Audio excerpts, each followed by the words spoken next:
All right, we made it. We're here. Hi, everybody.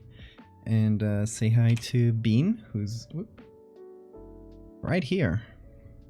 The lad. Hey, folks. Thank you so much for the raid queue. I really love what you did. Do you have a picture of what you made so I can share it with chats and tell them all to go follow? Oh shit! I got a tweet. I prepared the tweets and I didn't. And the tumblers. There we go. Should it all be posted?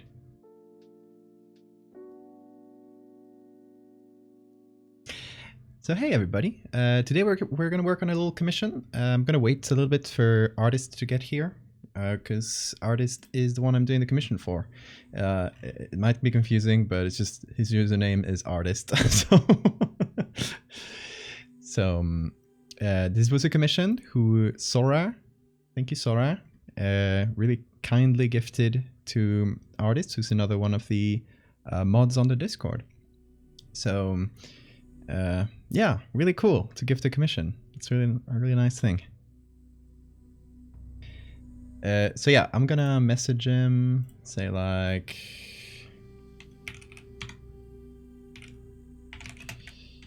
we're live whenever you get here. All right.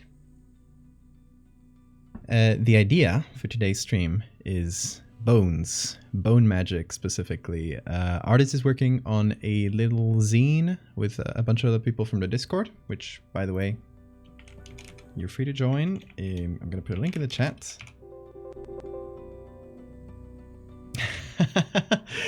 Thank you for the gifted sub, Anna.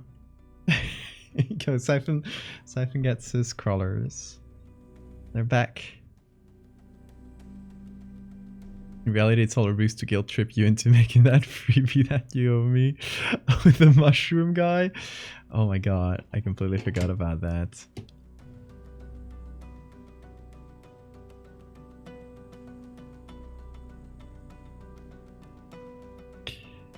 Artist had a cool idea. I was like, oh, must. Hell yeah. It's very kind of you.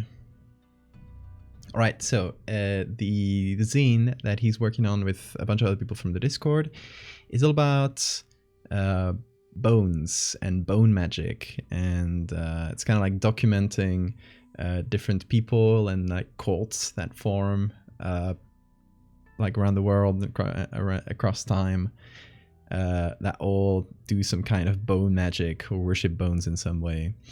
This one specifically is going to be a magazine ad.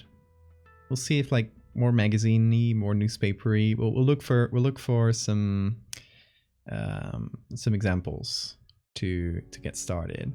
But yeah, an ad of someone selling bone jewelry, presumably selling the bones of their own family member who is magic or cursed in some way. Or the bones are. I'm not sure yet, but we'll know the details once Artist gets here. Or we'll figure them out. I don't know how developed the story is yet. I'm so big on your screen, Nate. No, I'm that big in real life. If you ever meet me, you'll see.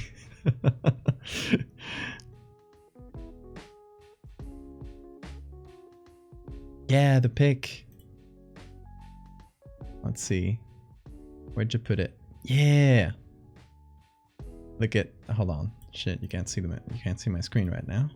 For now it's a blank document, but I'm gonna show you what Q did on his stream to tell you all to go follow Q, because look at this cool dog. He just wants a treat. Let me do another shout out to Q, because I think I can do one again. They're time limited, but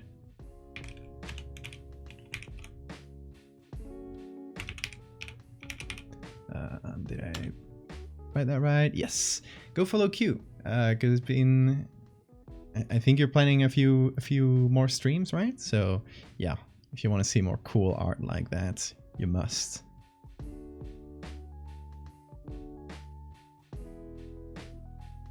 You better click this link. Thank you, Sora, for putting on the link. Yeah, I assume most of y'all watching this follow Q already. If you don't, how dare you? but if you don't, you should. Because look at this. Everyone wants to know where Q gets his juice. You see how juicy this looks? Q has been renowned as a world-class expert on juicy things. I'm just drawing wet monsters.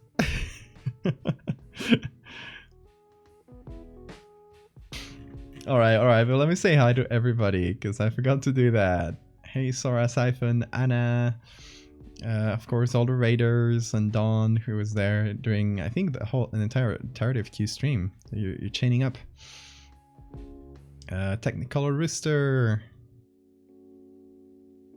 Who else is here? Tisso. Yeah, get it, everybody. Detective just got here. Welcome. Camp Bones. Victor. Victoria. The slobbering maw. Yes. Oh, Bean is so sleepy today. Which will mean that he'll go goblin mode once he wakes up. Gently touch the toe, Beans. I will do that for you. Just moved his ear slightly. Candy Be Sweet, thank you so much for the follow. Alright. Let's go back here. As we figure out what we'll do for today, let me just run through the chat where we figured this out.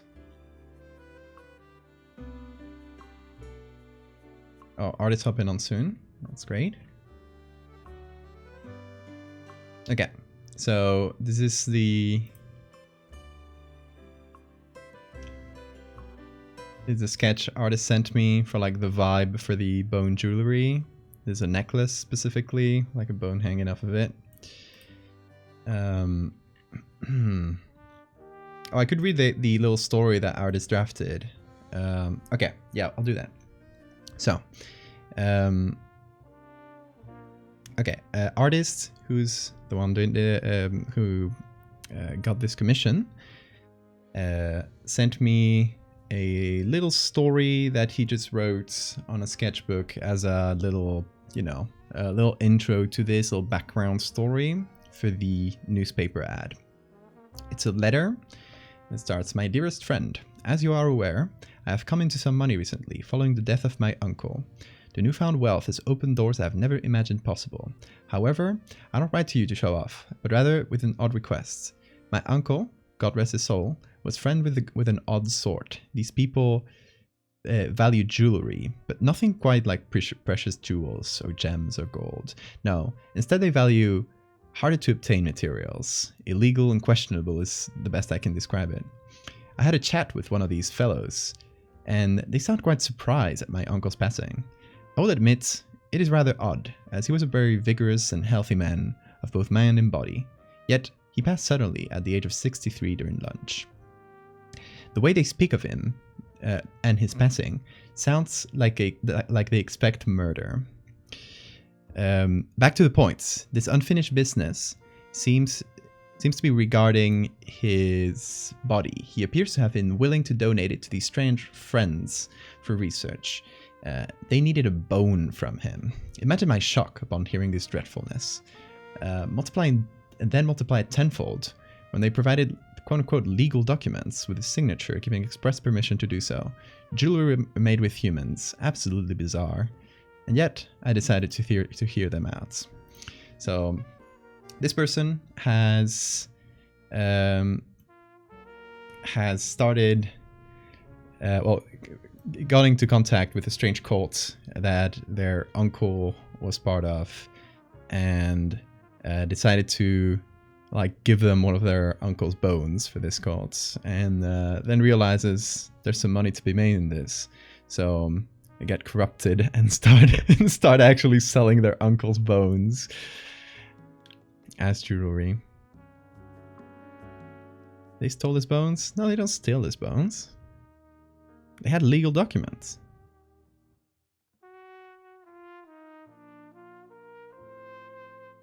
So yeah, that person writing that letter is also the person making the ads. The ad that we're gonna see. I assume it's for the bone zine, exactly.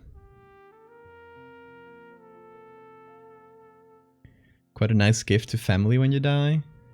I don't know. I would want to like wear the bones of my ancestors on me. I want them buried. Kesha made jewelry from people's donated teeth. Hey, artist. Okay, artist is here.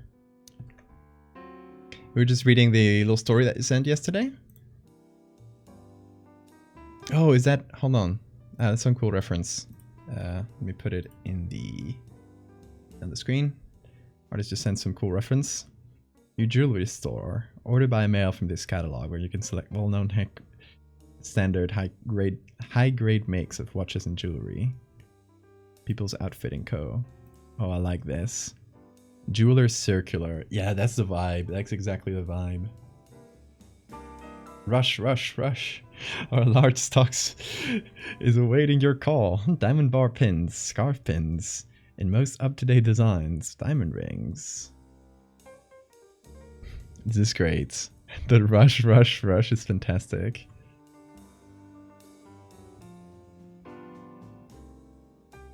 Cover my bones in gold and pass it down to future generations. Honestly, yeah, I like that too. Turn my skelly into a lamp. I popped in and people are talking about wearing bones. That's because it's literally the topic of today's stream. It's bone jewelry. You didn't walk in at a weird time. It is as regular as the times are gonna get today. Somewhat partial to a trebuchet funeral. You just yeet their body as far as you can. Let other people take care of it.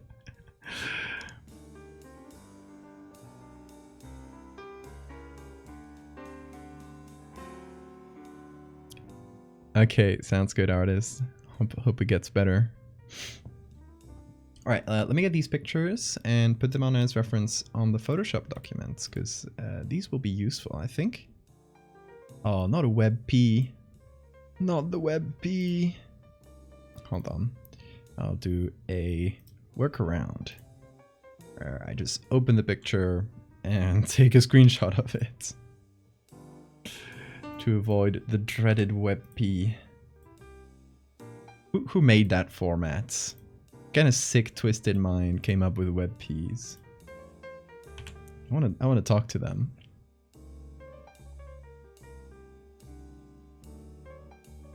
Oh, this one's a WebP too. Okay. There we go.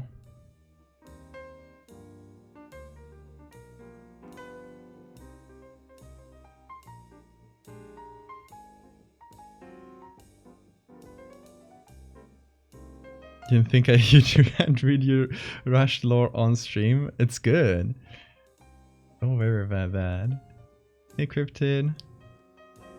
Hey, Cryptid just got a commission as well. We're gonna be doing their commission on Monday. It's gonna be a slime monster. More on that Monday. Didn't want WebP formats. Oh, it's fine. It's not your fault. It's the fault of websites that only let you download WebPs. Like the evil people they are. But it's fine. We just need them for reference. It would be more annoying if we like actually used them for, you know, directly in the edits, but we're not, so. This is just to get a sense of the vibe.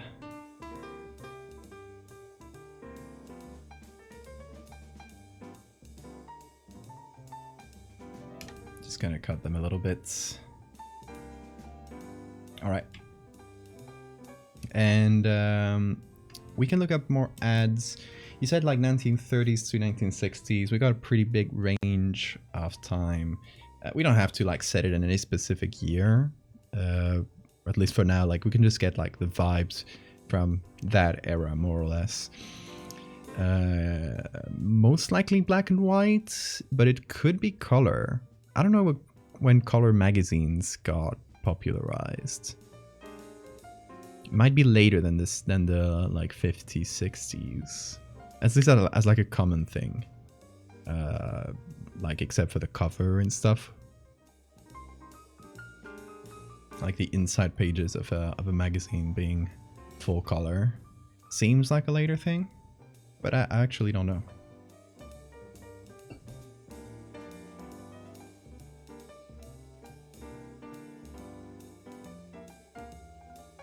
Who said you don't have the money for a com? Don't feel sad about that.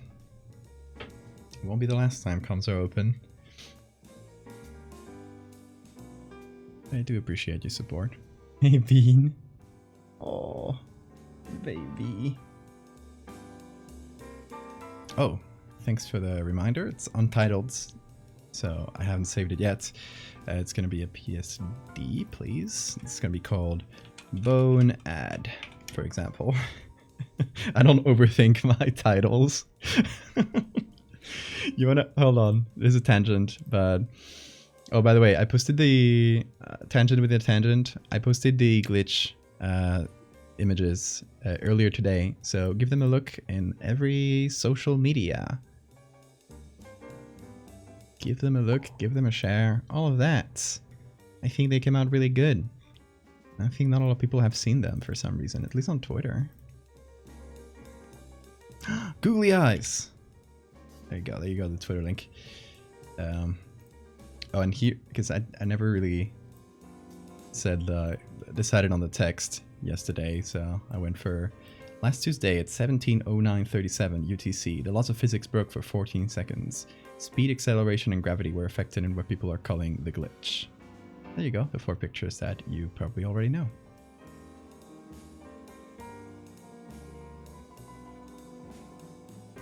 Bean. I do not have a Blue Sky command, Hyphen. I don't think enough people use Blue Sky yet. But if you guys want a link to my Blue Sky, I can provide it. Okay, googly eyes. There's nowhere to put them yet, but they're just going to be watching us.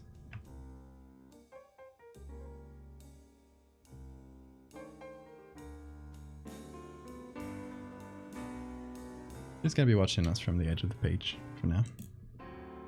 Apologies that you're late. Don't apologize for that, Pyro. You're not even late. We just started.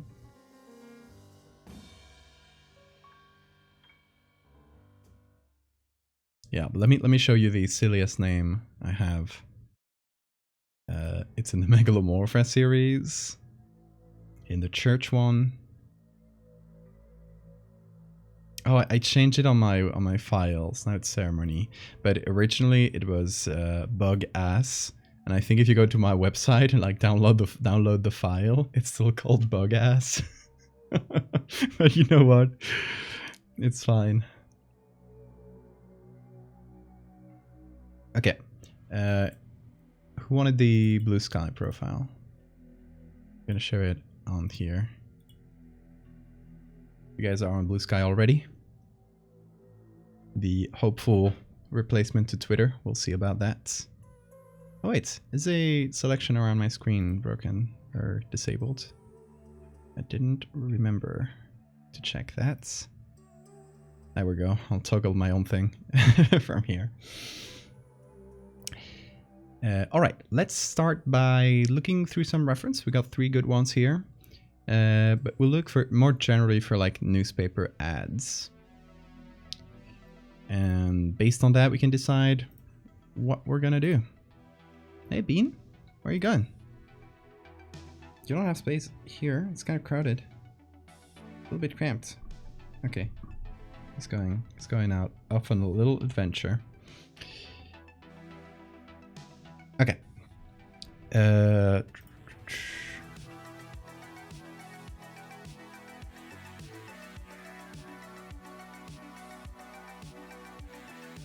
we're gonna go to Pickroll first, and we're gonna go for, I'm gonna search for a newspaper ad, or magazine ad.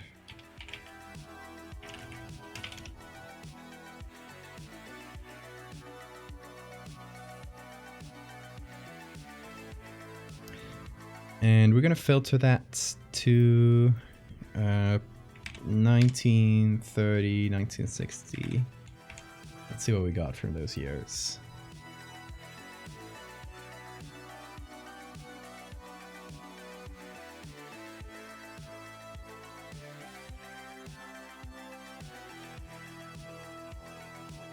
Twitch is really shit in the bed for you. Oh, I'm sorry.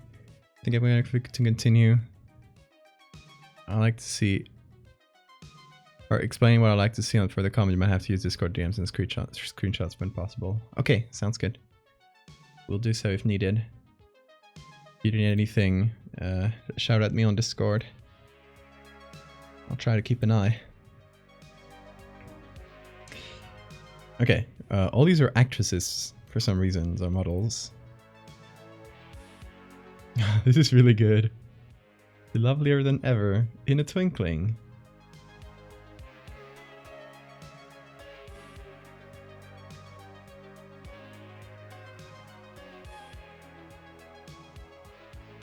We got some color stuff. Packard.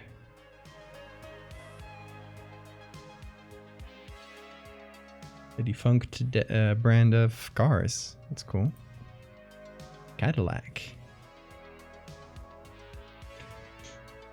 Okay, so it seems like there is some possibility of color, but it is mostly black and white.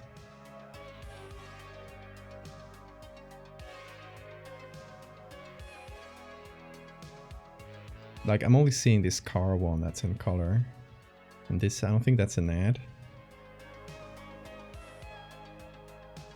Seems like more of a postcard or something.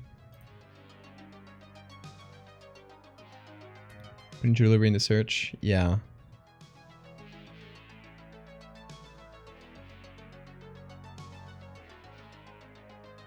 Let's do jewelry ad.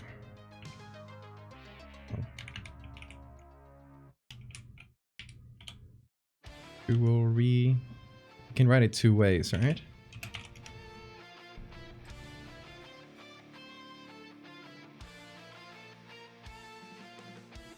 Okay, and 1930 to 1960. So this is an ancient jewelry ad.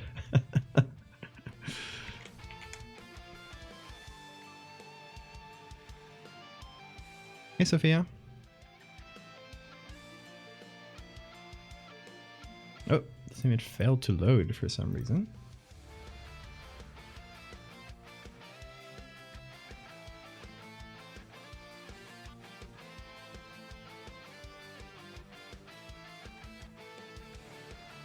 Consorcio Industrial para Producción Automotriz Argentina. This is Argentinian cars.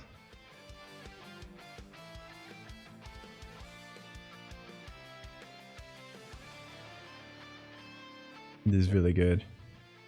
Rock Island's new super luxury rockets. It's the year for this. Okay, it's in color again. It looks like a magazine ad. It's a poster, okay. 1947. Yeah, okay, so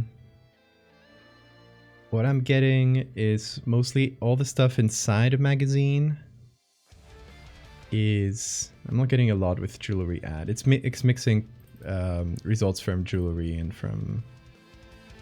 Let me look for advertisements. What's this? Okay.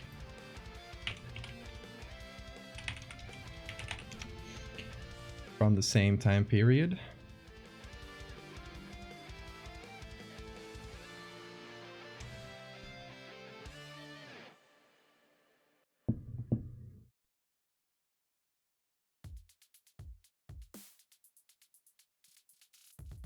The balloon looking guy?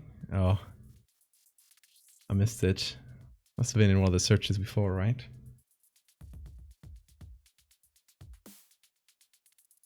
Okay. This is definitely a magazine thing. It's really cute, honestly. It's illustrated. It's nice. But this is a type of ad that rocks. I love this type of thing. I don't know if this one is in a magazine, but some of these could be posters, some of these could be in a magazine. This one's in a magazine. 19...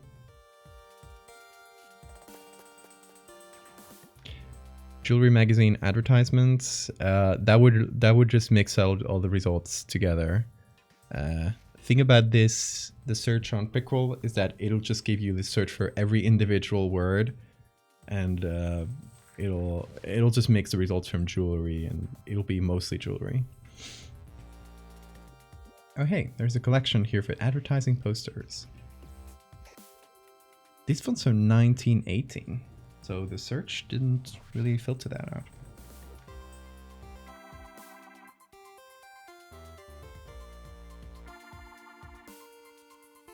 Oh, but these ones are a vibe. This is what we needed. A manual collection that someone made. What is this ad? What are you trying to advertise with this? Oh, come to our store. There's a monstrous lady with a huge head that will hit you with an umbrella. This is so normal. All the ads were fucking wild. Look at these ones though. These are beautiful illustrations. Let us furnish your gents. Hi Bean. No. Don't scratch that. Oh, what did I tell you? Stop.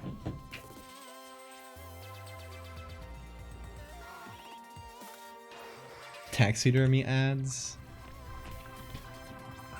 I doubt we'll be able to find that, but at least on here, maybe on Google.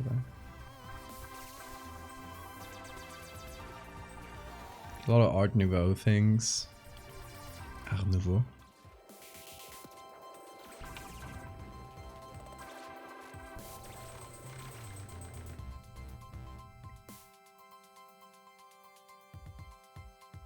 Little Nightmares villain, yeah.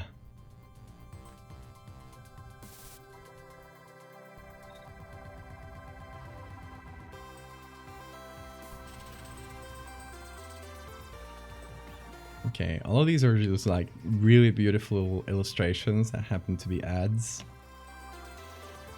Like, come on. Look at this. Look at this cool train one.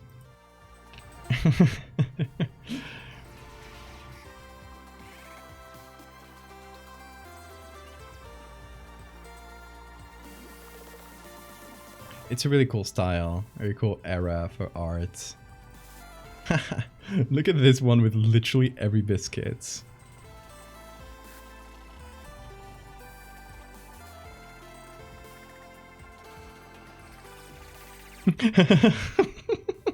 This one's really creepy too. Literally the hand breaking through the advertisement to tell you, "Good morning, have you used Pear soap?" That's fantastic. Whoa, it's Gents Furniture again.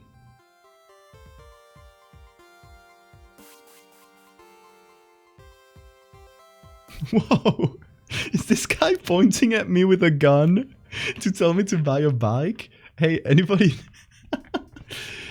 Can anybody that knows? I don't know if this might be Russian, Ukrainian, anything. Oh my god, Russian it looks like, because it's not RU. Anyone knows Russian and can translate this? Are they literally telling you, stop, buy this bike or something? Okay, Q. Have a good night.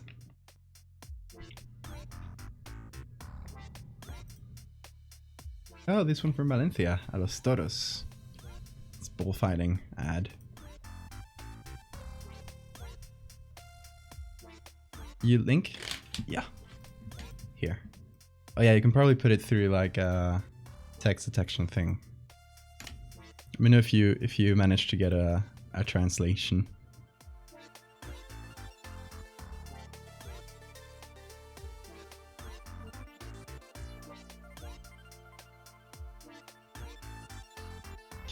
And yeah, correct. We tried looking for jewelry ones. Not a lot of results, but artists got a few good ones, and we got here on Photoshop. Maybe. Is it? So we're just looking for like cool ads and styles, just to get an idea. Maybe. What's up? Whoop. The baby. Look at how long he is. Whoa, he doesn't even fit in the frame. You're way too long, dude. Little snake.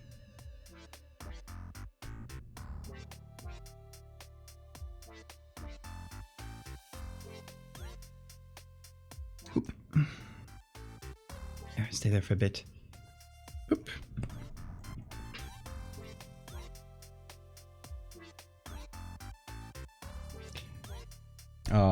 Yeah, it's really giving you trouble, Twitch, isn't it? Have you tried from your phone? Well, I guess you can't see me.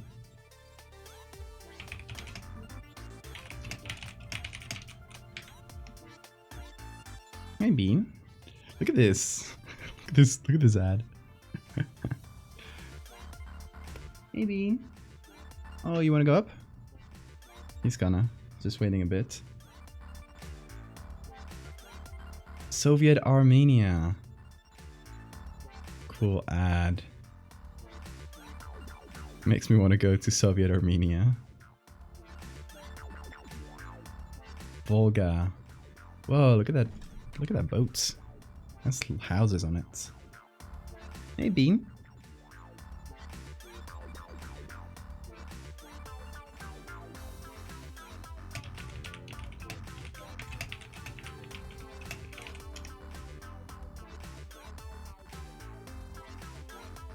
It's really cool. There used to be these really beautiful, and we're seeing one of them here, a couple of them, really beautiful travel ads for the Soviet Union.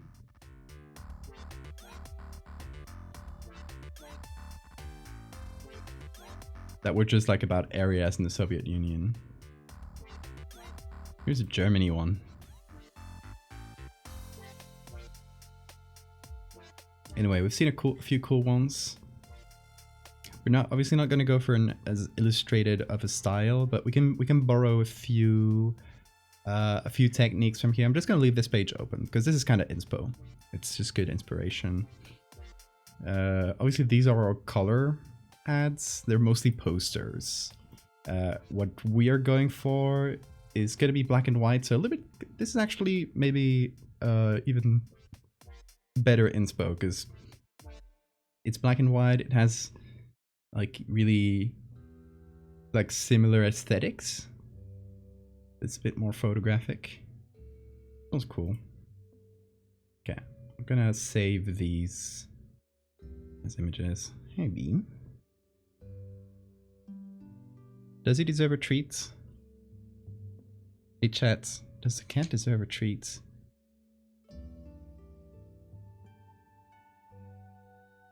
Look at him and tell him. He's closing his eyes. Okay. Chad has decided you're getting a treat for being such a good boy. He knows the whistle means treat.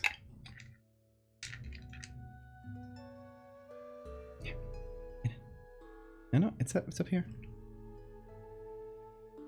Ooh. Not a huge crunch on that one. Maybe next time. Sometimes he just crunches on them. And others, he just swallows it whole. without even stopping. He's a little scarf man. He is. What a beauty. My partner's traveling. She's not here these days, so he sleeps with me. I just leave the door open and he'll sleep like... He'll go in and out, but... He's good company. No, I might get some textures and stuff from this one, if the image is good enough.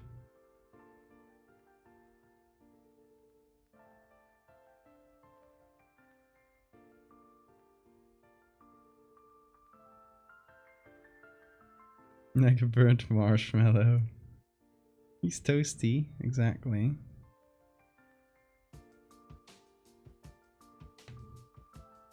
Oh, cool refs, artist. Okay, artist just sent me a few more. Where are you finding these?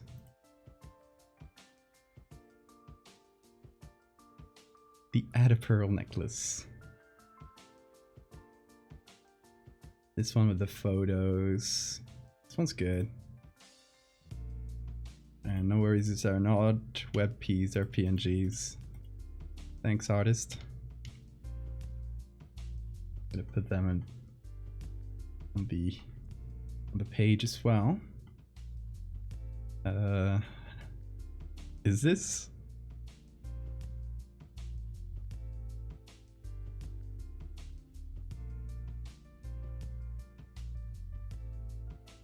What is this? Is it soap? I hope it's soap. Yeah. Hora del baño, like time for. Okay. Oh, sorry. This here looks like a cigarette ad, and I was worried, like, why is there a kid on a cigarette ad? But no, it's a soap. Thank God. I was worried. Yeah, we also got these ones. These are off Google. Okay. So we can't use them directly, but they're good inspo too. These are jewelry ones. And this one's good inspo.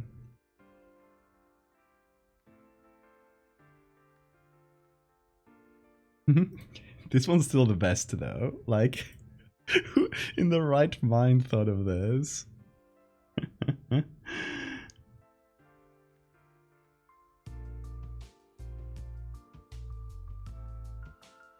Bean.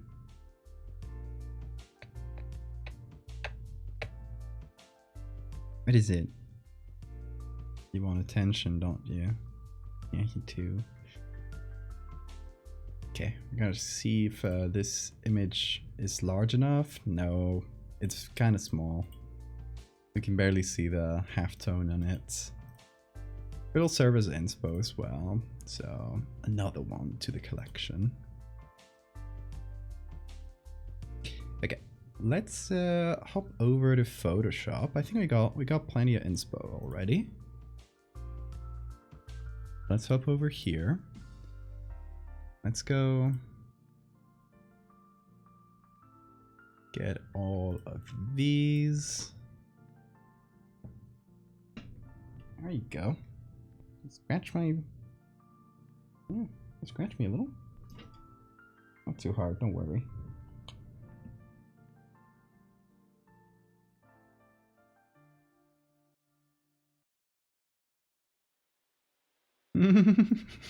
Thank you for that. Artist is just sending me screenshots.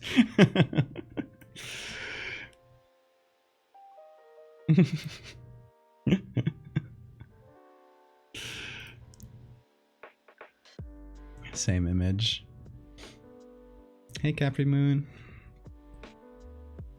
Ooh. There's a bit of tea and being nearly knocked it over. But luckily it didn't fall. Okay. Let's see.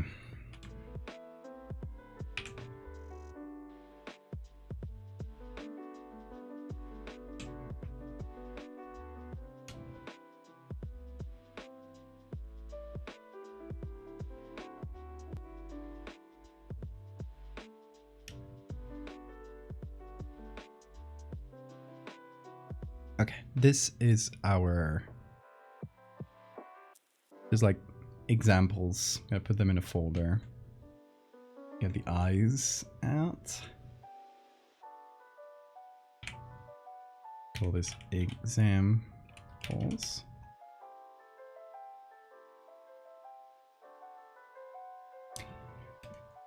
All right, first things first, let's get a background, just a toasty piece of paper. Thankfully, I got a lot of resource folders.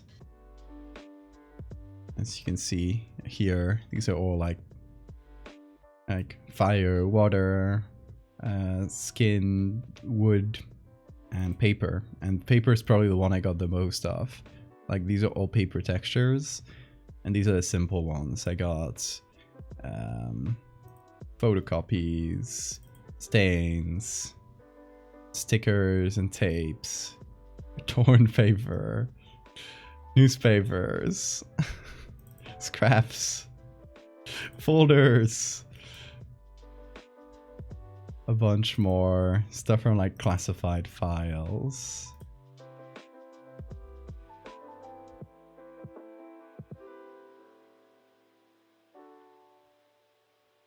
I was looking through Wikimedia and found a pretty weird one. Can I send the link? Of course.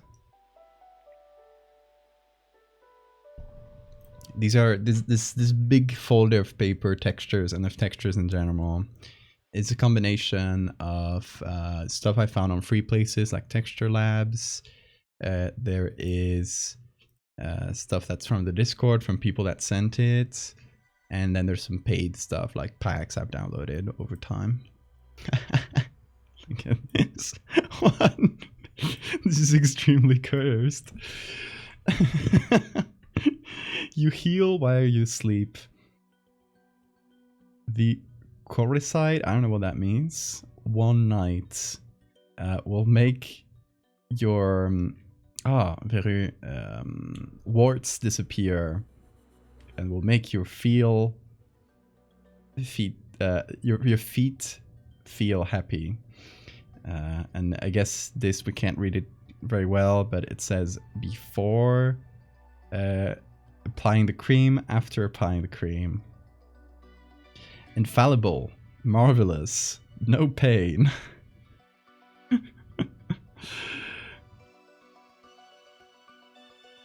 This is cursed.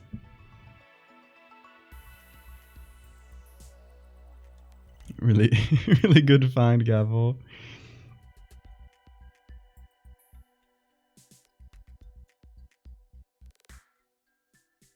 Oh, here's a newspaper or a magazine cover the artist sent.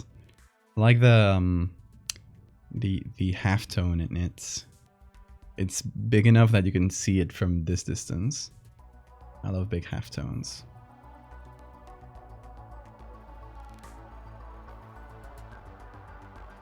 Oh, so my Twitch decides that's where what it should come back to, the feet demons. Thank you, Mintalicious. Okay, what? Where were we? Papers. Let's see this one. It's pretty yellow. Let's see how big it is. Oh yeah, definitely has plenty of texture up close. The original image is 3,400 pixels tall, which isn't like as big as we might want for a 6,000 pixels image, but it'll be fine because it's background, so it'll just blend in. All right, so we got this. This seems pretty good compared to the example, especially this one. It kind of reminded me of this one color-wise, which is why I picked it. We can add some like folds and just nastiness on top, just stains, that kind of thing. But I prefer to add that on top because that way it gets added on everything.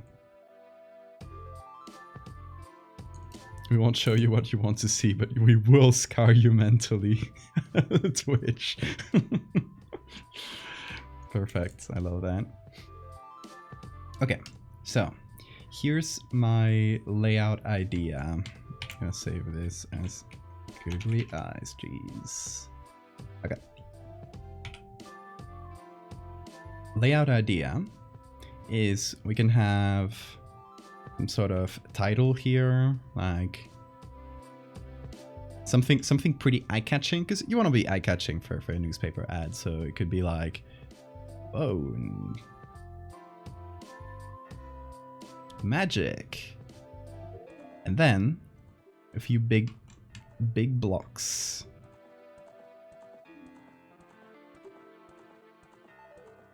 With images, kind of thinking of these, and in between the blocks we can find places for text, where we can explain a little bit more in different levels of detail, right? It's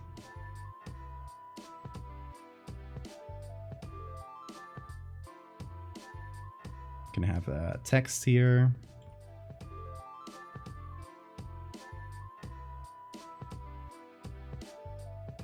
Maybe like a subtitle here.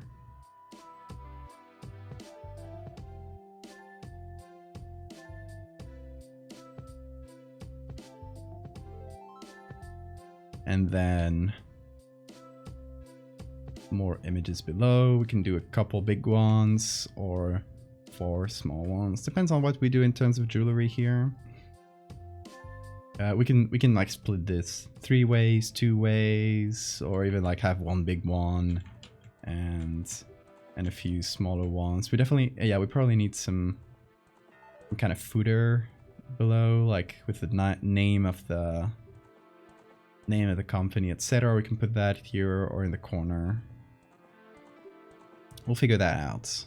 But this could be a good layout as a basic idea, and then we fill each of these. Whoop. Oh, that one's open.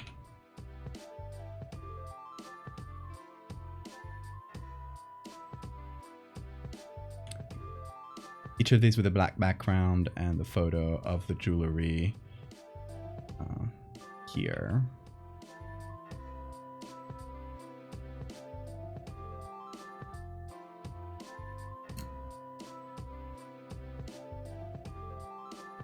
The word ethereal. You can definitely use ethereal to cover it, to describe them. There have to be some good bone puns that you could incorporate, for sure. Those puns better be humorous. It's starting. It's starting.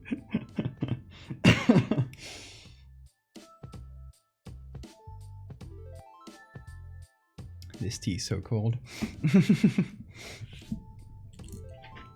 I'll probably go make another one in a bit. Okay. So let's say like a few, like one main image in terms of the bone jewelry here, and it can be a necklace, like something flashy. The other ones can be like some pendientes. Pendants is not pendientes. It's a false friend. Earrings. So we could do, okay,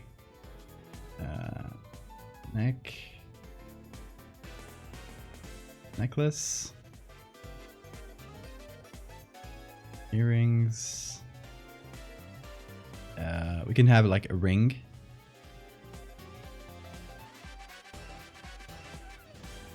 Other. Oh, I won't even put it. Jewelry grounded in the human experience. The bumpy one for me.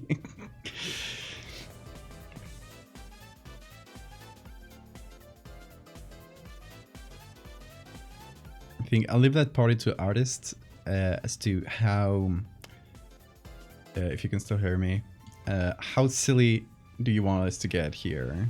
Do you want to keep like, you want to like play it fully serious?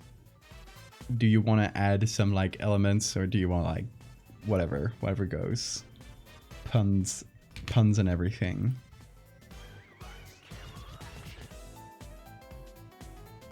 I mean, there's definitely some interesting, like some inherently absurd thing to the concept. So it plays well to that.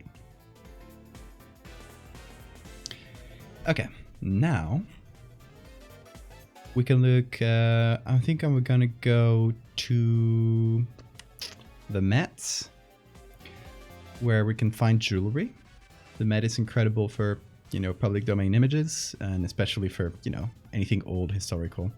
So we can just find different pieces of jewelry and change one main element to a bone.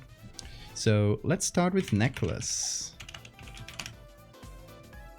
Hey Bean, what's up? Yeah.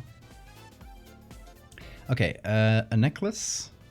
Ooh, look at this one from 1905. Art Nouveau, totally.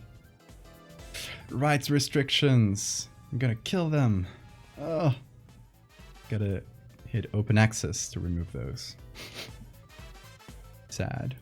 Not everything in the Met is public domain, sadly. Let's see. Dates has to be 1900 to present. And can I? No. Okay, it doesn't let me filter that even further. So we'll just work for the whole century. And only 2 silver ones? Oh.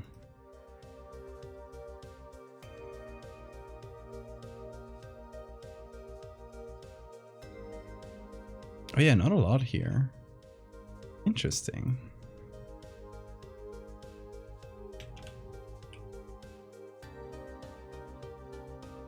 It's 33 for jewelry. Okay, what if I search for...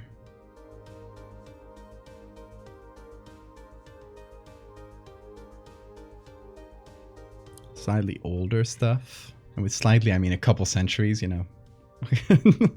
Not a lot of difference there. Necklaces, 12. See, this one's cool. Bone puns for slogans, yeah. One bone pun can be snuck in somewhere, so use it wisely. We gotta find the best bone pun. The other day you fell asleep midstream, didn't say goodbye. That's okay, don't worry. You study jewelry? Nice. Oh shit, this picture sucks. Who took this picture? Okay, so Mitzi, we're making bone jewelry today. So for now we're just looking for like cool necklaces and stuff, and we're gonna change one part of it to a bone.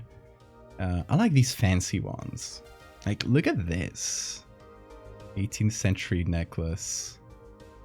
The image quality is it's not as bad as the last one. It's still not very good. We can probably get away with it because it's gonna be on a print newspaper and we're gonna add halftone to whatever we put. So that kind of limits the quality in a natural way. Also, this center part is the part that looks the worst because it's slightly out of focus. Well, this part here, just kind of lift it up, I guess, the center. This parts here look really good. So this would be the part that would get boned, turned into bones. So yeah, this one's a good contender, I would say. Maybe it doesn't look very 1930s, but you know, you need like a beautiful necklace for your ad, so maybe it is that old.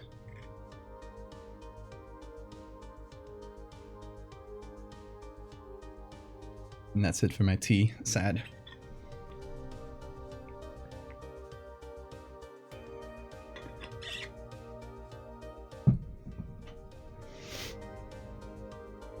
Okay.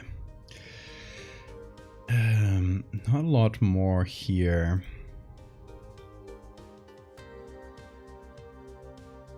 This is removing the time filter. So we're gonna get really old stuff as well, but I feel like there's some types of jewelry that, you know, this one's from 1830, but I don't think it would be super out of place in like the early 20th century either.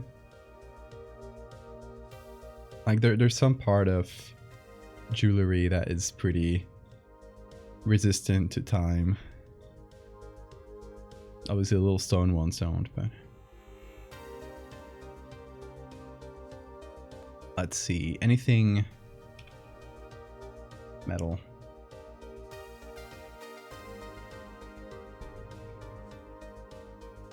The only thing I found in Wiki Commons is this. Oh wait, there's a comment in it. It always breaks that up. That one's cool.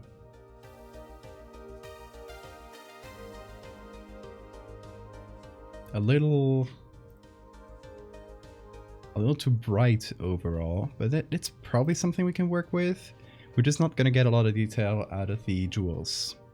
Like, we're not gonna be able to see the faces, or barely, of these, but they'll probably workable. Snake vertebrae necklaces? No, I haven't. But I'm literally gonna copy paste that on Google. Whoa. Oh, that's wild.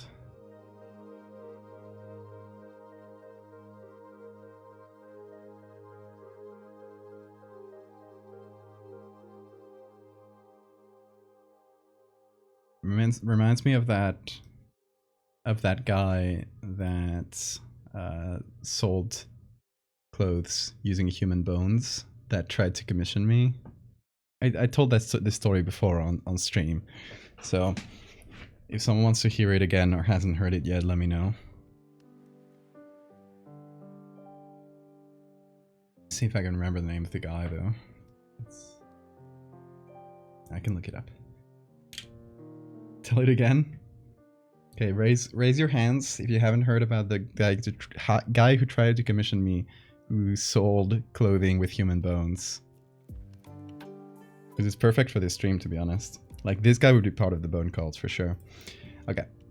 Let me look it up, because I don't remember the name exactly, but I know I posted about it on Twitter way back.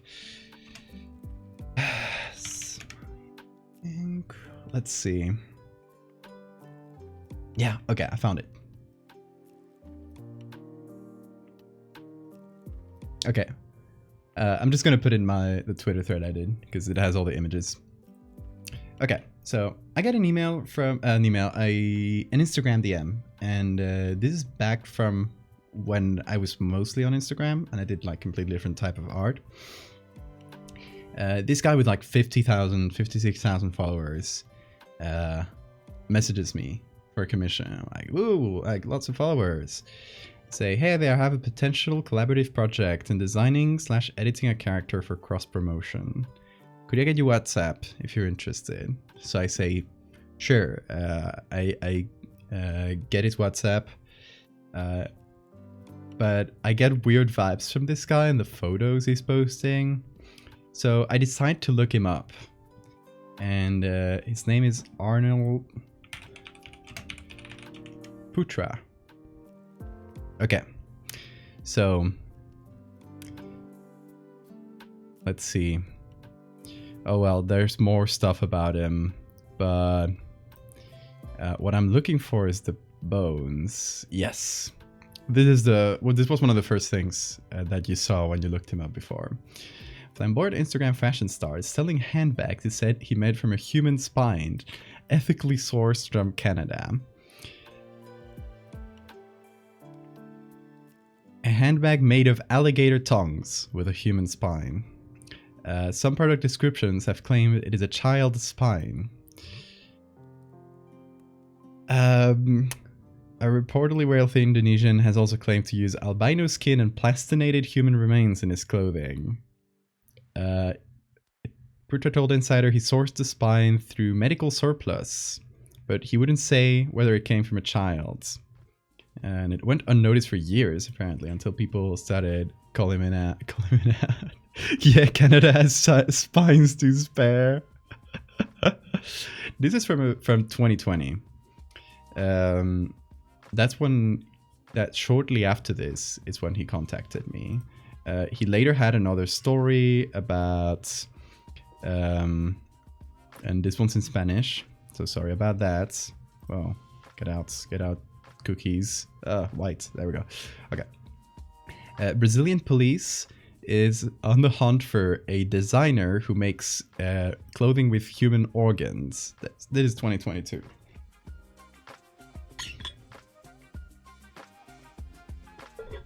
So, apparently, he had a deal with someone in Brazil from a university to source human remains from him. Like, he bought basically like black market human remains from this guy at a Brazilian university until the police found out.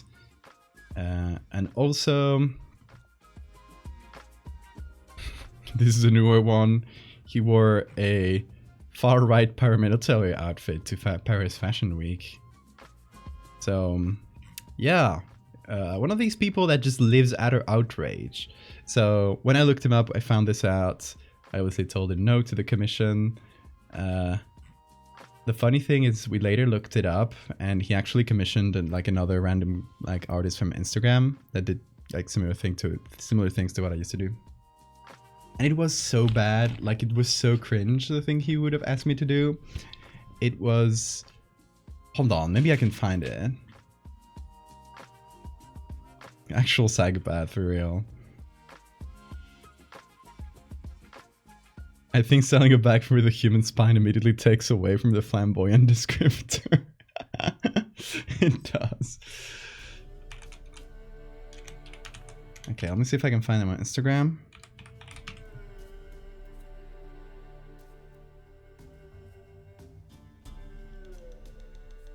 Okay. Yeah, I'm gonna put him on. Hold on. Back to browser here. I'm gonna see if I can scroll down. Of course, he's been in a war zone. Sounds just like him. But if I can make it all the way down to 2020, this is it. This is what he would have asked me to do. I'm gonna hide my camera because it's getting in the middle. It's detained and tumnified by Mr. Tumnus from the Narnia movie. I have no fucking clue what this means. What is it trying to imply here? He met Mr. Tumnus and then he got goat legs. This is what he wanted to commission me for. Oh yeah, there's Tumnus. There's Tumnus tumnifying him. What the fuck is this? Detain and tumnified in the search of the Church of Maradona. It makes no fucking sense. And then it's just normal pictures. Anyway. Actually insane people exist. I did dodge a bullet. But yeah, now you know the story. Now you know the story about the guy who tried to commission me. I would put him in my list of worst people to commission me ever, but he never got to actually commission me. It was just like, we just talked a bit. Genuinely fucked up, for real. Where are you going, me?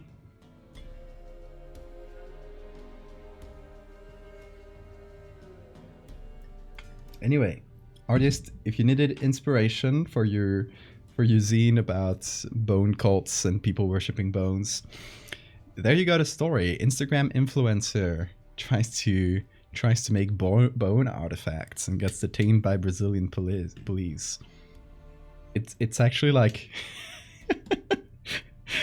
pretty much as insane a story as you can get in real life. It feels like if you put it on a fiction thing, people wouldn't believe you.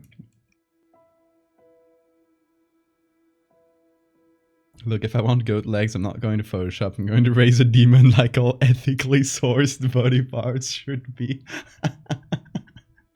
Exactly. You got the right spirit.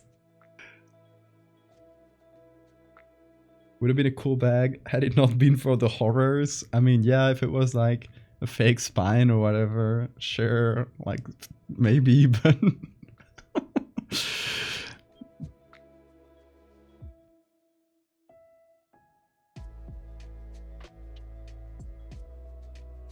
oh yeah, wait. Message from artist who says, "Bone magic is strongest in smaller bones. In smaller bones than bigger bones, you mean? So human's bone won't have much magic in it to do anything too crazy. So feel free to add in mentions of animal bone jewelry within a separate section of the page, but I'll actually show it." Okay, sounds good.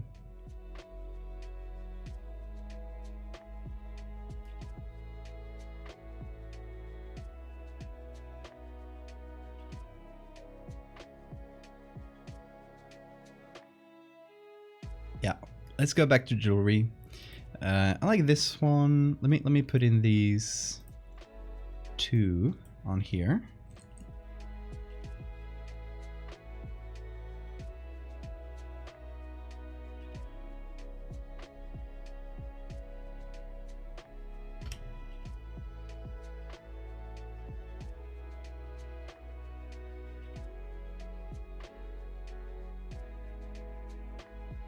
No photo of the necklace? Ooh, let me see.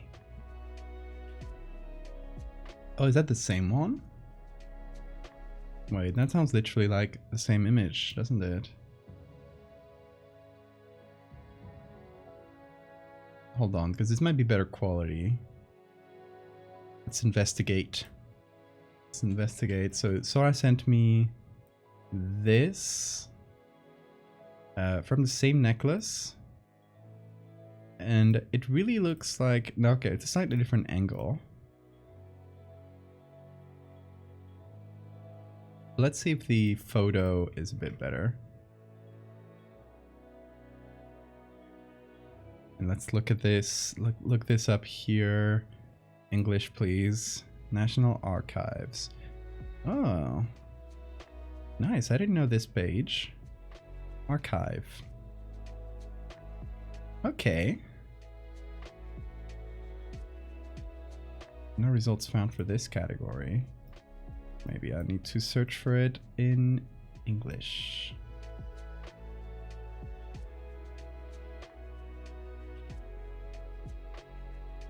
No.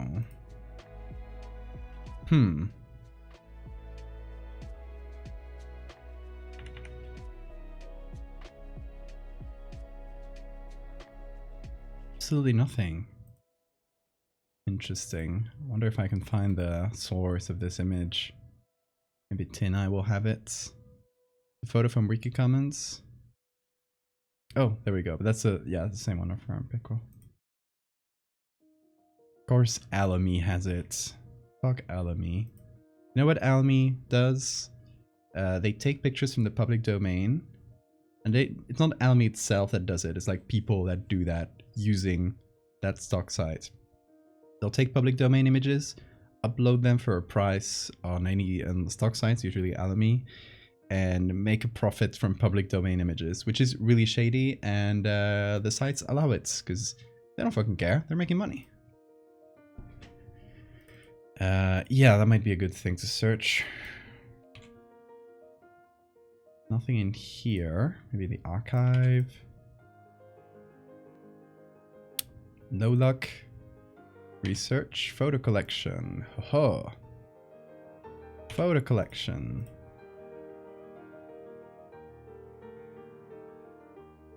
Okay, there's a lot here. Let's look for... Whole title? Did I? That didn't copy. There we go. 0 results.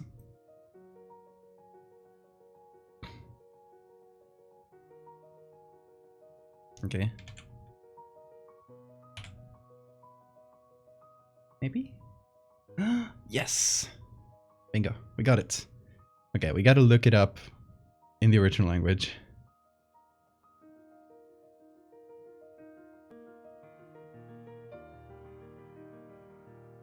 And it's still not a really good image, but hey.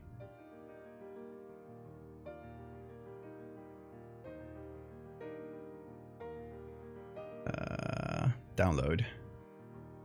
Original format. Well, probably be good enough for what we need. Same for this one.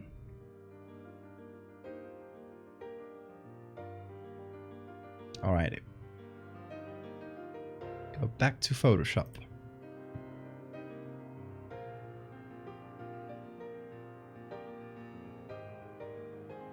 Whoa, they appear tiny for some reason. There we go.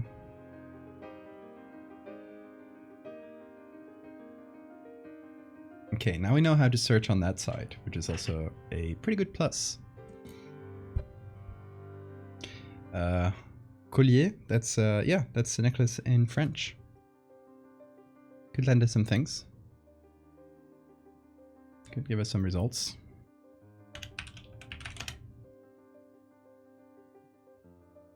Oh, there's a magazine that has that name. So, not too useful.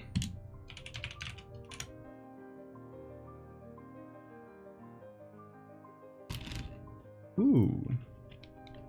Opal necklace. If only this picture didn't fucking suck. But look at this, like you could change this for a bone. Like a finger bone or something. French mentioned, I have been summoned.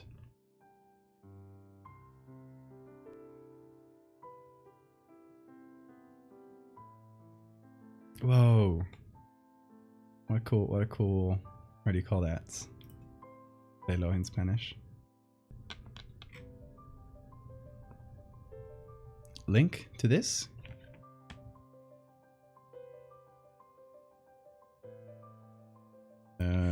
Here you go, Sarah.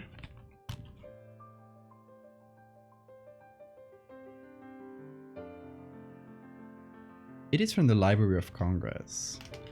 There is a good chance, and I'm just gonna look for necklace here. There's a good chance that there is a better quality picture out there.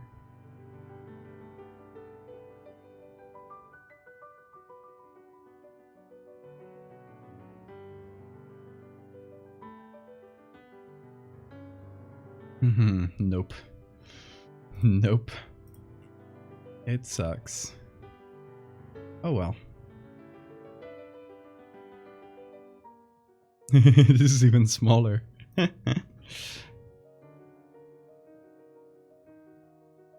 We tried.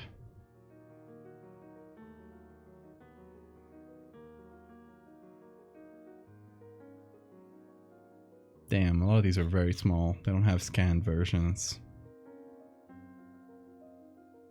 Oh well. They can't all be winners. Oh, look at this one. Pearls and a black stone.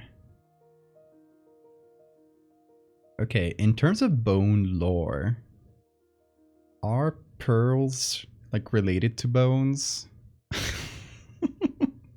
They're kind of bone-like, right? Like, what if a slug made its own bones?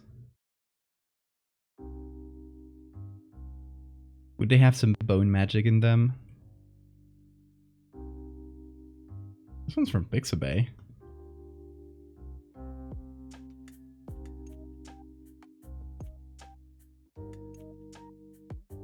Pearls are like kidney stones.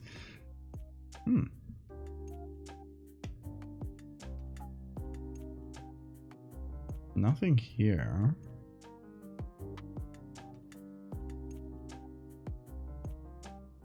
There's some fancy necklaces here. And also adult content. Oh, there is an image. A knife made from a buffalo rib. Nice. That sure has some bone magic. Oh, this image is tiny. Well, I'll take that. Oh, wait. Hold on. It's got to log in here. Haven't used Pixabay in such a long time.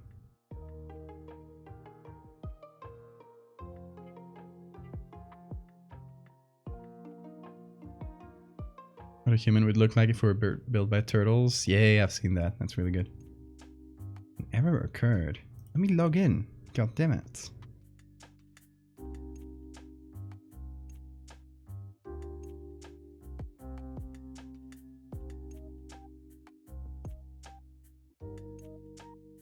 This is evil. They're not letting me log in. I can download the big one.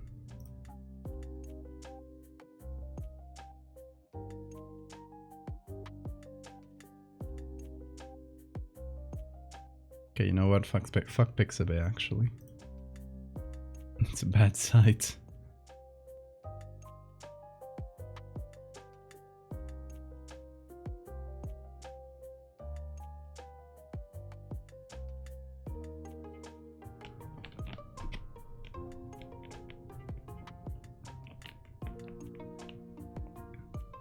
Pixabay used to be much better, which is a sad thing. Then I guess they just allowed everything to be published there. They opened the floodgates and it started sucking.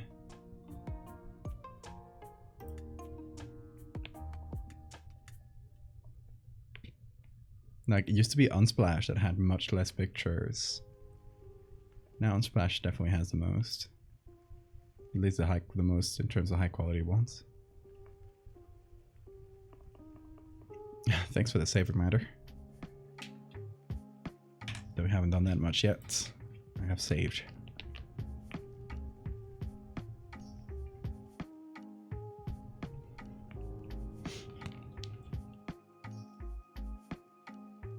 Pearls are more like crystals and gemstones. They do have some, they're biological. They should have some bone magic. Because a piece of sand enters the shell and is encased in nacre? Yeah.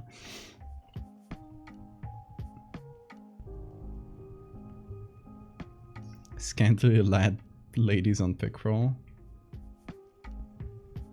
Because people be horny. It's one of the few constants in life.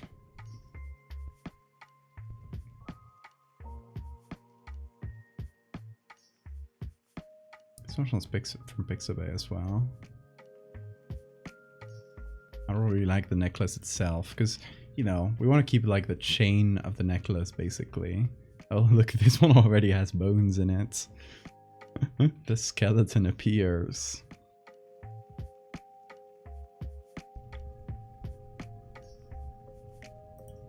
Okay, so this is the one. Hold on. This one's from the Mets. And it appears as public domain here, but I'm pretty sure it wasn't public domain in the Mets, right? Maybe they changed that at some point. It still appears as public domain on here. While it is... Where is it? Oh.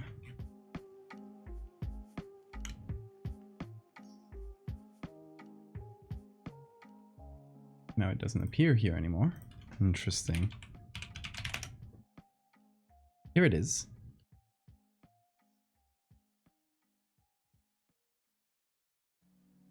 Yeah, there's some sort of right restriction.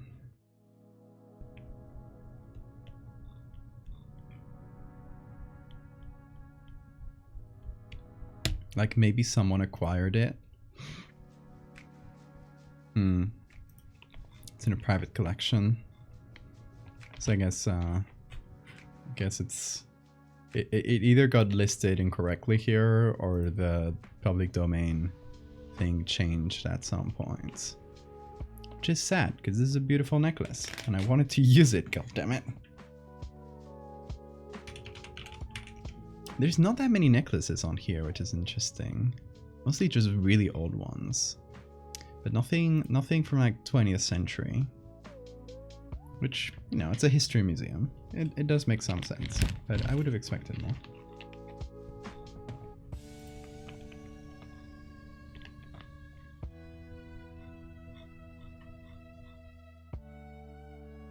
Hey, Bean. What's up, you little beanhead? Where are you? Come here. Come here. Oh, careful. Oh, baby. What were you up to? Mm-hmm. What's up? What were you doing? Oh, cat? Yeah.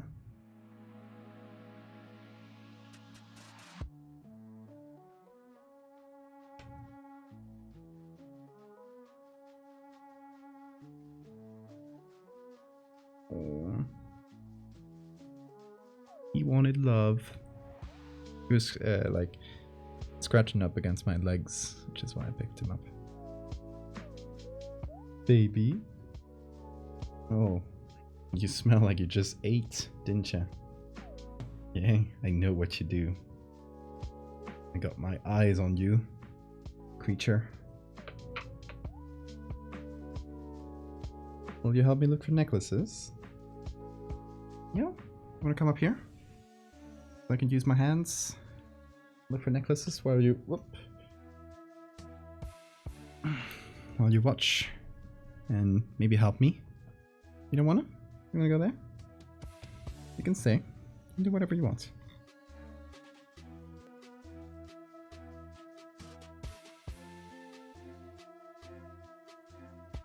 Yeah. What's up? Oh, what a cutie.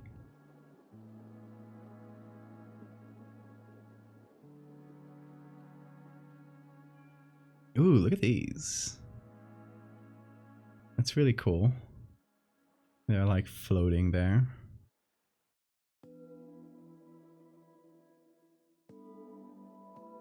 We can use this for a base for like pendants and stuff. Like earrings. Wanna go? There we go. How did I train it to sit on my shoulders? So whenever I'm sitting here, so he has, you know, he can climb up. I started with treats. I got a little thing with treats here. So I started like this. I would hold up one treat. Look. I would hold up one treat. I would put it behind my head like this. And I would tell him to go up. Now he knows how to do it. At first it was much harder. And then when he got up to this side, I'd give him the treats. And then, since he was usually like this, I would lie him down. So he was comfortable. And after he stayed here for like a minute or so, I'd give him another treat. And then he just started doing it on his own after a while.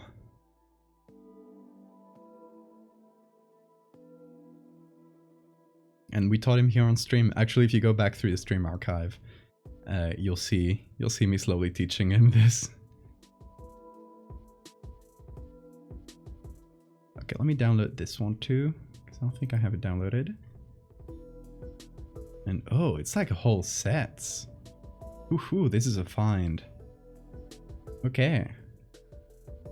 There's a tiara, there's some earrings. Oh yeah, this will be real good. Okay, and this one can be the main image.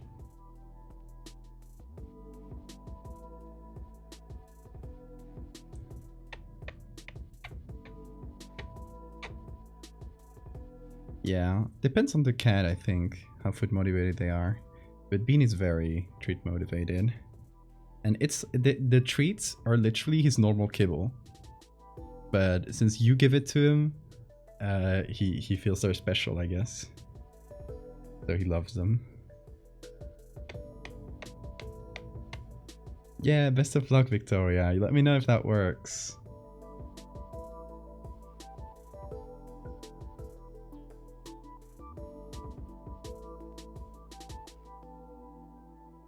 Now the next things I want to teach him is to play fetch and harness train him. So if someone now where to do the teach Bean a trick. I'd probably put on the harness. So he starts just walking around in it and seeing if he feels comfy.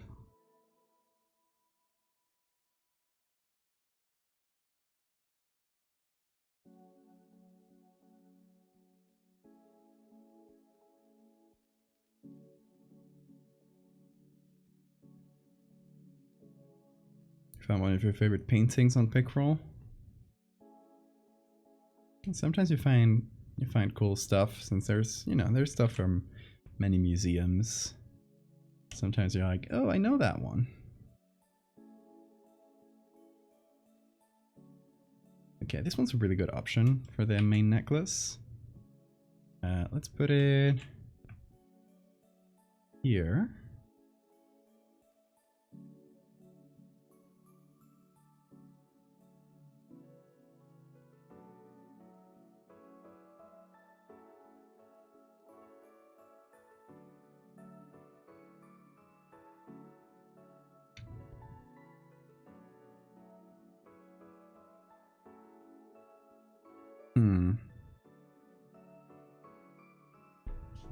Oh, careful, Bean. This might be a bit small.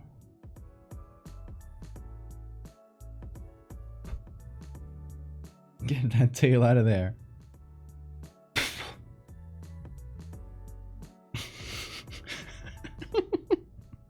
Garlic. Stop that, Bean. He loves to torture me. I didn't bite it hard, I just grabbed it.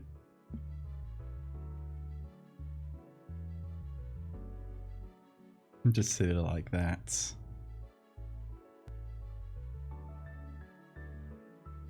Okay, we can do like half the necklace, for example. Which is the top here.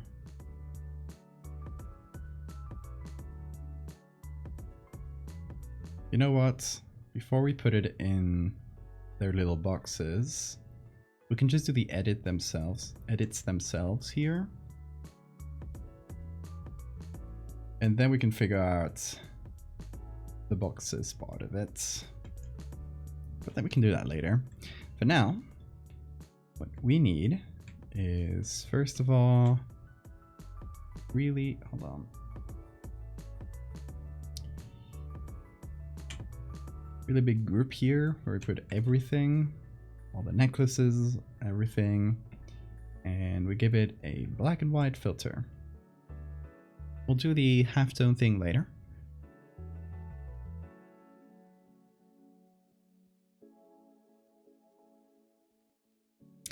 And now, I want to first select this out, and this might be a little bit of a hard selection because obvious reasons. But hey, I'll give credit to Photoshop there. It did a pretty good initial job.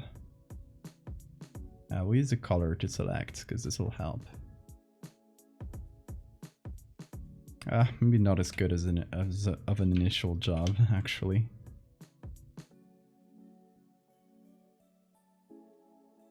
It looked better from afar.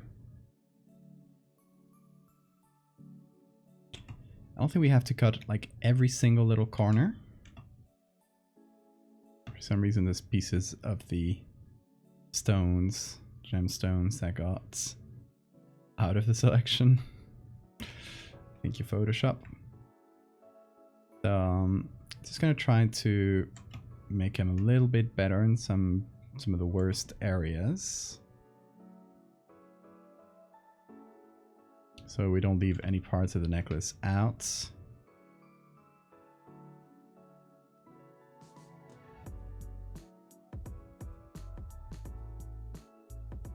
And then some of the areas, maybe we don't need to like entirely remove them. Like for example, this is in the shadow, you know? Like these parts. So we can just like darken them until they're pretty much black and we'll be good.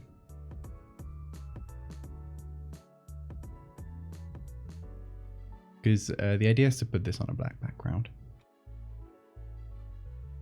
That's why I'm cutting it out.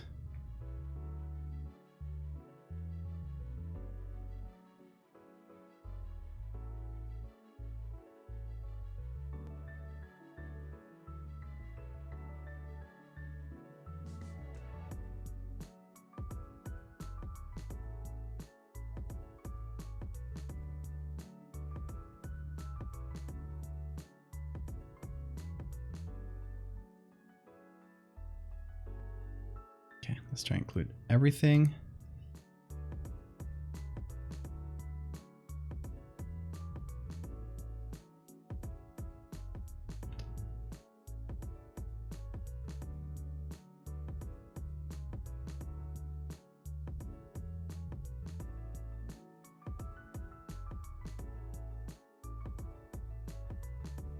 I mean, this is technically still faster than doing it from scratch, but Photoshop messes up some very basic selection things sometimes. I'll take that, it's fine, not bad.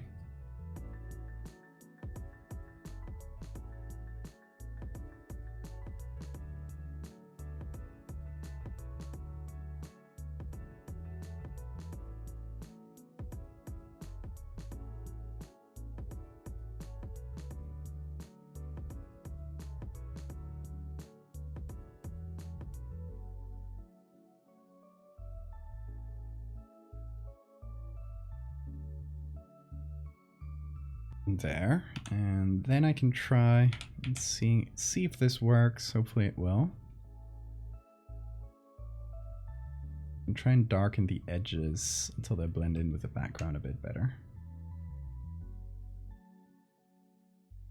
That's actually not that good. Thank you for the save reminder too. I'm gonna save before I do this. There we go. Let's see if the hair selection tool do anything.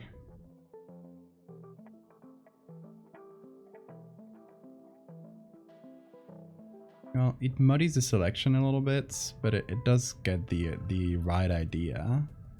Like, it knows what to remove.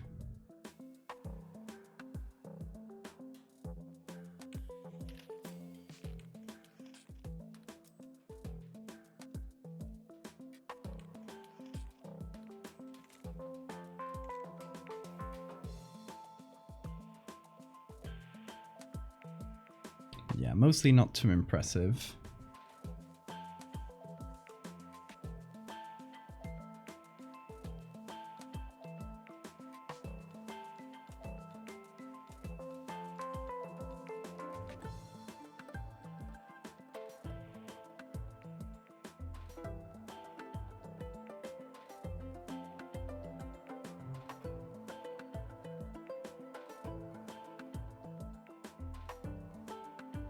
I might just feather it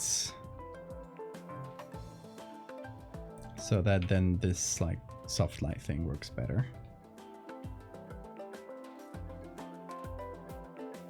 Most of all, I'm just trying to avoid doing this manually from scratch because it's a really complicated edge.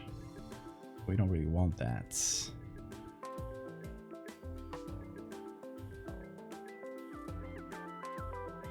Trying to find like more automated ways of doing it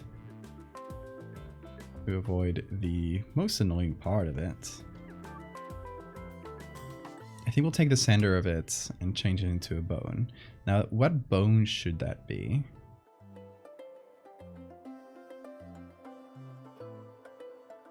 A vertebrae? Vertebrae is plural, right? Vertebra? How do you say it?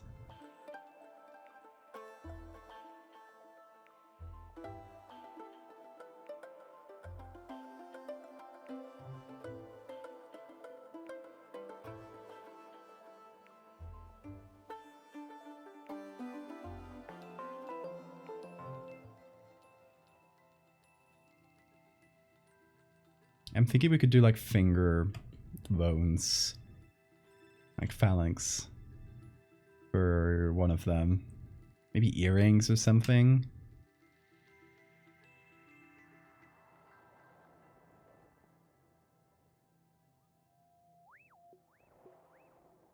Or we could do a chunk of a long bone too.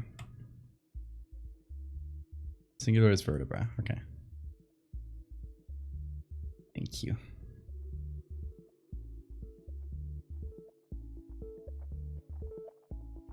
It's so weird to me to try to pronounce Latin words in English. Like, they just feel natural in Spanish to me. Like in Spanish, it's not even like a different word. We just say vertebra. That's like, it's the Spanish word for vertebra. It's like straight from Latin. Didn't change at all.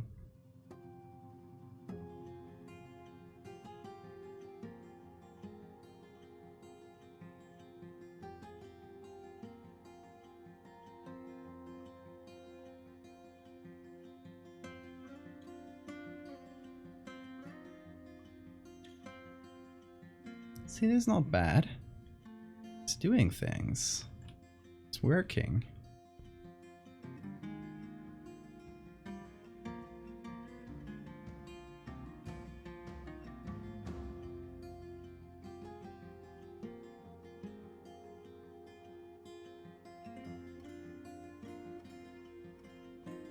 And I gotta remember that this is gonna go through halftone, and when it does, a lot of the detail is gonna get lost, so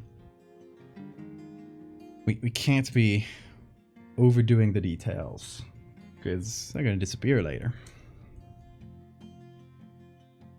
Okay, the one that artist sent, if I recall correctly,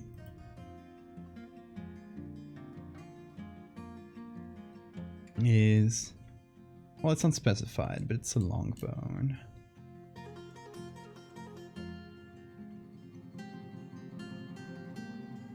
What kind of bone would we put in there?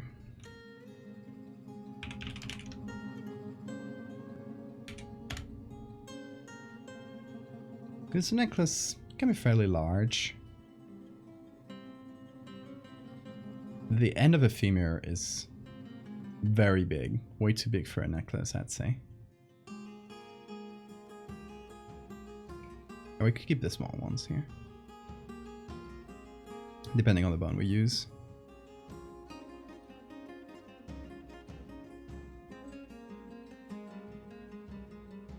Hey Jesus.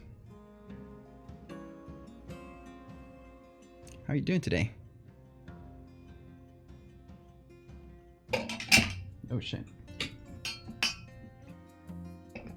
What's up, Bean? Looking at me from outside.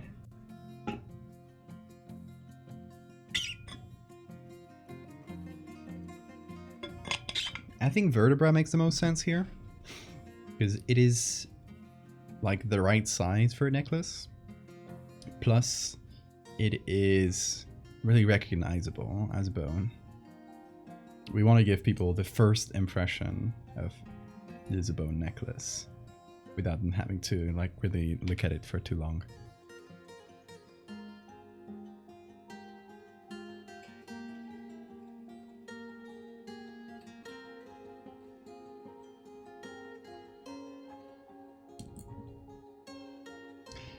Jawbone would be too big, I feel like, yeah. Jawbone tiara, I like that. You're starting to draw? Nice. Lost your stylus, oh no.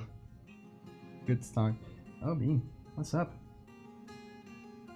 Okay, let's look for a vertebra.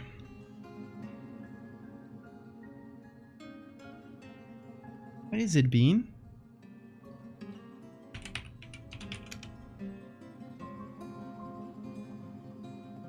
Let's see. Any vertebra pictures? Come here.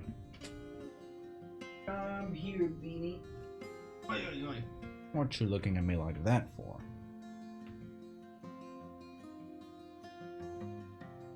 Yeah.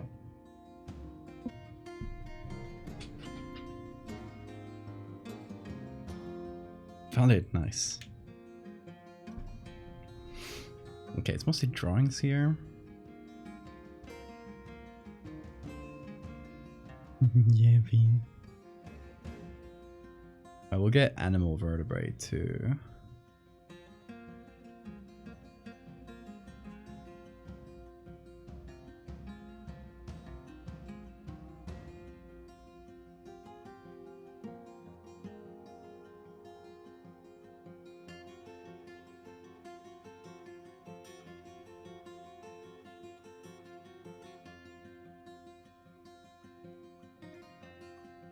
What's that, Bean?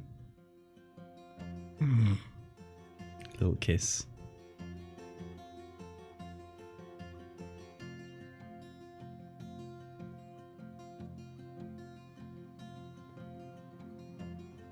coccyx might be good for like one of the pendants or something. What is it, Bean?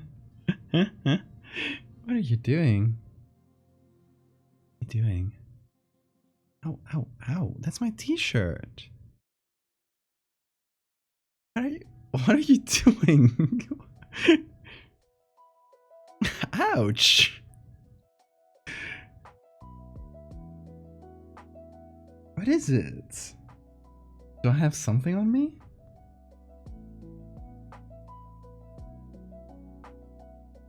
I think he's looking at these.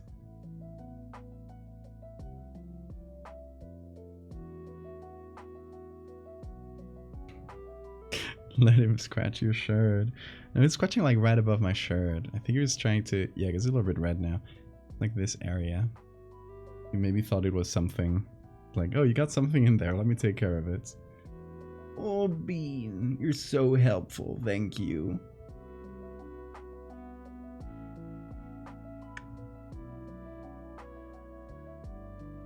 Oh, look at this horse jawbone. Might not be a horse, but it looks like it. Oh shit, sorry. Horse jawbone.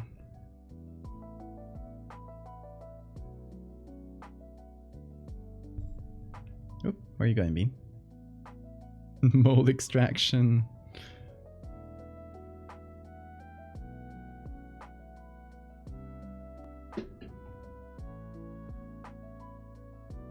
What are you doing, Bean? Okay, let me look it up on Wikimedia.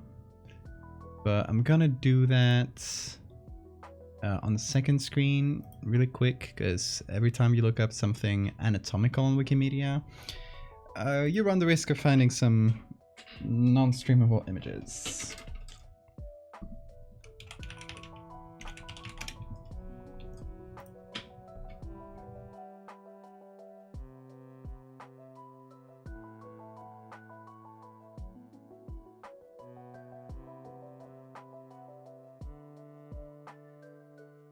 Okay, we're good.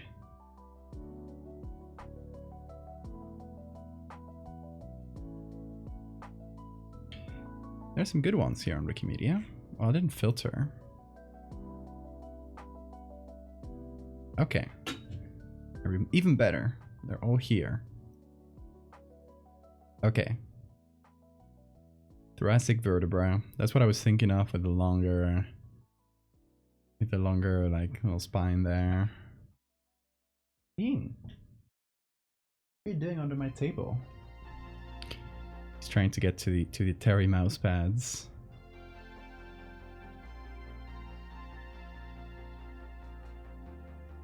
You guys, hold on. There might be some people in chat that haven't seen the Terry mouse pads.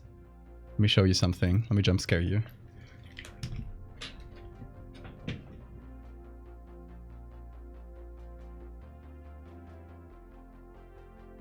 This is something I had made and sent to me. I got 10 of these, and I haven't made them available anywhere yet, but I'm planning on doing a giveaway here on stream at some point, where I will give away one or more of these beauties.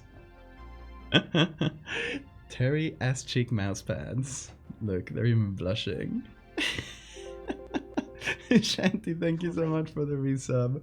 What a perfect moment. Look at this, look at this, look at this, look at this.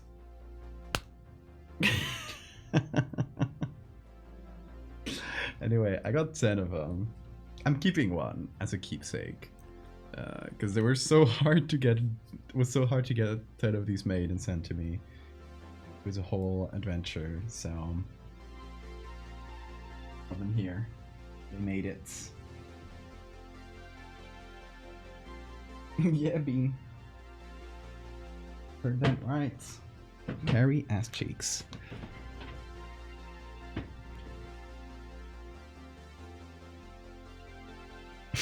Anyway, where were we?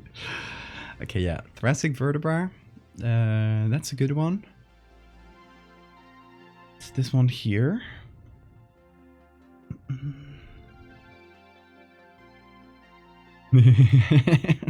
Skeleton relaxing. One of my favorite images ever. Okay. Seems like all the relevant ones are up here. We can do atlas or axis, which are the vertebra 1 and 2. Look, here's how they fit. So it's called Atlas because Atlas was the titan that was holding up the world, right? It was always represented as this giant that's holding up the entire globe in its shoulders. So this vertebra is the first one. It holds up the skull. So it's kind of like the same imagery. It's kind of holding up the world. It's really cool. Really cool name for a bone. Probably one of my favorite ones in terms of names. Not a very interesting bone. Like Atlas is the first one, as you can see there. It has a groove in it. And axis is the second one, and it fills this groove with this, so they're kind of locked in together for extra stability.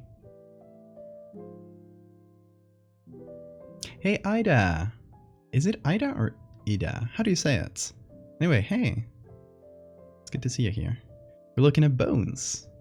Vertebra lore. Yeah, vertebrae have lore. Based on Greek gods, which is cool. Like more bones should be named after Greek gods. Okay, but for jewelry though, I'm leaning towards thoracic vertebrae. This one's kind of a little bit sideways, which I don't love. This one's really like much flatter, which might be better for jewelry.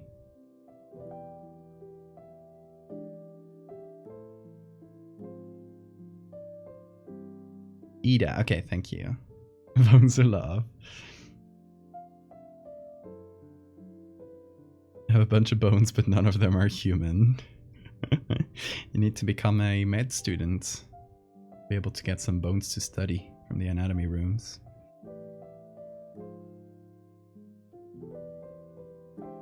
Okay, this is my first candidate here. For those joining us right now, we are making bone jewelry. This is gonna go in a newspaper ad.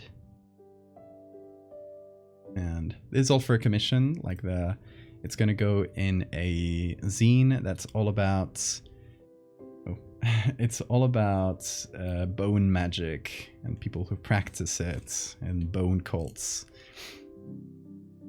And this specific part of it's gonna be based on these type of newspaper ads. Like this one, or this one here. I'm gonna try and go for the same style or similar one. But it's all about bone jewelry.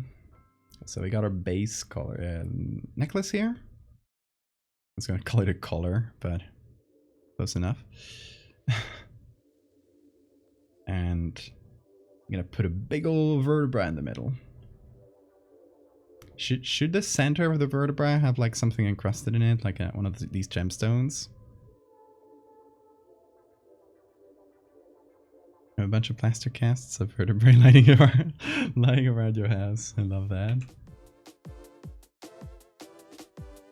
Like, oh yeah, the vertebrae box. Don't mind that. Don't mind the clutter.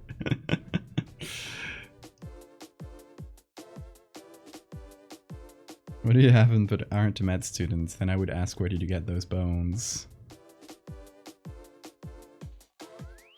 Where are you finding these bones? Give them back. Give them back, bone stealer. That's what I would say.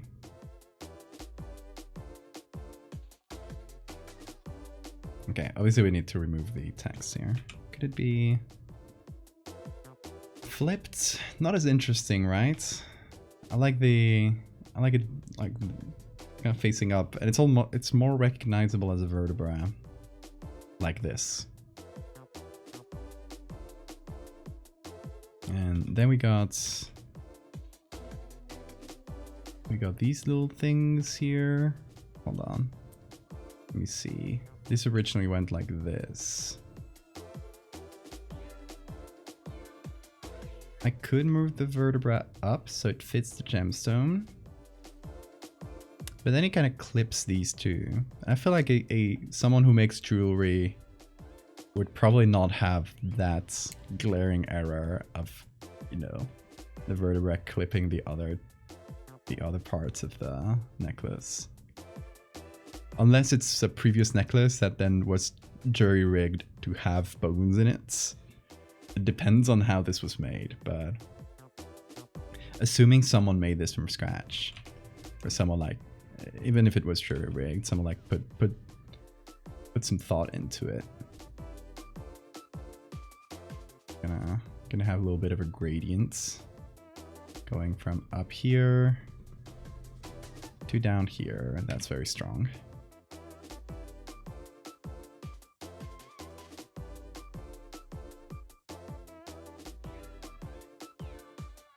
I think this is the right spot, more or less. Your mom teaches physiotherapy. She used to bring home plastic casts of bones home all the time. Used to have a full spine with rubber cartilage. Nice. See, that is ethical bone stealing. When you steal them from your workplace.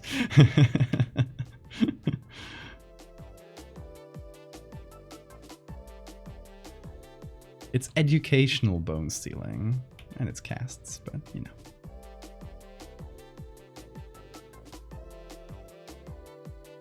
Now, if you make them into clothing, like the guy we talked about before.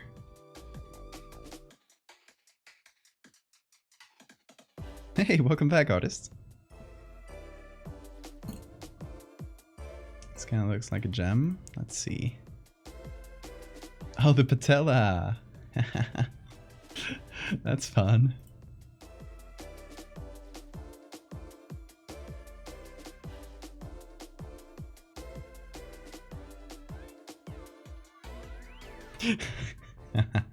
Jesus is like, yes, you called.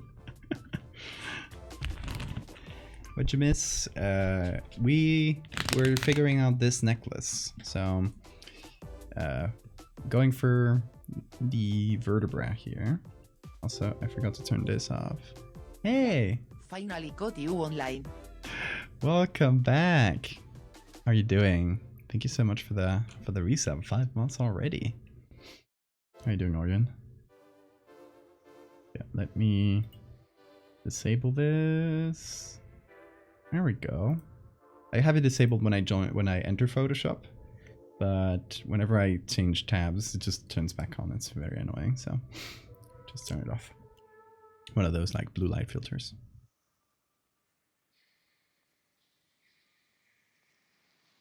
Giving you all my thinking brain for you to figure out this necklace. Thank you. Thank you for your brain juices.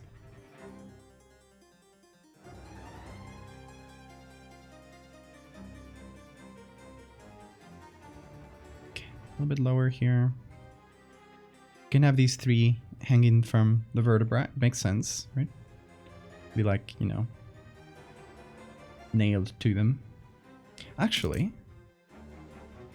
did I end up downloading that image? No, but one of the ones, this one here, has a couple nails running through it. I'm gonna yoink that.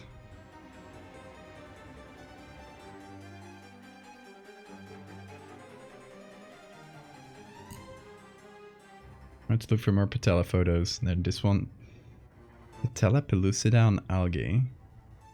Gave you trypophobia. Ooh, send me. Send it to me.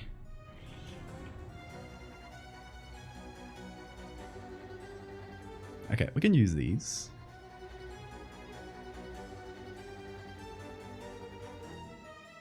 Don't mind my shitty selection. I swear it's fine. I'll fix it up in post.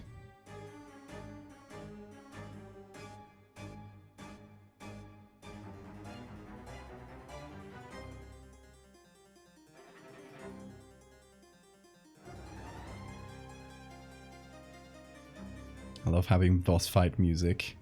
As I select something in Photoshop, it makes it feel so much more important.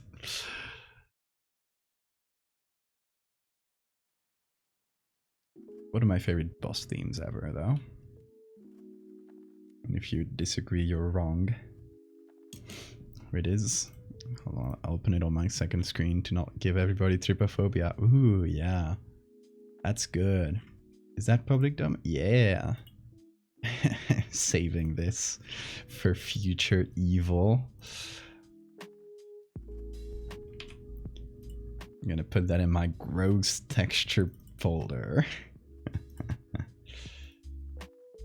I cackle maniacally. Giving you ammo.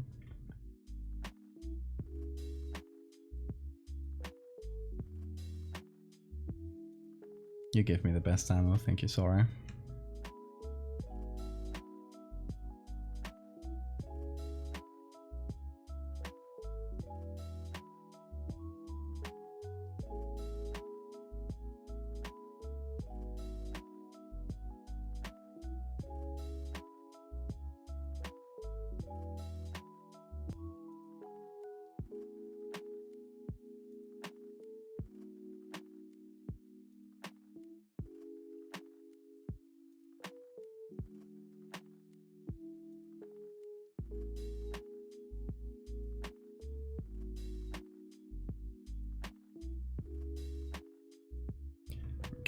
Gotta remember not to go too hard on the details, because a lot of it will be lost once we add the halftone on it.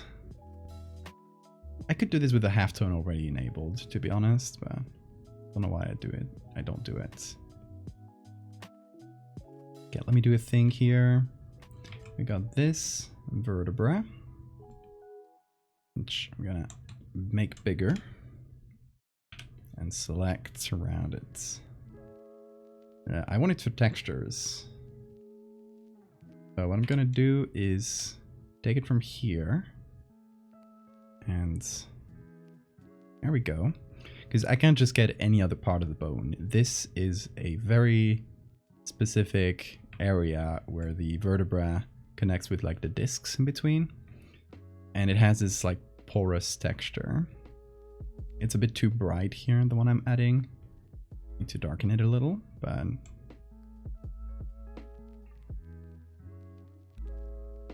it's much easier than trying to make it up from scratch. There we go. Easy peasy. Thank you for the save reminder.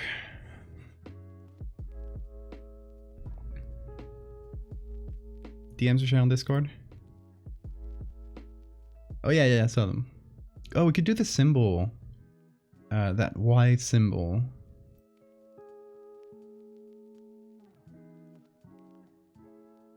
We could carve it on here.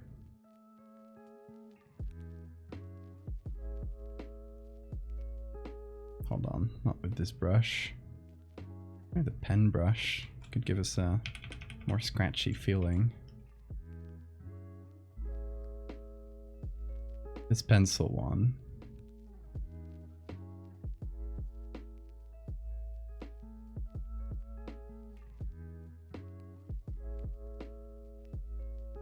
Okay, so there's this symbol.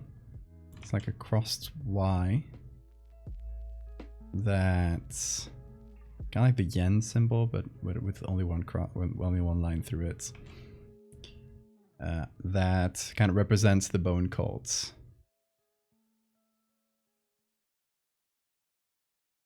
I think it's a symbol of the zine that's gonna go on there.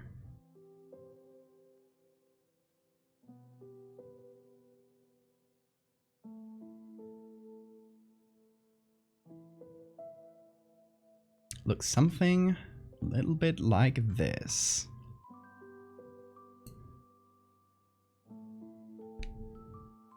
What's my stance on surgery photos? We go for fleshy texture. NSF alpha stream.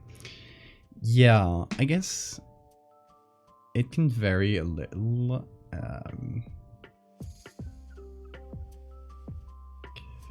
depends on how recognizable the person is. Like if it's, you can recognize a person, not too happy about that. Also depends on how old it is. Like if it's a really old photo of a surgery, it's like, you know this person's long dead and it doesn't bother me as much.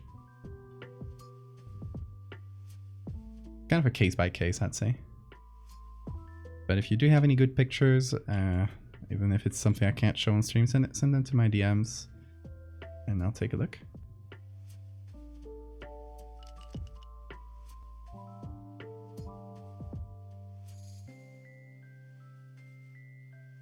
Thank you.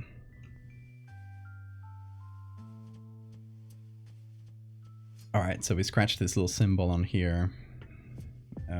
It looks a bit drawn on, but I think the halftone will really smooth that over.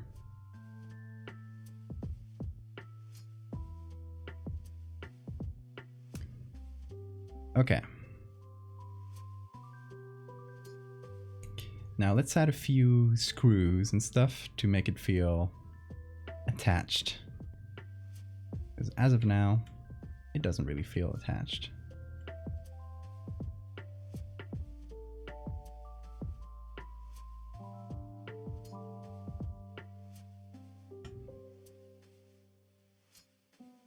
We got these two little screws, which I'm gonna make bigger.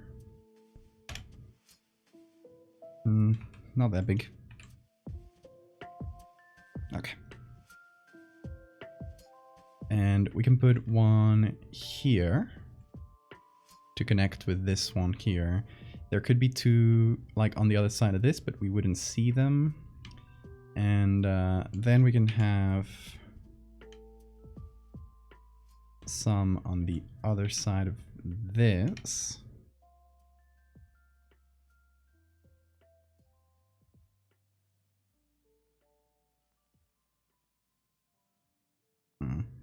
Gonna change it a little bit so it doesn't feel like the same.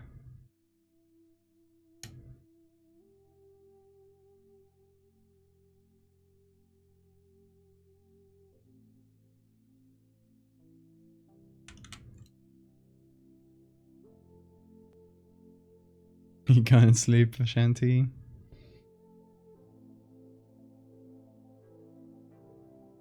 Or you're just watching in bed. Alright, there we go. Now it feels a bit more connected. There's, you know, this kind of feels like there's a line that connects all of it. Now, should we try on this halftone effect?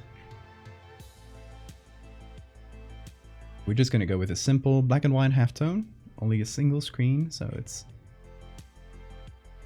a bit easier than complicated color halftones. I think I got it over here. Yeah. I have a prepared, there we go, filter with all of it. So, we already got the saturate.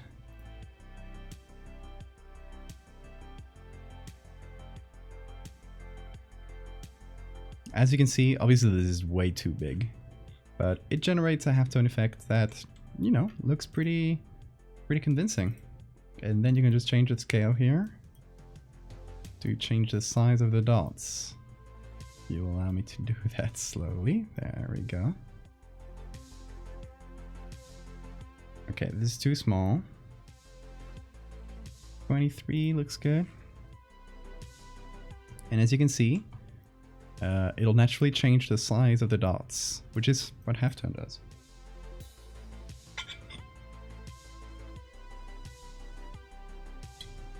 World hard, pillow soft. I getcha, yeah. I slept for 12 hours today, so I really getcha. Hey, Evelyn. Alright, as you can see, this is why I was insisting that details would get smoothed over. Just look at the amount of detail that's kept when you do this. I think I might keep this a little bit smaller. 15.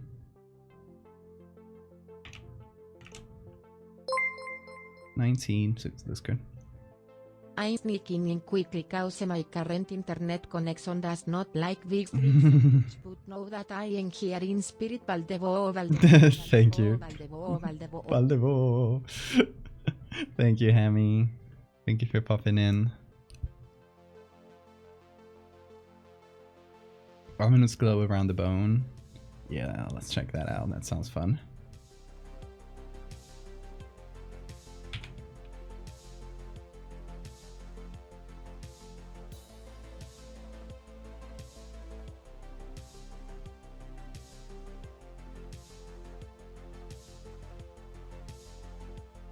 Hold on, I could just do this automatically.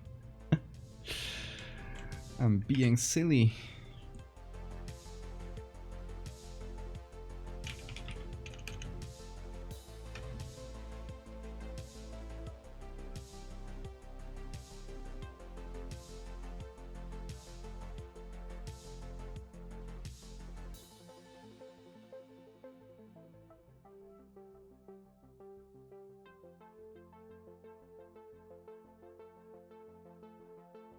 Can do a little bit. It's not super noticeable though.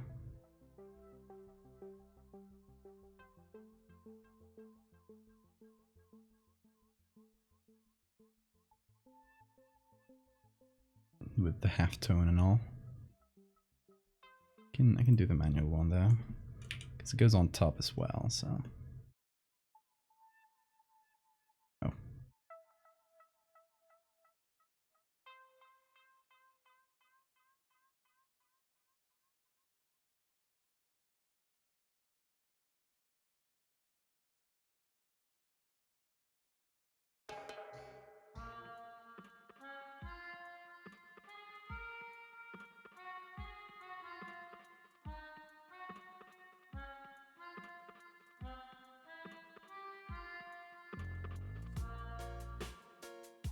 I'd wear this, I don't care how cursed it is. True.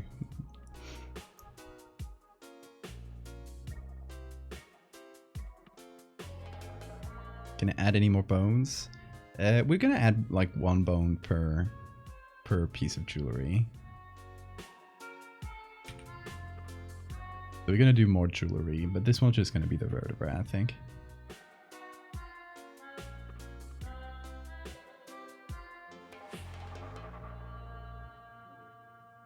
I think with the glow we do lose a little bit of readability. Like it just contrasts less against the background. You can see that pretty well from afar. And sometimes with this effect, you gotta flatten the image to see it. Now we can actually see it well. I like it actually. I like it when you flatten it. It does look, you know, a little bit hard to read when it's still like the live effect.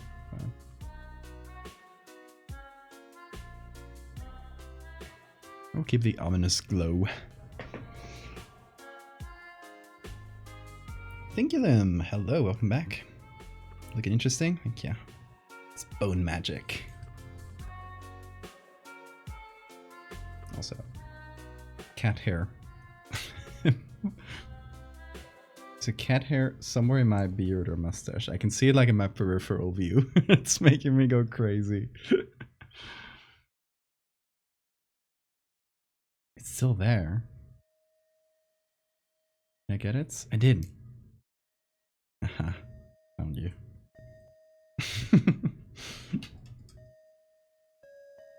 Thank you, Capri. Okay, we're gonna make the necklace a little bit more lively because it lost a lot of oomph when we added the effects.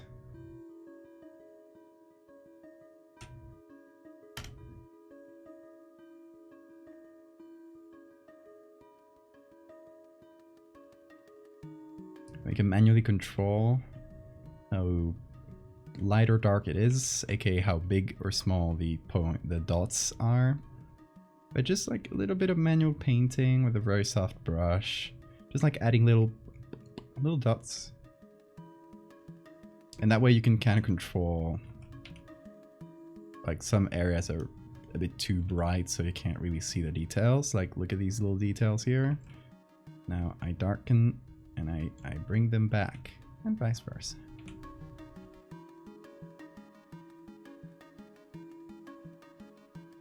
And we're also gonna add a drop shadow to this below the glow. I'm just gonna do this. Increase the distance a little bit. And the size.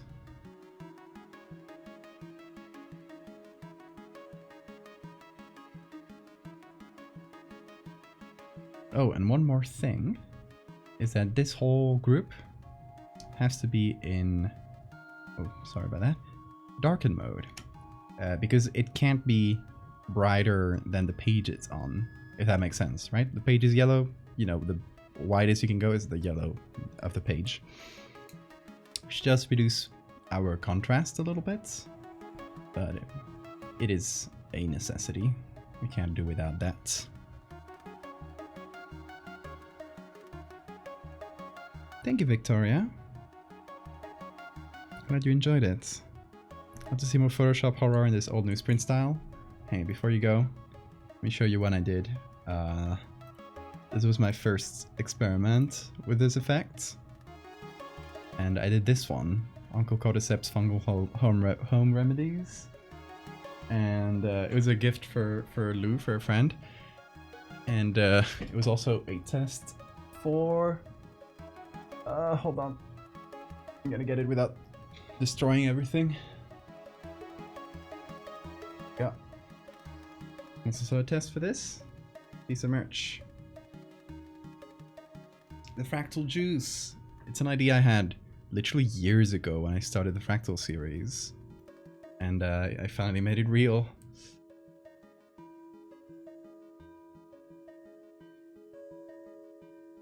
You might have seen me wear this on stream. That's why I got it right above here. Wear it on stream from time to time. It's in the merge zone.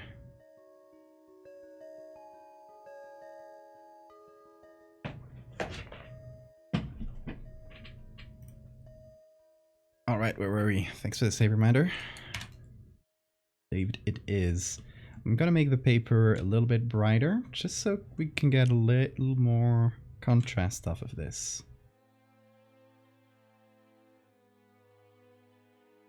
Okay, we also gotta reduce the saturation.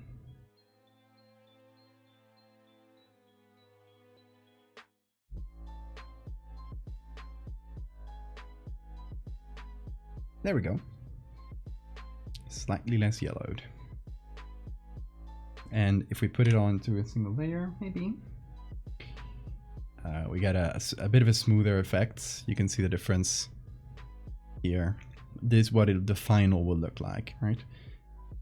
This the live effect, where we can move things, but when we finish, it'll all like condense down into a much smoother image. What's up, Beanie? Hey, Bimbo. Aww. Here. Come here. Come here. What's up? Got anything to say to chats? What's up, Sora? Ooh. Okay. Oh, he wanted to check out the Fractal Juice t-shirt. Cosito bonito. Let me. Oh, frijole. I gave Bean the earbud so he could hear frijole coming from it. Whoop, careful with Mike Bean. Yeah, love you so much. Love you so much, little baby. Look, we're making bone necklaces today. Not cat bones, don't worry. You're safe. I won't turn you into bones. I would never do that.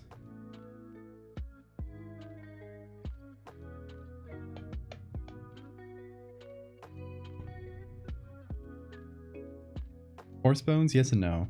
No, only humans. for this one. Oh, Bean. Whoa, whoa, whoa. Don't press buttons. Careful with that. Little man. Give me those eye boogers. Need them. I'm gonna start a collection.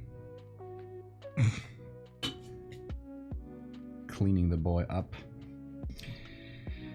Okay, we have an issue. Bean is looking at you. Bean is on my tablet right now. Which, can I get this? There we go.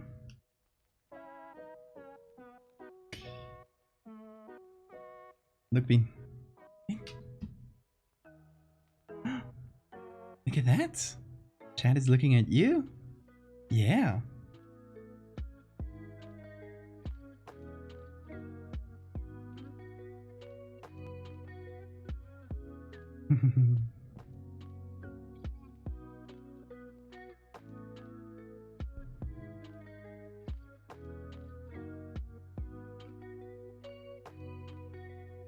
Look at the most beautiful man ever. Oh, ooh, he loves it.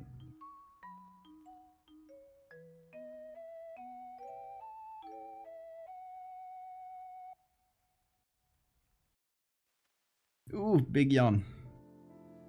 Where are you going, little boy? Here's a treat from chat. Who's filling the camera with images of you and your honor. Here.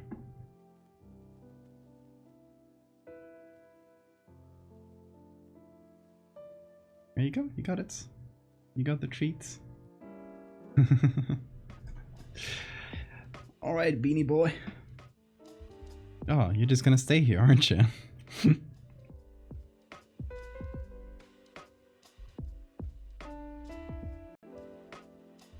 I blew on his back. Whoa! Whoa! Bean! Bean Mayhem! Bean Chaos! He touched the buttons! He changed the stream scene. Silly boy.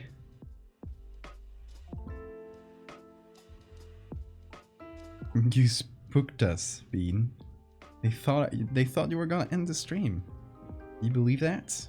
No, no, no, no, no. Don't get, that's the t-shirt. Leave that alone. Bean ass.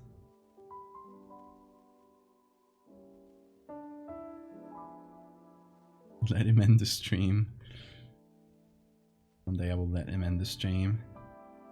I'll just give Bean full control. Leave that alone. Bean, no. That's a cable. You don't eat cables. You eat... Let's see. Toothbrushes. Oh yeah. You like that, don't you? Like...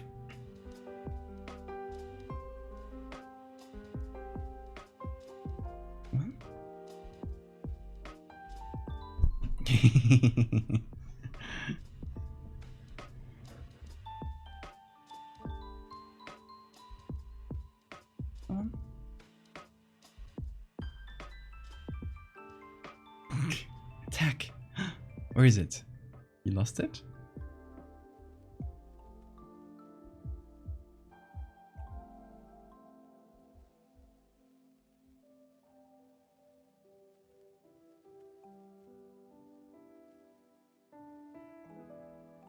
He loves the toothbrush.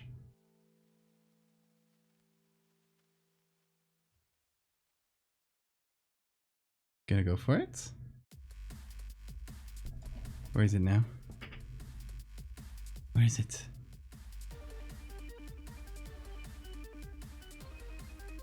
Go for it. Go for it. Go. Where is it?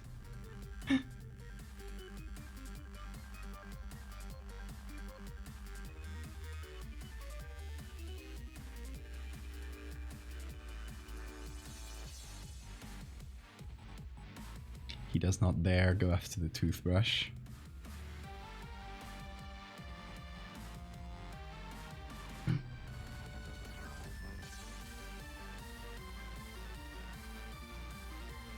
Come on.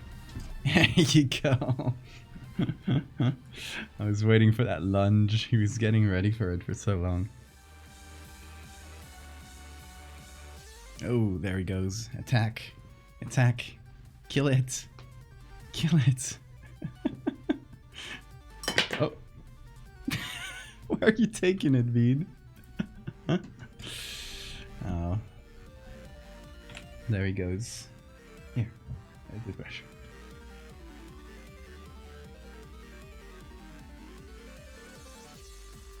What did you sense, Sora? Skeleton relaxing, yeah.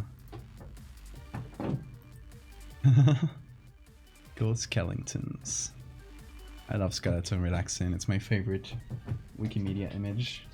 Dean, what you going crazy for? Look at this.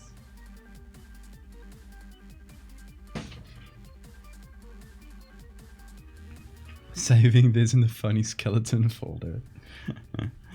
I didn't see them, sorry.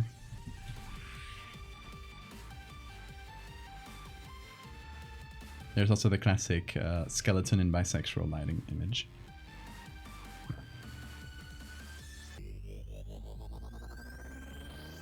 Okay, so we got our necklace. Very happy with it. It's all in the necklace group, which, hold on, this needs to go in here. Oh.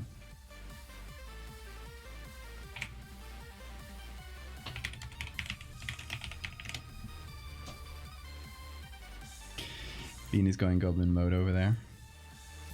Okay, so if we went like for vertical cuts, we could do this. But I don't like it that much. I want to have the whole necklace, or at least like a good chunk of it, so we can see the full context, you know? So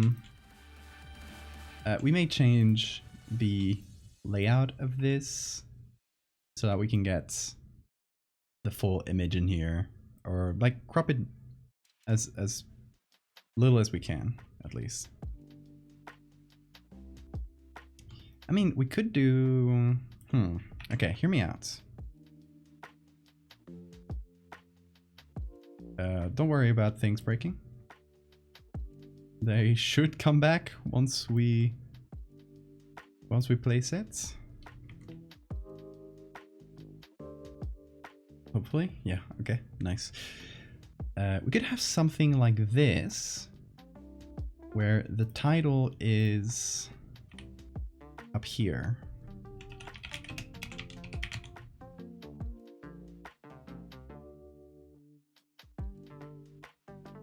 Bone mag. Script one.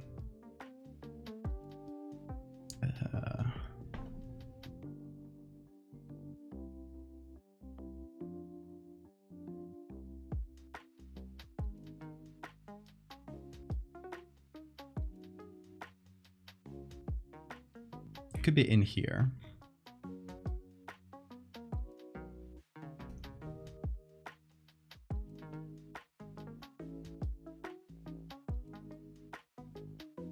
Do you need a hand? Oh, that's a nice hand. We should get the finger bones on their own though.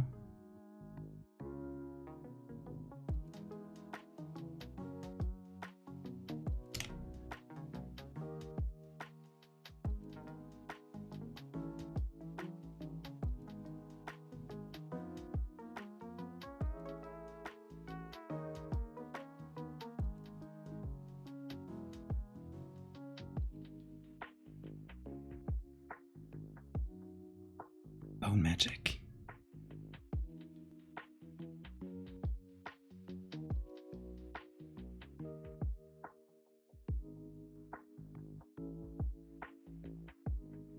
You did it for the pun.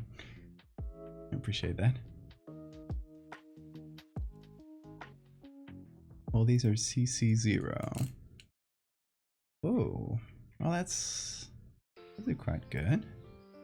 Plus black background always makes it easier to cut. Thank you.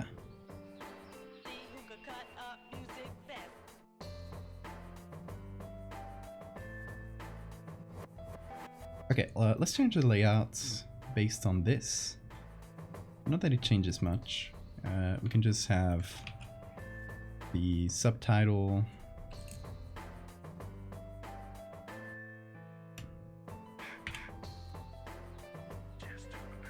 Right, now the necklace is all this. I'm just gonna move this one up. Ooh.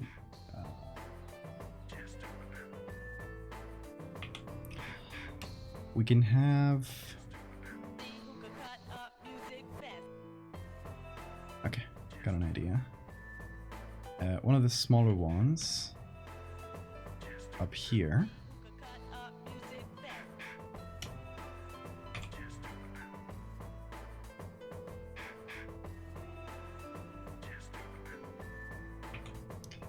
And we just change the subtitle on this one. Change their place.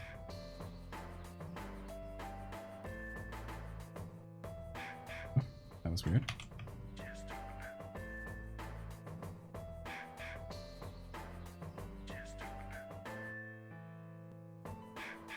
Oh, that's interesting. You can do... Oh. Okay, sorry, I just realized something about the lasso tool. Like, one of the most basic tools in Photoshop is that... Holy shit, this is a kind of a discovery, to be honest. You can do the freehand lasso, like this one, where you just select a thing like this. And then you have the polygonal lasso. They've always been different tools in my head. But I just pressed Alt while I was using the freehand lasso. I'm pressing the Alt key now. Boom! It becomes the other one. Then I release Alt. This finishes selection. Well, I guess if I hold on, do this, then change to this. Now keep it pressed again. Release Alt. Change back to this one. Oh, this is gonna be useful. I'm literally finding things about Photoshop. I've been using it for like 15 years.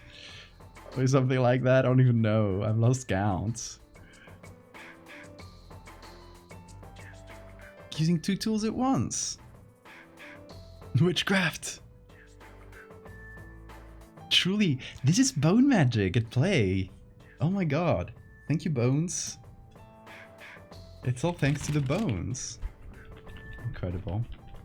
I love this. It's actually really fun to find things about Photoshop like that. Sometimes this, you know, there's not a guide anywhere that explains that you can do this. Maybe some video out there mentions it, but it's one of those things where you're like, you just press Alt and suddenly you see it does something new. Like, oh shit.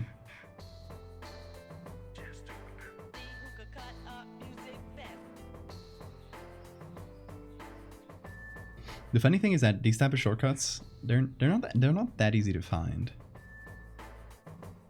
There's like a page on the Adobe website where there's like a bunch of shortcuts, but it doesn't include all of them.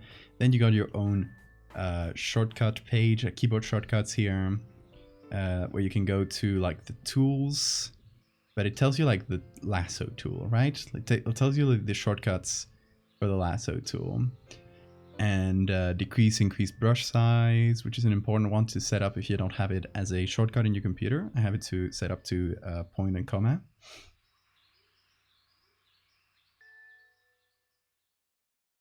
But there's no, like, it doesn't appear on here, like switch lasso tool or something. And thanks for the save reminder. Okay, let's do text here. Set up a little text box. Covers this. We're gonna do a subtitle and maybe something a bit more descriptive since we already have bone magic on there, and we can change the text at any point, so this is just placeholder.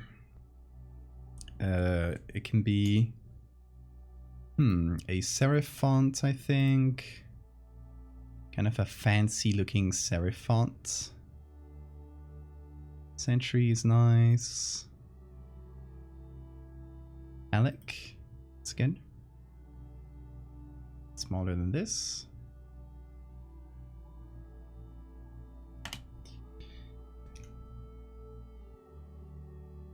Question: if Osa Betty's is feet bones, hand bones,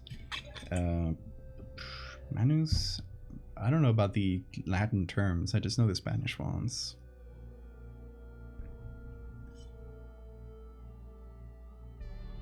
I assume you say manus, hand is manus in Latin. I don't know. We were never taught the Latin names for things. That's a very like English word type thing. And they use like the original quote unquote Latin names for anatomy stuff. In Spain, we just use the Spanish names, which is the same. Like it's the same word. It's just like how it derives into Spanish.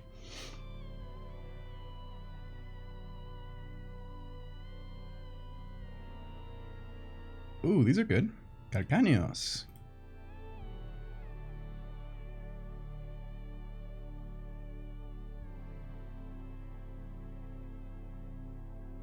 For finger bones, you might want to look phalanx. You'll probably find something.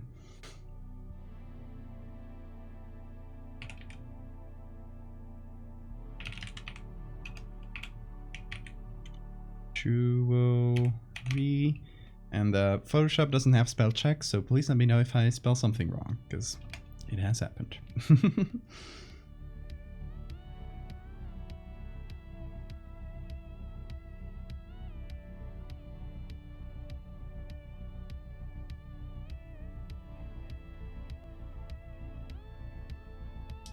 Do we call it the finest bone jewelry, or do we call it something different, like a softer name for it? Like human jewelry or something like that. Radio station, thank you so much for the follow.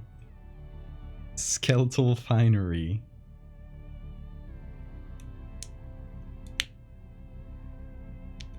Casa Codornato jewelry. Search for that.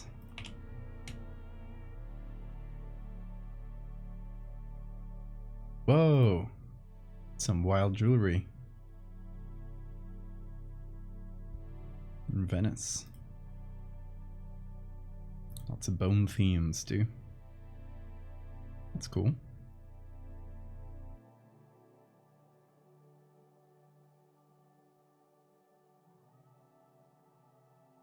Newest addition to the... Oh, like a...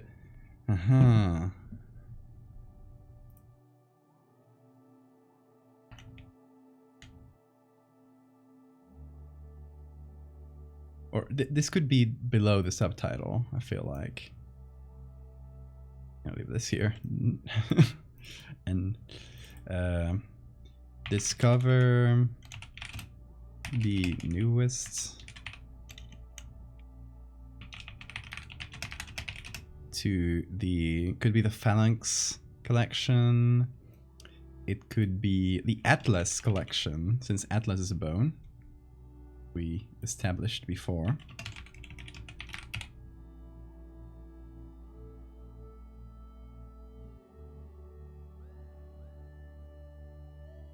It also sort of sounds dope.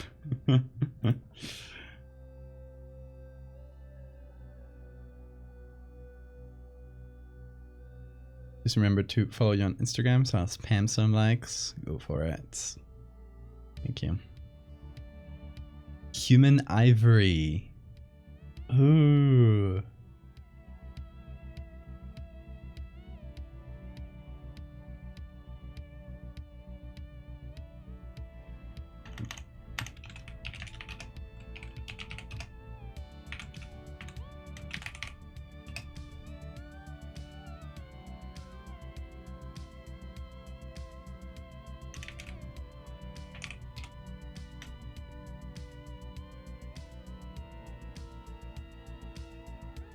And this can be regular, smaller, left aligned. And we can have it here.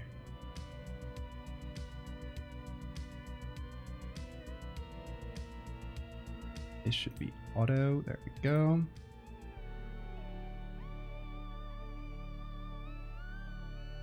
Thank you so much for the human ivory. That's perfect.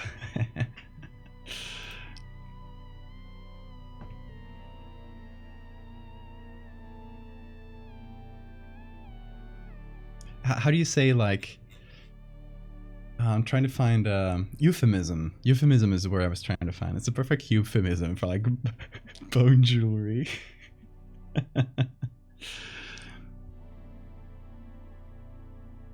Or the finest in human ivory compliments or something. Do you call them compliments? Like a generic word for like jewelry and other things, like not non-main pieces of clothing, if that makes sense. So far that should be auto. A bit smaller. There we go. Accoutrement.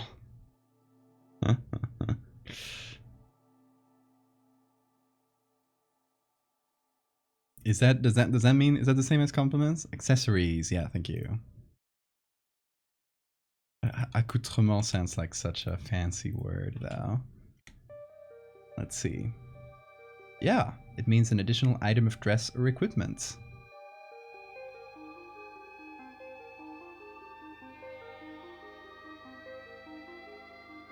Should we go for accoutrement then?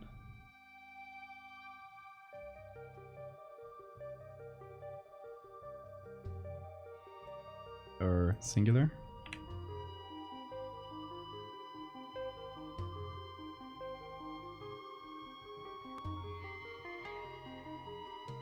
It makes it sound fancier, doesn't it? Okay, let's look at it for our examples here. I mostly want to look for the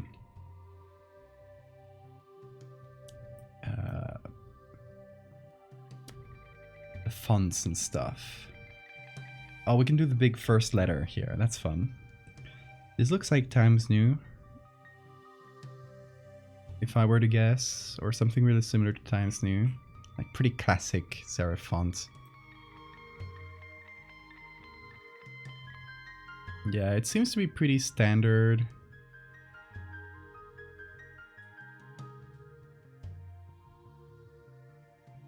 Let's see, the one that feels like finer is this one. Like, this one's clearly like more rococo. And this one. Okay, this one, it's a bit small, so I've ignored it, but yeah, that's the vibe. These most exceptional watches and clocks are a tribute to the skill of world-famed watchmakers of Le Coutre. In all the world, there are no more exciting and unique timepieces than those bearing the distinguished hallmark of Le Coutre. For over a century, Le Coutre watches and clocks, exception in concept, meticulous manufacture, magnificent fashion, have been the prized possession of royalty. Today, throughout the world, exceptional men and women prefer and own Le Coutre timepieces. Visit your Le Coutre quality jeweler soon to select your treasure or to purchase the most exceptional gift. This is amazing. Like, this language, you don't see this language anymore in advertising. It's such a over the top, trying to woo you into this world of luxury. Luxury brands don't do that anymore. It's so silly. I love it. Like, it's so over the top.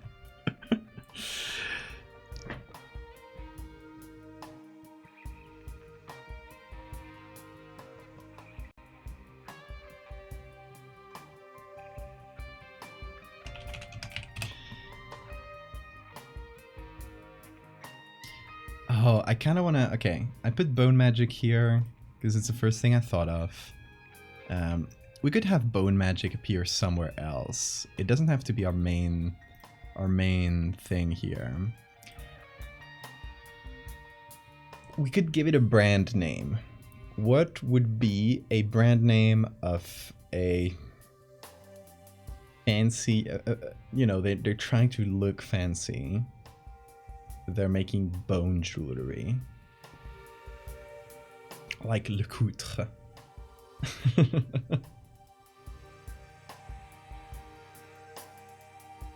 It could just be like a French surname.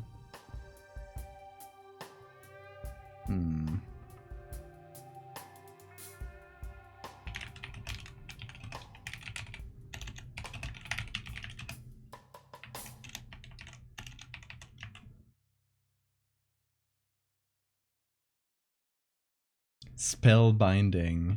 Oh, that's perfect. I'm trying to think of Spanish, French surnames that have le in front.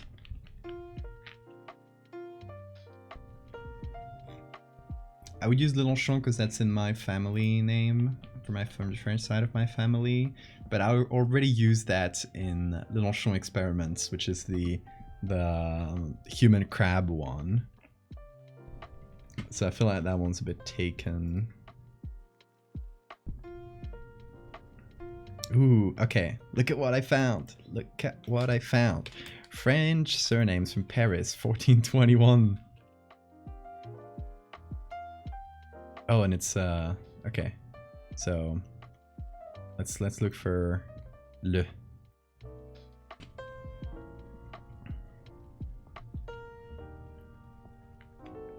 Le blanc, the white.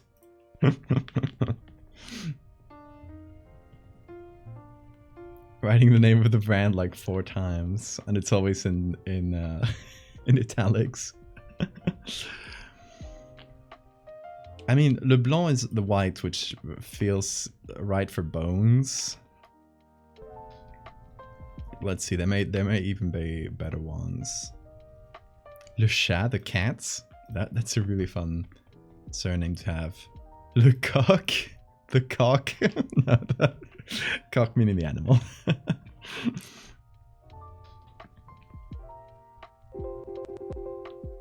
Hey, Fuente Ambar. Thank you so much for the sub. Oh, muchas gracias.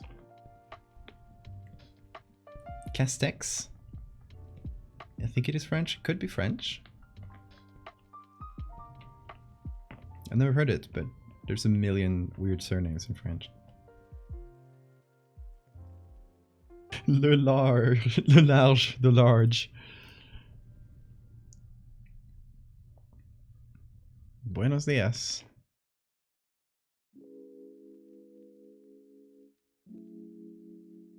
I don't think we'll find the bone specifically. That'll be funny, but that doesn't feel very surname-ish. Is there? Okay, hold on.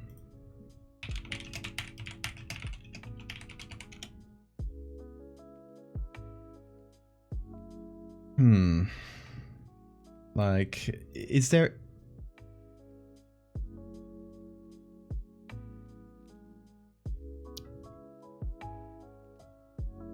any job title that's something like bone carver?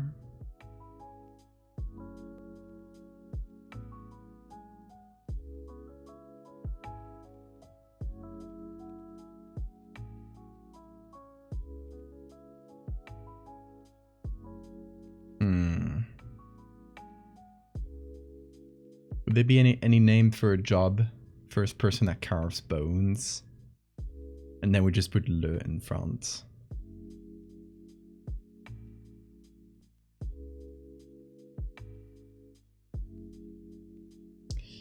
We got scrimshaw in English, but there's not a job title that's like scrimshaw. And that's very specific. Scrimshaw, I think it's very specific to the ones that mariners used to make, like while out at sea. It's like a specific type of bone engraving. more than like a general name. Although there might have been like scrimshawers.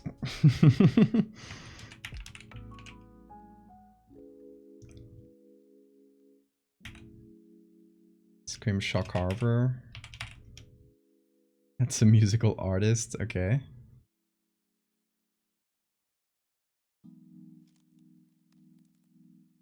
Le osseux. I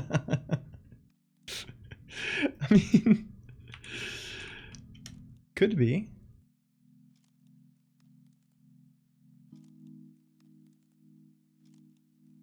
It would be more like el ocio in Spanish. Could be huesudo too, I guess. Se. It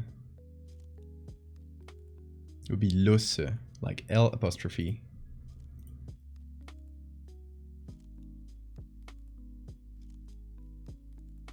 Let's see. I'm gonna Google it, see if it is a surname. Oh, not l'oiseau.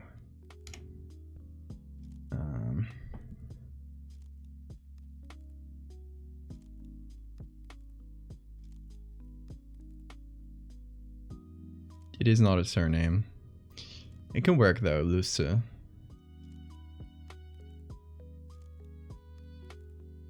It is a bit on the nose, but I feel like for an English speaker that's just trying to pretend to be French to sell bone jewelry, it can work, right?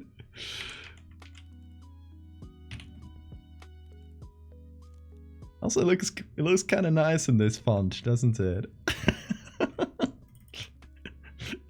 I will give artist the final word on if this looks too silly or not.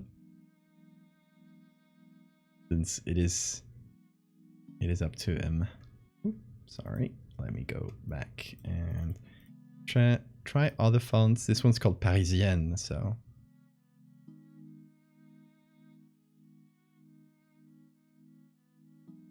let's try other similarly fancy fonts. Not that I have a ton of them, but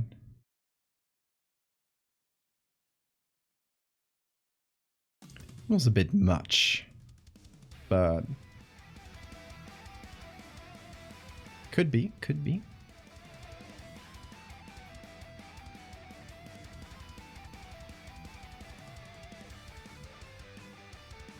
That's not bad either.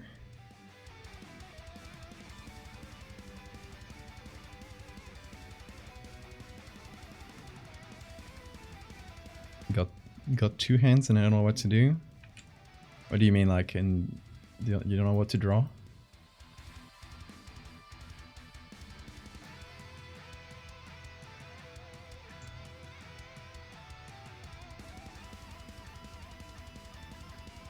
What is it? Well, doesn't matter. Small L. I feel like this works better. Kind of misplaced, but okay, it's either this one or I'm finding more, like looking for similar ones.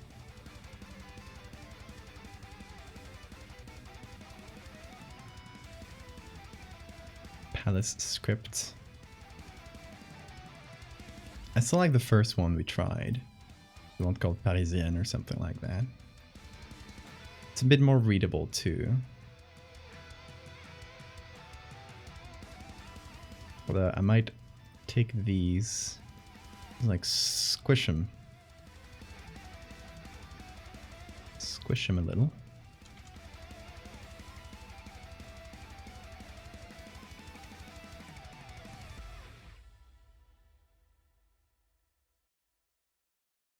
Oh, you got to draw hands. That's fair. Hands are really complicated, but you gotta throw yourself into it. And it might not come out perfect the first few times, but it'll eventually get there.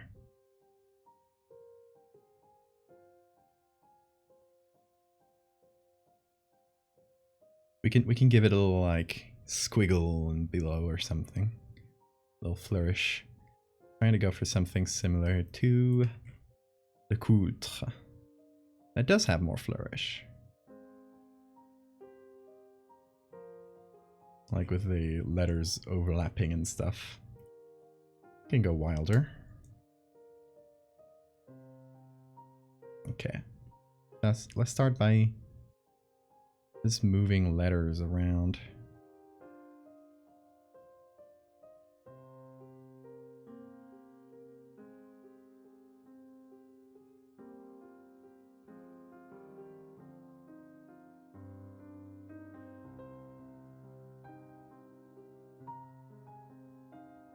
This one can be a little bit thinner.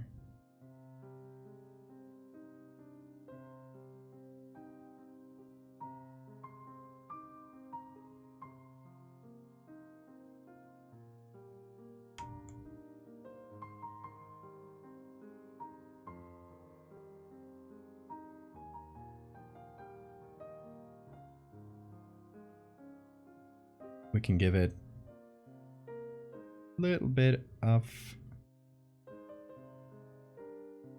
direction like this.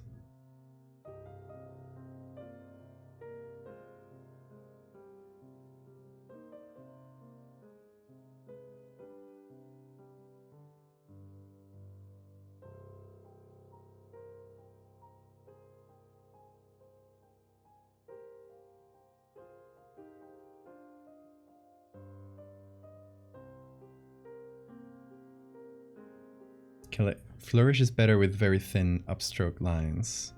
Yeah, it's true that this one doesn't let itself as well.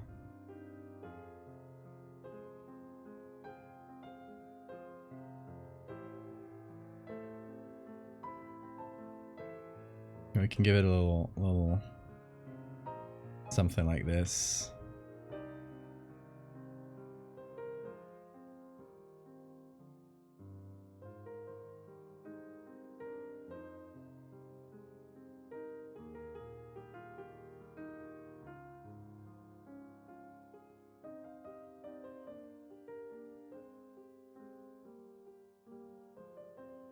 Tail of the L becomes the underline. Now we're talking.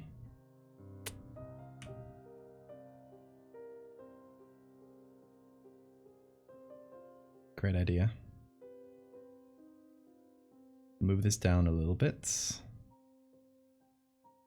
Then just mask out the end of the L.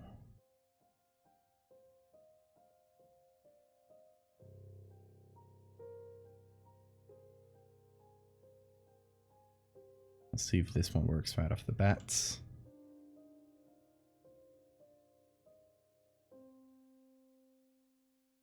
A little editing and we're good. Oop, there we go. I'm gonna change vary the thickness. That goes.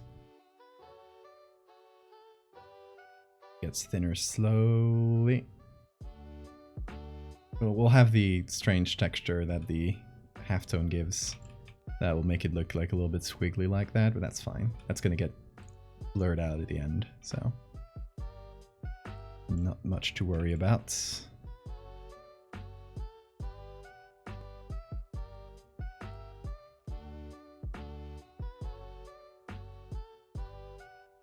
Hey Mectol, good to see you.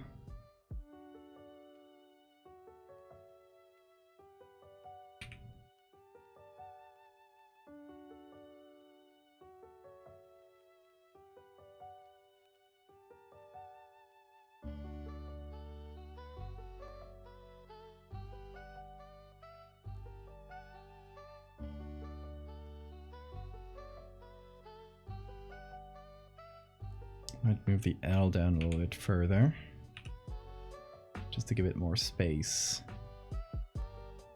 I'll make it taller and move it lower.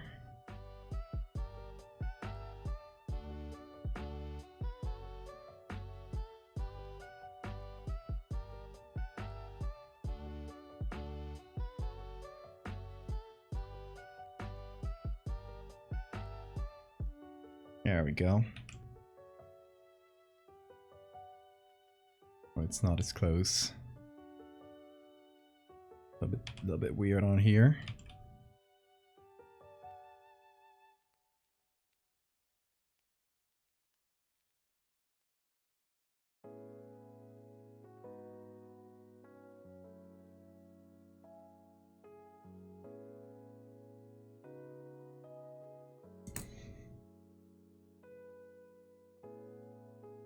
Much fancier now.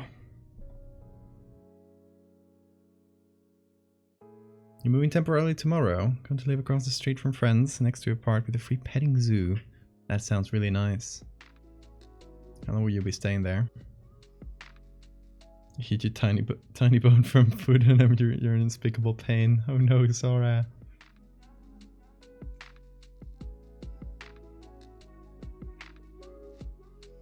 Three months? Nice. Hope you can make the best of it.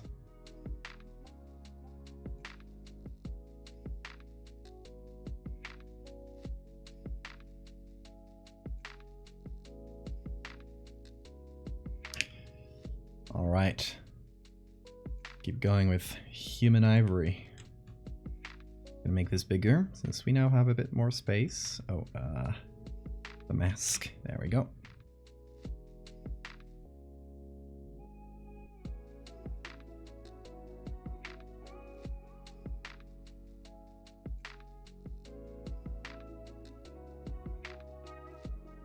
Move this down.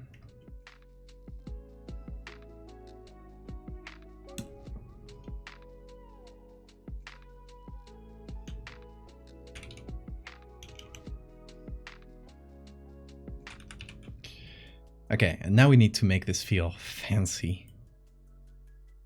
We're gonna make this, there we go, aligned and hyphenate.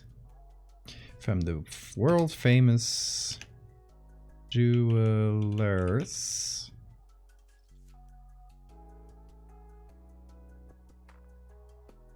Of Le Seu. Which will be italicized, of course. Go back to normal, please. There we go. Oh, thank you for the save reminder.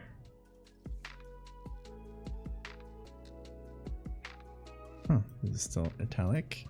Regular, please. There we go. I'm gonna try to find a way to cover the hands. You can't escape from this. Jesus, you're gonna have to do it. You're gonna have to try it.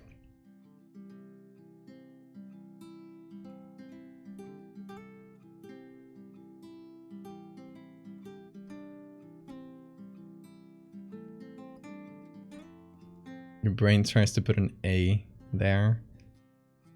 Yeah, there's some French words that have a like the EAU thing, but this ain't one of them.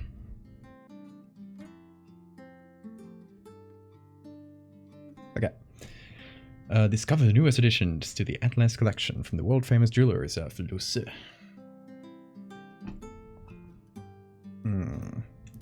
What else can we add to make it sound fancier, as fancy as possible? I feel like these ones are the best at doing this.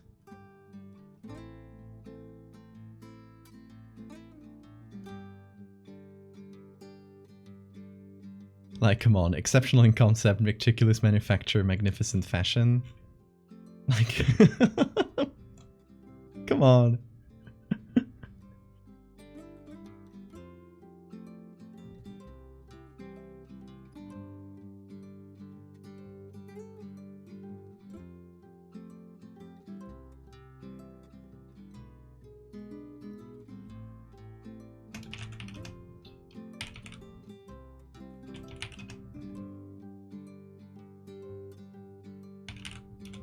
Kind of copying their words, but it's kind of hard not to. They're so good.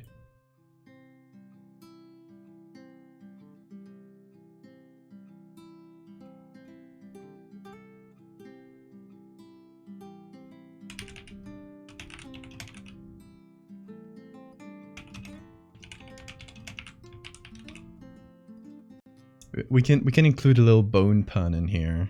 Give me your best bone puns, please.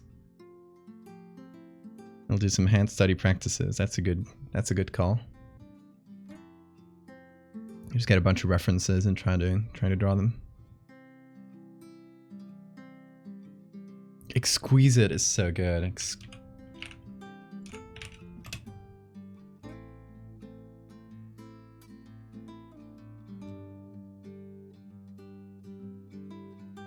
Swarovski crystals. How do you even say it? Well, you get it.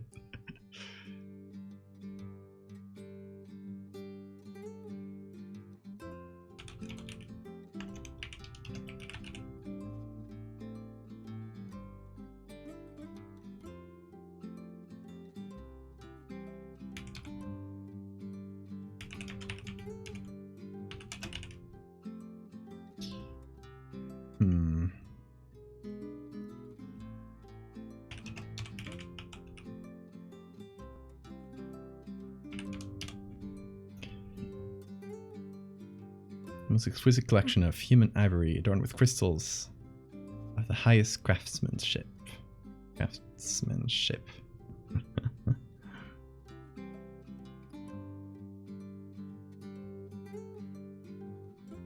Orfèvre, that's really good.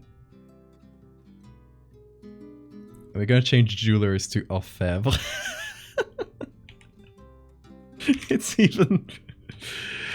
It's even more pretentious.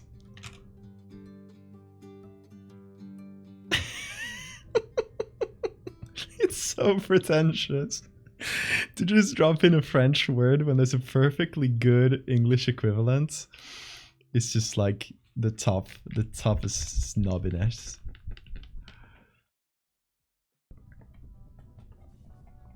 Is that specific to gold?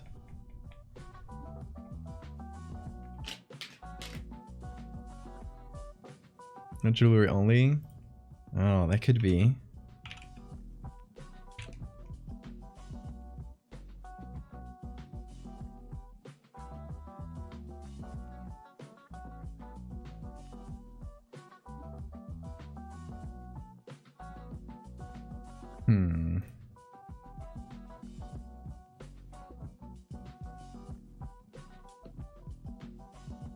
Oh, there's pictures of a horse for some reason.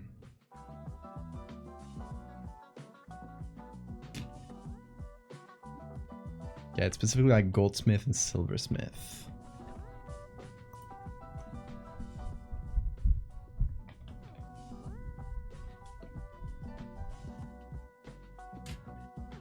This is a vertebrae.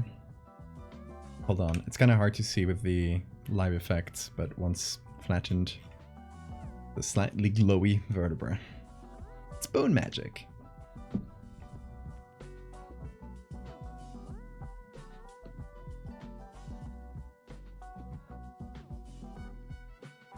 Okay, we got a bit of text.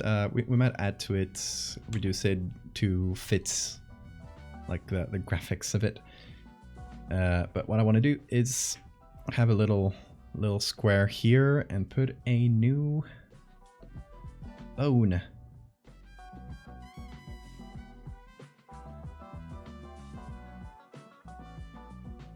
It might be a little bit of a small one, so we can't do anything too fancy, too big. Okay, let's fill that in with black. Turn that up a little bit. There we go.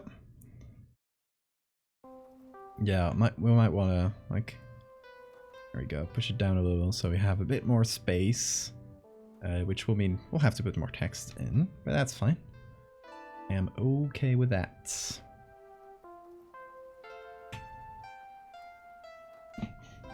Orfèvre. That is exactly what a pretentious person who makes bone jewelry will call themselves. That is really good.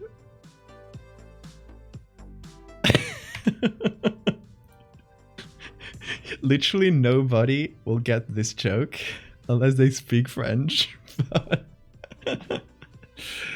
But really good one.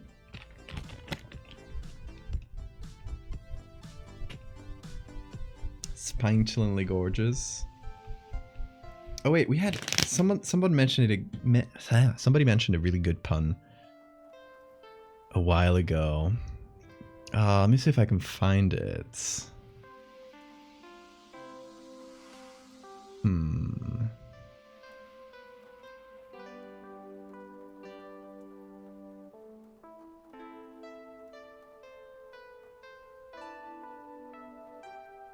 Like there's something someone said that I tried to make a mental note of and then forgot.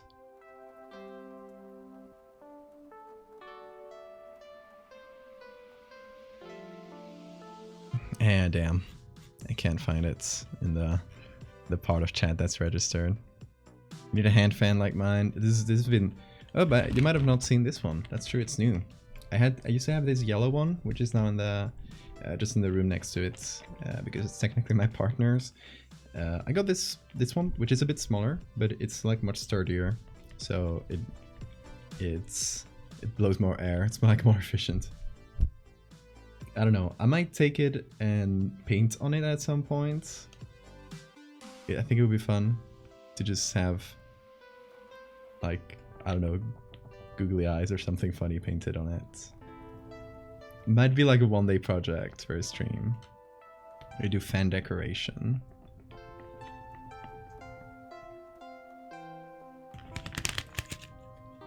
More than the crown of the collection, this is the backbone.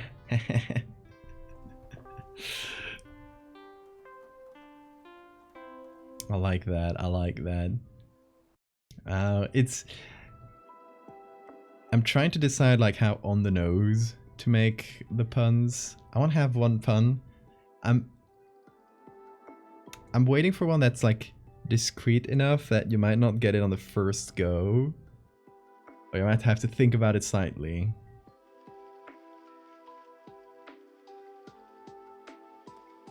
We'll figure something out. I'm sure we will. Okay, I'm gonna take all these pieces of jewelry. Somebody mentioned a jawbone tiara before, which is really good. We have a tiara here, and it's actually the same from the same collection as this, so you know, like it can fit very well. So we could do jawbone tiara. We just change like the structure of it if we find jawbones. But this one might not be perfect for this very small space. Here we could do earrings or rings maybe. And here we could put the tiara, for example. Just like put it on the left, so there it's a bit more balanced.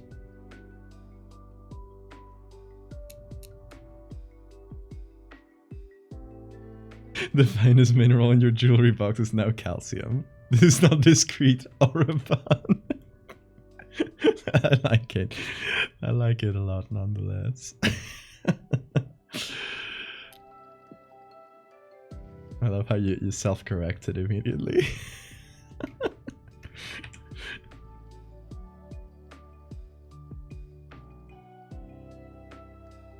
Can I have a computer that doesn't die when I open Photoshop? I want to make stuff like this for fun. That would be great. If you ever need help with it, let me know.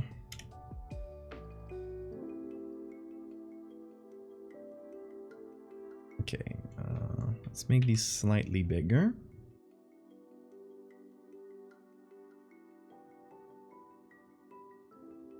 Okay, and then we're gonna turn that into a smart object. Wait, I'm gonna save the image first, because I'm gonna reuse it for the tiara. Smart objects. I'm gonna save too.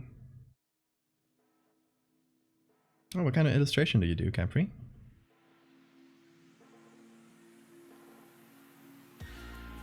I just got that your username is a pun on the Capri Sun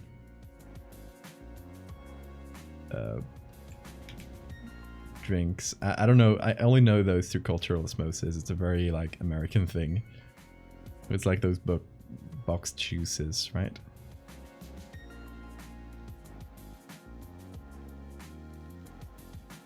I'm too European to understand this.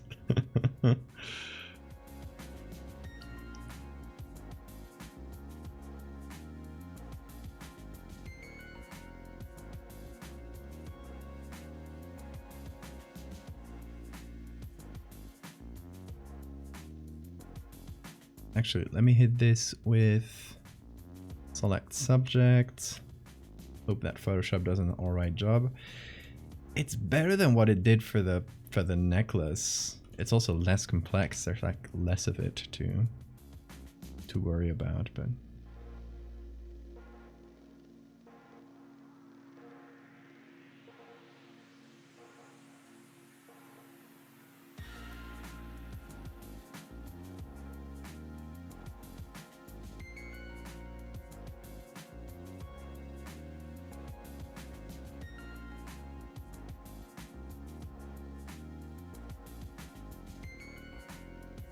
Let's see what this looks like. Pretty decent, honestly.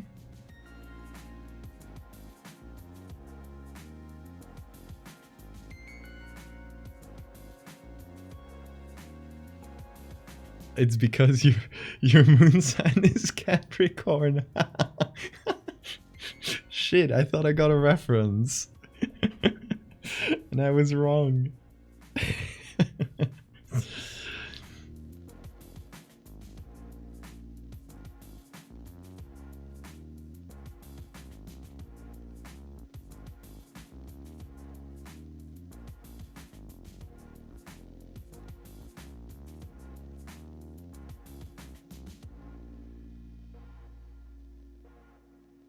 Guys, help, my doctor says you're missing your L3 vertebra.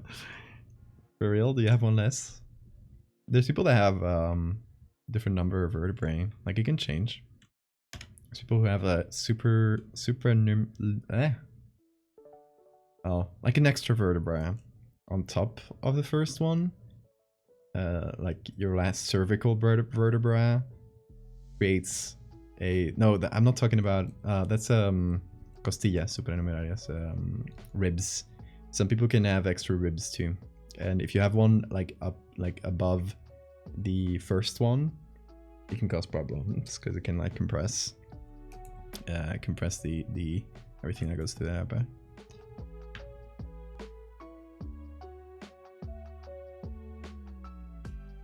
Cultural osmosis can be so weird. I moved from Europe to the US. It's a little creeped out how much I already knew about the brands and stuff. Did you grow up in Europe? Like at what age did you move? Supernumerary. Yes, thank you. It's a difficult word to pronounce. In English, at least.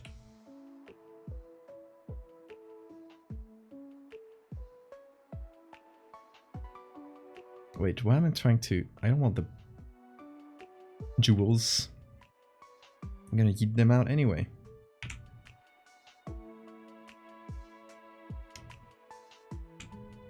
Okay, this is gonna be the earrings.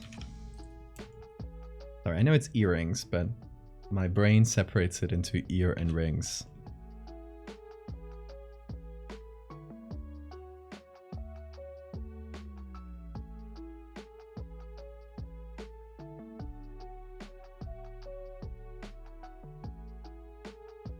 Finnish, you moved to the US at 24, alright. Was it a big cultural shock? I've been to Finland, it's lovely. But it feels like it would be, like just how the people are compared to US Americans, it feels very different.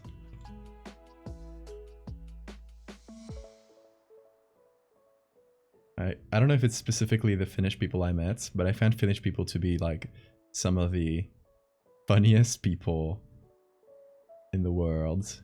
Like, they just have like a way of being funny with a very serious tone that, I don't know, it just really works for me.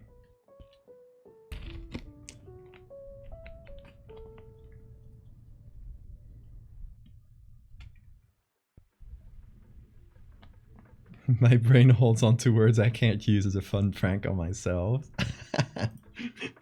Same like me and like strange facts.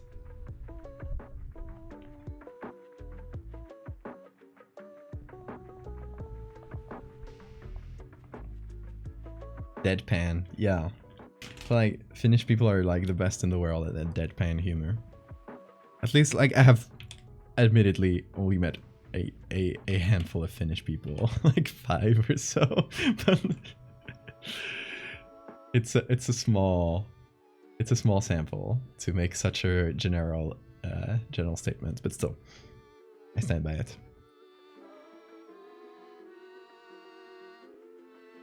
Your grandmother has one earring with one of your baby teeth. That's cursed. I mean, it's kind of cute, but kind of cursed. Oh yeah, we could put teeth in the earrings. I was just about to ask you guys, what do you think we should put on the earrings? I think phalanxes would be cute. Cute, you know. As cute as you can get with bone jewelry even. Let's see. Is that how you write it in English? Phalanx.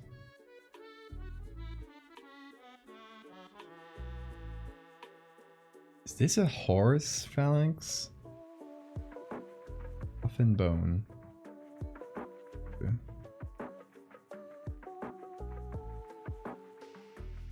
Here's one. I mean, it's very blurry, but we could get away with it. It's a halftone.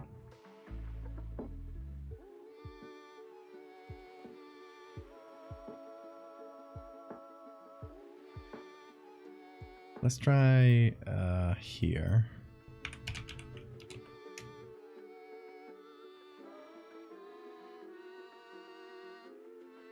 Teeth are not even bone. They're kinda bone. But yeah, I get what you mean. I like bone-ish.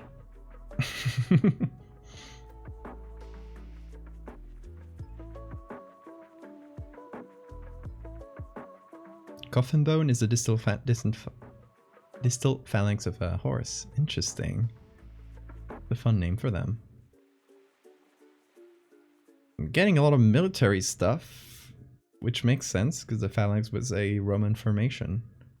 So I guess they named some gun after them. Oh, here they are. The ancient version of it.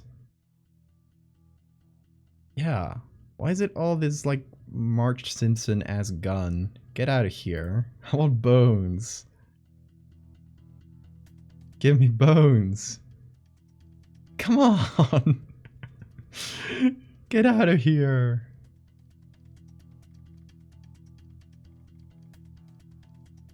Phalanges? Oh. Is that the plural? I thought phalanx was the plural.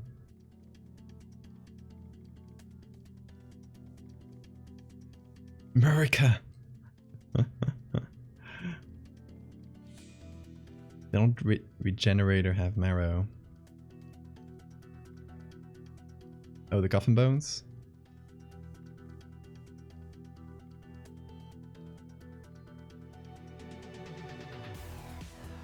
Teeth are technically mouth scales.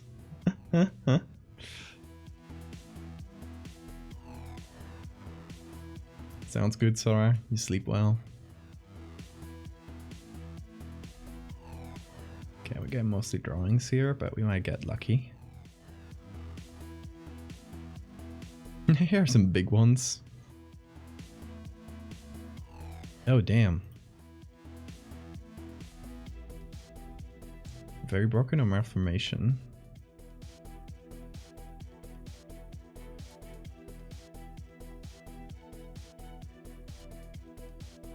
Malformation. It's a congenital one.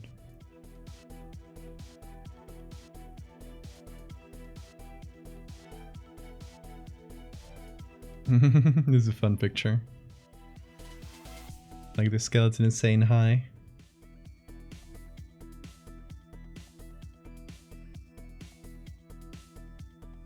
Milk is just special blood. I mean, every bodily fluid is just special blood. If you put it that way. It's all filtered blood. Here's one. What is this? What are you? Is this an old school dino? Have this before I go? Tell me it's a phalanx. Oh no, but it's good. Thank you. Have a good night, Sora.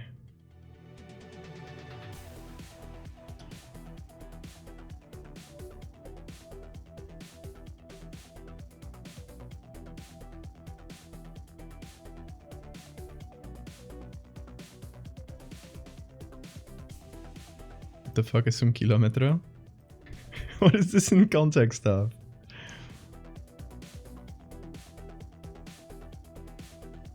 Milk is like blood without the heme or something?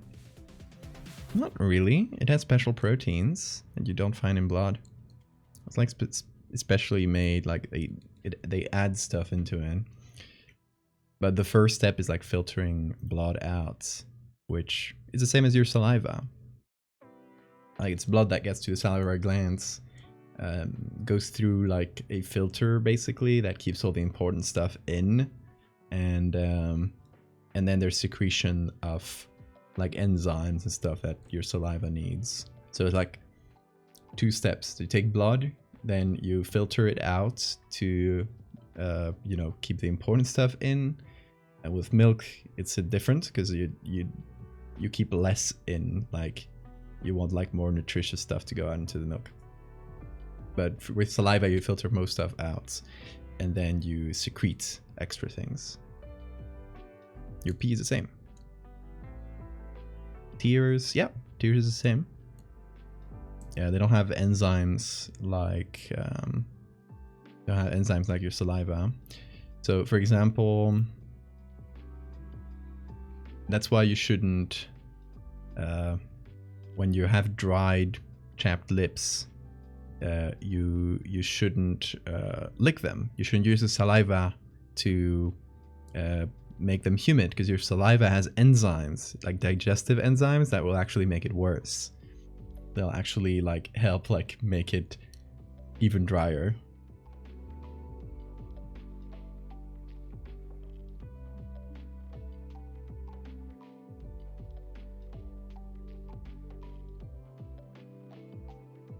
So try tears next time.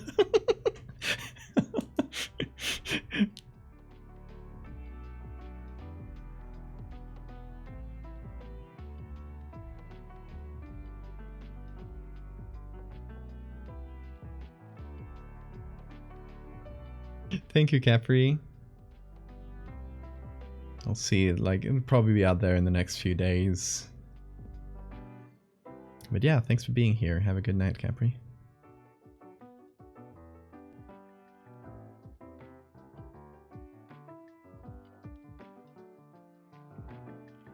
Okay, we're finding a lot of cool bones and old X-rays. For some reason, I guess we did search for phalanxes. But here, the old name for X-rays, Röntgen rays, which if you go to Northern Europe, if you go to Sweden, they still call them Röntgens, because, you know, guy was Swedish, so of course you'd still call them by the name of the guy who found them. But yeah, it was a fun one to discover when I was in Erasmus in Sweden, in Stockholm, and it took me a while to realize that they talked about Röntgens. We're talking about X-rays, of course. What is this? A narwhal. Cool drawing. In Finland too? Yeah, I assume it would be the same in Norway. I guess Finland has some ties to Swedish, so that makes sense. I have to focus a kilometer for context. Let's see.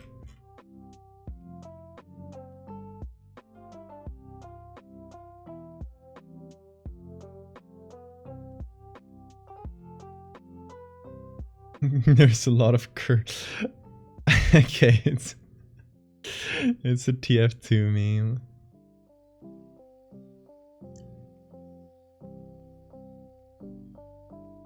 Lots of cursed things in the Val's operating room channel. By the way, if you guys aren't on the Discord, give it a look. It's full of cool artists. If you're an artist, you should post there too. And we do post a lot of stream stuff and memes in the Val's operating room channel. So when you join, make sure to select Valdevia sent me so you can see it. Alright, not a lot here, but I did find this image, which does have phalanges, or whatever you call them. They're just kind of bad. But I'm thinking of taking the distal one. Maybe this. Maybe. Not a huge fan though. What? I didn't search for like phalanges plural on Wikimedia. Maybe we'll be lucky. I just got the horse one. Yeah, it seems to be the same. Same results. Give or take. Oh, here's the horse. Isn't it fucked that horses stand on one finger? Like, what we think of the horse's leg is in a... like... I know I've talked about this on stream to no end, but I want to insist that horses are fucked up. Like, okay, this is a horse skeleton, right? Looks normal, right? No, it's not normal. It's fucked up. This here is the wrist. Like, you see all these little bones? We're here. This here? We're here. And this is the finger. Actually, like, is this the phalanxes? 1, 2, 3, yeah. Metacarpus and phalanxes. This is the finger. Like, that's half the fucking leg. It shouldn't be like that. Come on. Horses are body horror. Horses and whales. I'll keep saying this to my death. That was Bean's kibble. Ungulates are fucked.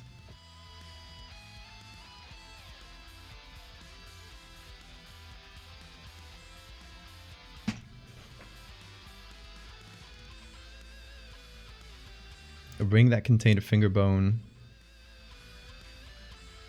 It helps ward off arthritis or joint pain. I like that. I was feeling for finger bones though. It goes better in an earring. It's like, I don't know where it would fit it on a ring.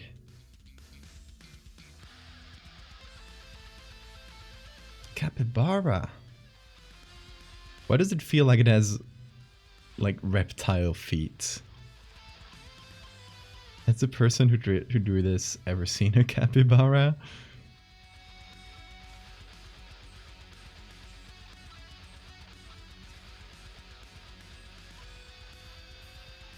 Photoshop the horse as if it had the rest of the hand. You're joking, but that's actually a brilliant fucking idea. That's body horror. Imagine. Okay. Let's imagine. Put on your imagination goggles. Imagine that this was only one of 5 fingers and the others hadn't like become tiny and basically meaningless. Imagine you had a bunch of fingers like this. Wouldn't that be fucked? Hold on, this goes into my notes.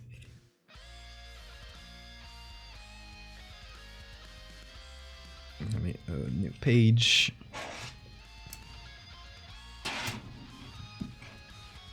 Pufferfish skeletons are weird, but they're not body horror to me because we're far enough from pufferfish as a species. To me, it's weird mammals that freak me out a little. And some non-mammals. Like snakes are kind of body horror. The way that they can't fit their lungs in like their body shape, so they have to be like one lung first and the other below it. Like their lungs are stacked vertically. Isn't that fucked? Sorry. I should have thought of that before evolving. It happens sometimes-ish. Whoa! Whoa, that's so fucked. Oh, that's actually... That's fantastic. Now imagine a whole hand of these.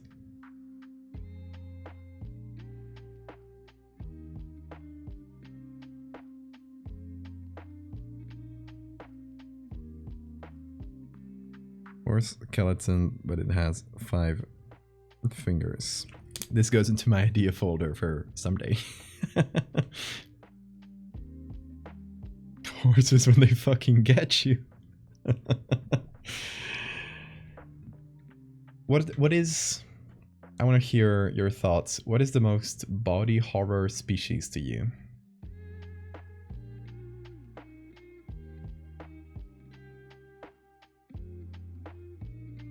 I'm actually thinking that we could take a drawing. If it's a pretty detailed drawing of the phalanx. Where's the search we did? I guess we closed it already.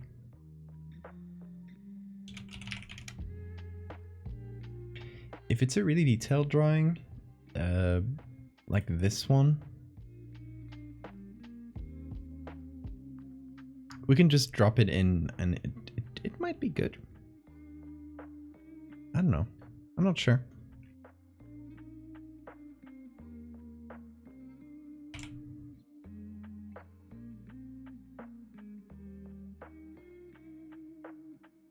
There are too many of these ideas in your mind to be worked by one individual. You know, you're always free to drop them by me. Birds and their hollow bones? See, I never got that feeling from birds. But they do have a pretty strange bone structure because of, you know, flying. Now, this isn't very good. It's very small. Okay, let's get this one.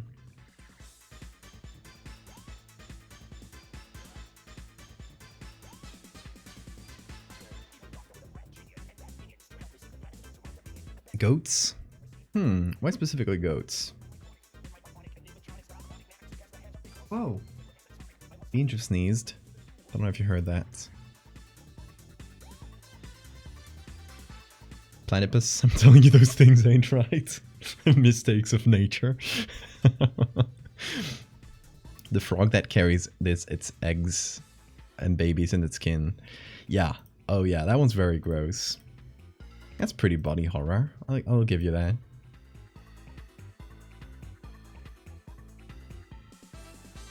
Flounders. They start off looking like normal baby fish, and they age. Oh yeah, like the face shift. That's really fucked. Body horror big time. Salmon. The way they fucking change when it's mating season, and they get all red and fucked up. Like, let's see, salmon transformation. I don't know how it's called technically, but like, hey, what the fuck happened to your mouth? What are you? Why did you become like this? You look like you've been skinned. Like, they have perfectly normal, regular fish face, and then they go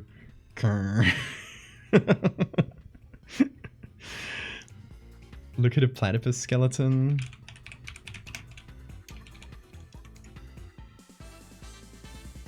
What is there? That's so cool, actually. I didn't know their beaks look like that. Huh. It's weird. It's so weird that I can't even see like what bones this would be in a human, you know? It's like, yeah, I guess it's a nose. Like this opening here. It's like the same as the two nostrils in our skull, I think. Is it? No, that is. Okay, now I'm confused. Okay, they are fucked. Yeah, that's body horror. Platypus is added to the list. Kiwis? Are kiwis body horror to you? Goat horns have the chance to mess up and poke through the skull.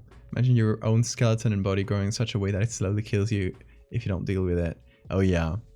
I saw a cow once whose horn had poked into his own eye. Only one though. So she wasn't fully blind.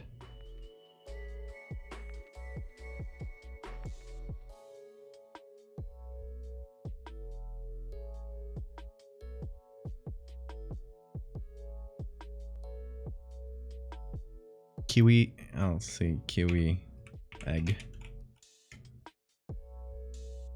Okay, yeah.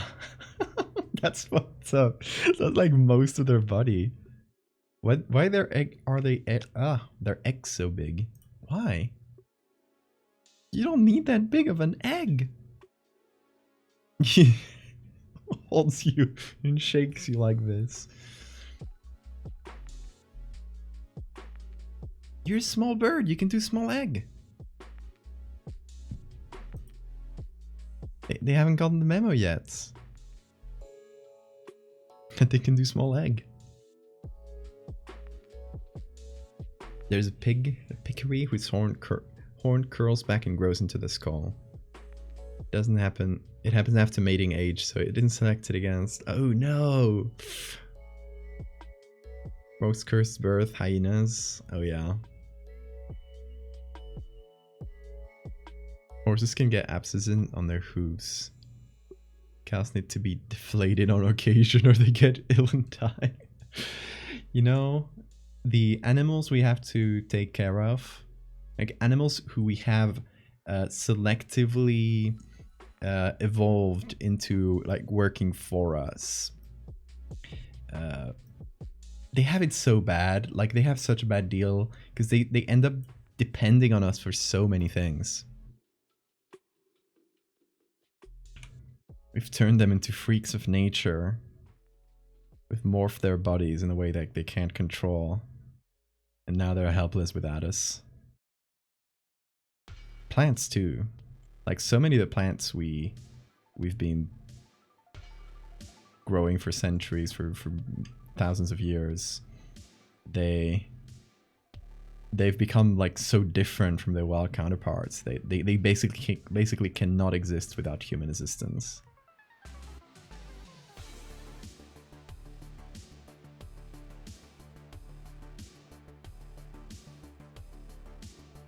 Human legs and feet are weird compared to most animals. Forgot why. I mean, because bipedalism. We have to, you know, most animals they're standing on their, like, basically on the ends of their bones, right? Like if you look at a cat, you'll see all the fingers are kind of bunched up here, but they're standing on here. For humans, for feet specifically, we're standing like this because we need a platform, because we can't just have one point of standing. If we're standing on a platform like feet, there's like more or less there's like 4 points, so we're not standing on only 2 points of contact, if that makes sense. It's a balancing.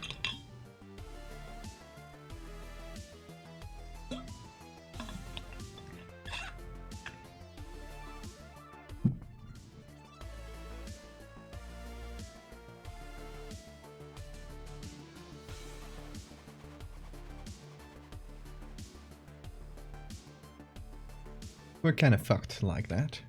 We're probably body horror. We would probably be body horror to a lot of the animals I am calling body horror today, but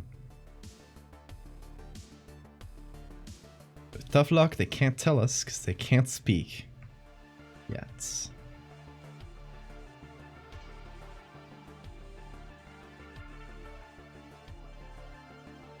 Hey Bean. Welcome. Welcome back to Waking Life.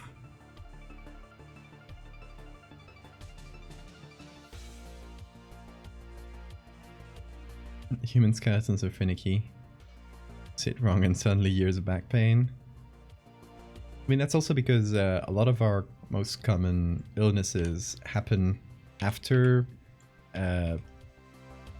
we're already mated, like in evolutionary terms. If you've already had children, like whatever happens to you after that, it doesn't matter to evolution because you've already had children. Yeah, that's not as simple as that because you got to take care of those children, etc. in humans, but anything that happens after you're 50, like back pain, evolution doesn't care about that. You're fucked. Hey, Bean. Little man. Oh my god. I offer you a gift. A gift of Kitty. Oh, hello. Don't worry, don't worry. You can step. There you go. Oh, he just stood on my tablet and is now licking his butt. Thank you, Bean, for making my work so easy. Love you so much. Love you so many.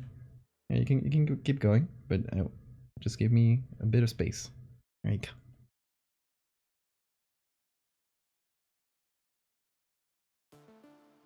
There he is.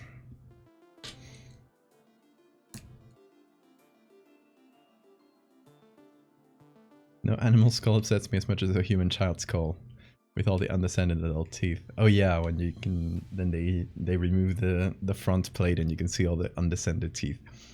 That's always so fucked. It's a really good quote from John Dies at the end. The otherworldly hive mind of bugs says that the universe we live in is scary from his perspective, because we grow our food that is alive, wait for it to get old enough, and then killing and eat it.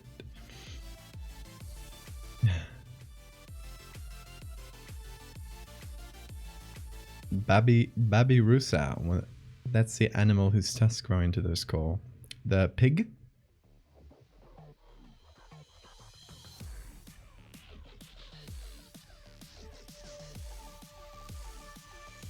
Pufferfish skeleton. Yeah, that's another really cool one. But that one doesn't feel like... To me, there are certain like animals and skeletons where they do fucked up things. You're like, oh, that's fucked up. But it doesn't feel like body horror to me. I think to be body horror, they have to be like evolutionarily pretty close to humans. So for me, it's mostly like weird mammals that have like very specific adaptations. Like horses, ungulates in general because of the legs. Bats because fingers. And whales for so many fucking reasons.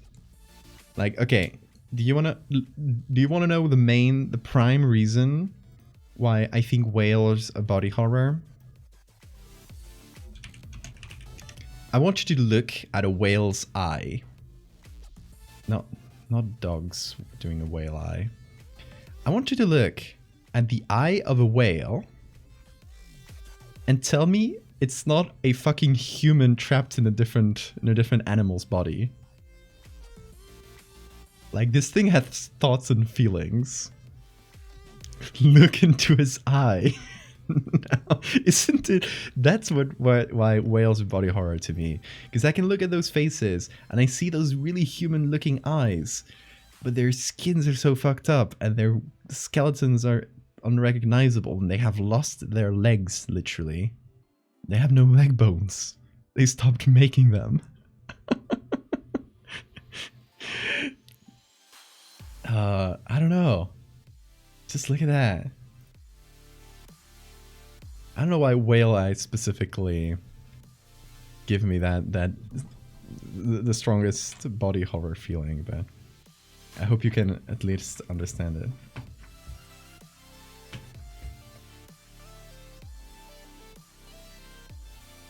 That shit has a mortgage and a deadline to worry about. Right? It's so human.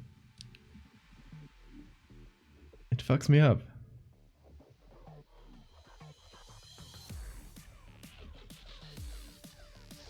Okay. I think I might be able to pick a phalanx from here. A distal phalanx. It's kind of... I wanted a distal phalanx because it's a bit more recognizable shape-wise. Let's see. Will this work? Let's see. There's a pretty big chance that it doesn't. Okay, this the one here is like the middle phalanx. So just need to make it big enough so they fit. I like they don't have to fit perfectly because they can just be from different fingers, but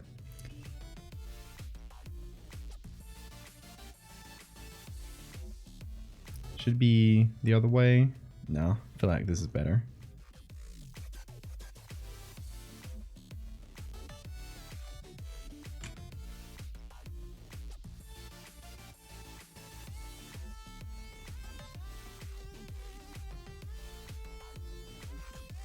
It actually kind of works.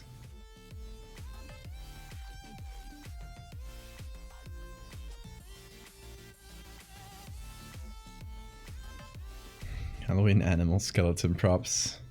The one with bone ears, bone spiders. Those are fun, yeah.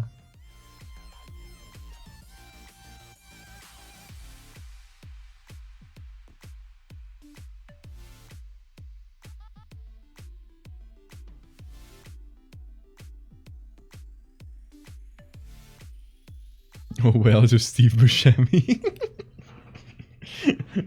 A wolf eel skull. I have not, but let's look it up.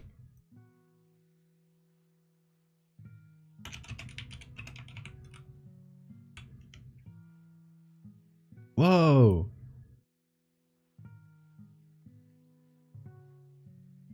They have teeth inside. I love them. Those are really cool. Feels like the monsters from Outer Wilds. Those really, really terrifying monsters. Gila Monster Skull. Which, like, what a cool name, right? For those that don't know Gila monsters, they're just like cool lizards. They're not super big, but someone called them monsters. Like, yeah, sure, let's go with it. Oh, a Bumpy. That's so cute. I love Gila monsters.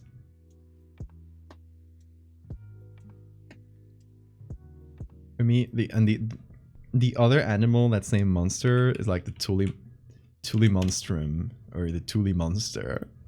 Like, look at this. Look at this thing. It's fucking made in spore.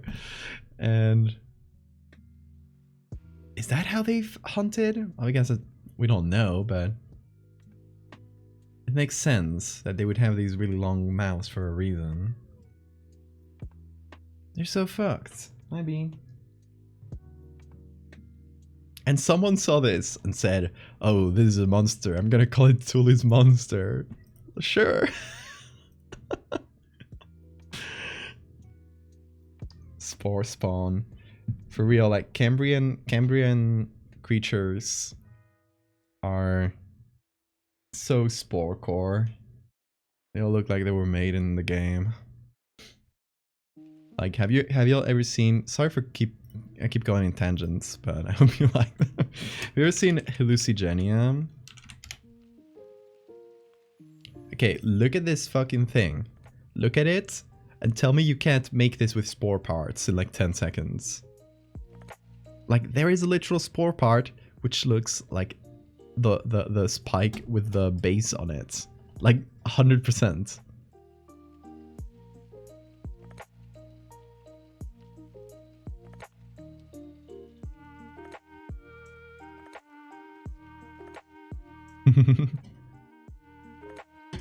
Hey, Bean. Bean, stop that. Come here. Come here. He was trying to mess with some... He's behind the computer. Come here. The boy. Observe him. Oh, he's trying to look through the window. Bean. No. I'll let him do his thing. He'll get tired. He's looking at the closed window. I don't know why. Whoa. Don't know why he's so obsessed with it. Come here, Bean. Bean. Bean. Bang. Ooh.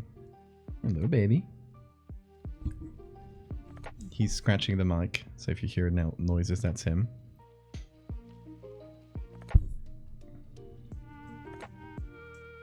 Hello, baby.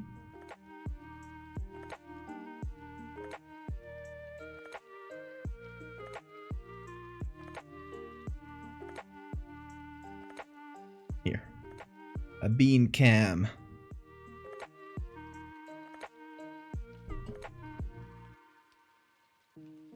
What is it?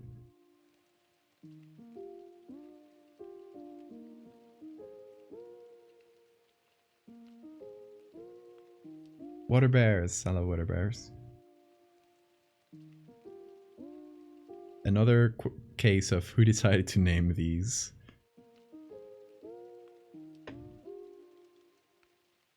What is it, little boy?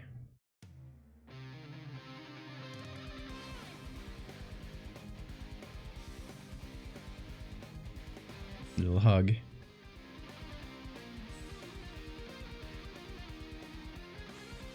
They kind of look like a skinny version of them, but with more legs and more spikes. They do have a certain vibe, yeah. What does it mean? Oh shit. Whoa. Pressing keys. He's pressing the keys. Everyone run.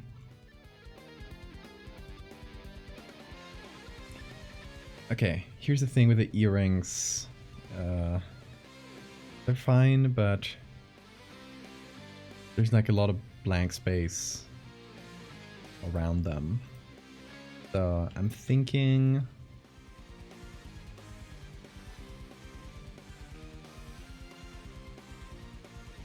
take this, put it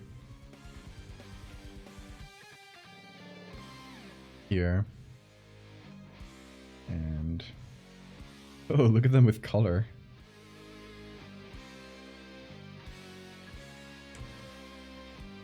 Kind of hard to get to the keyboard with a man in the middle. Thank you for the save reminder. Mum Cryptid approved. Hi, Mum Cryptid.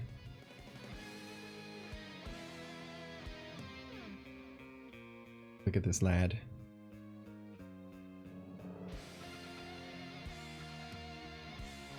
Paleo artist called Christian M /Prehistorica. Does great renders of weird prehistoric invertebrates. Ooh. Where can I find them? Christian M Prehistorica.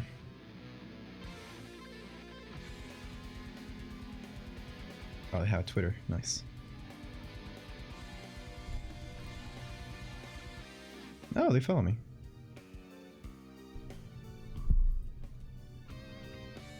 Whoa, that's so cool. Hey, Bean. Careful.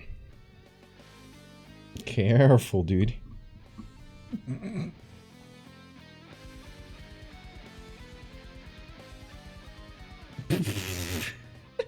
Don't push me. Don't push me.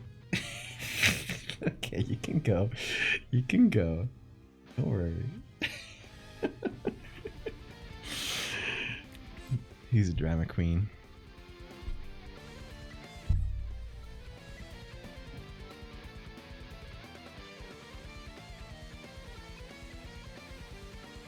Best to add a small fine print style warning at the bottom. Any ill effects received as a result of improper caring of the jewelry isn't their fault as customers are given a guide on how to take care of bone jewelry after finalizing the process. Oh, it crashed again. Bean. This got pulled and some. Don't know what he got. Nothing important though. He was fighting for his freedom. Okay, I'm gonna make the earrings glow a bit too. Oh, gotta get much closer.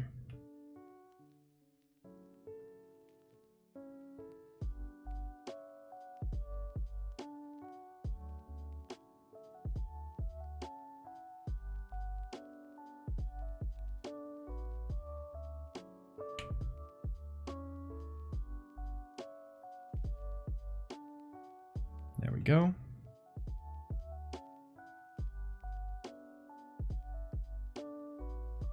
Hope you're not destroying anything, Bean. Okay, see you, Vishanti. Thank you so much for coming. Job on Tiara. Yay, we'll try to get to that now. Have a good night.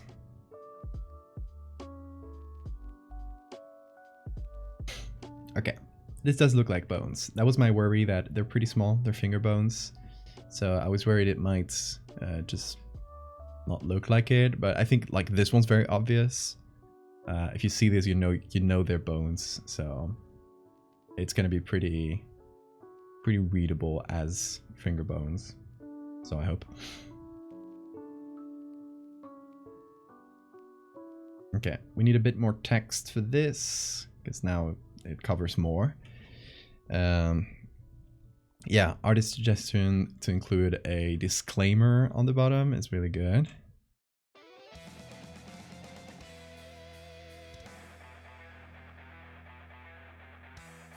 Okay, this is gonna be smaller print.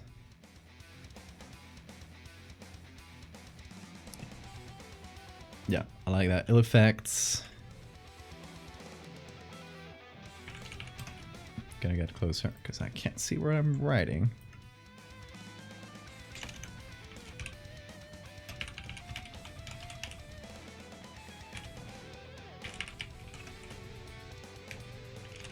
From improper use or care of loose products.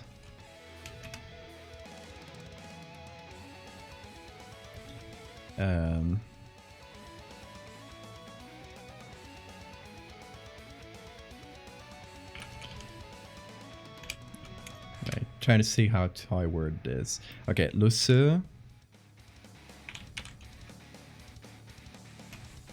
is not liable or will not be liable, may not be liable for any ill effects received from improper use of care or care of loose products. I'm gonna make these italic because of course you have to.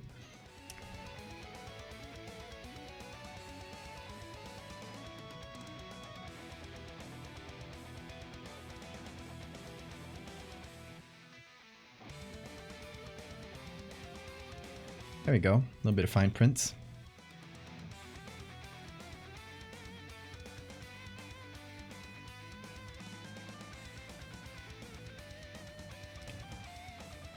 Okay, I'm gonna call this print all.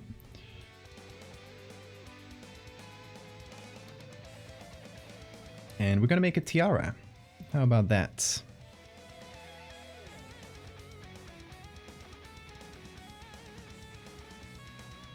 First select our area here.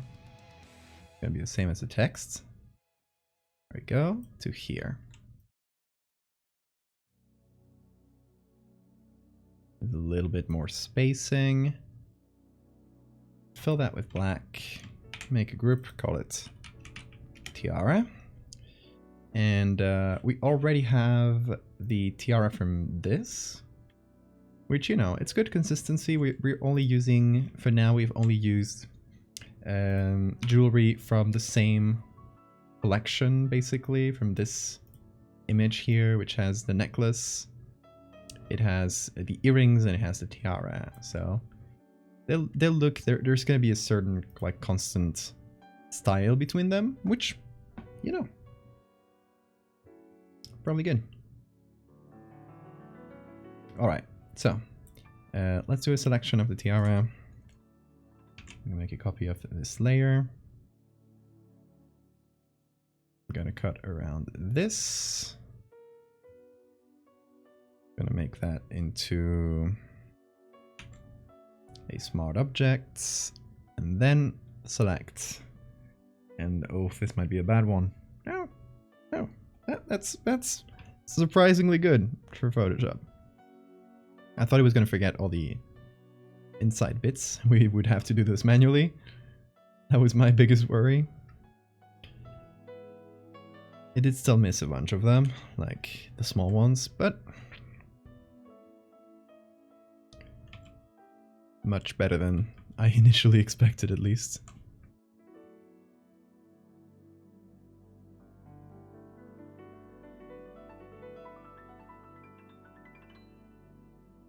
We can go through a few of them and just manually select them.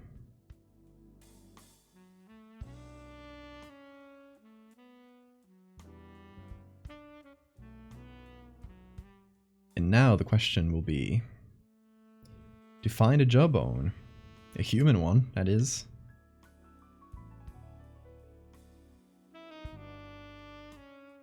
Will we be able to?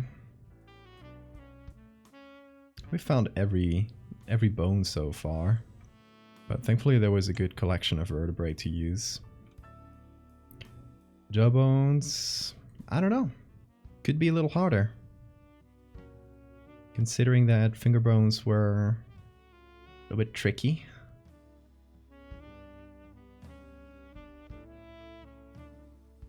Once we have the basic selection here covered, we will pray and hope that we find one.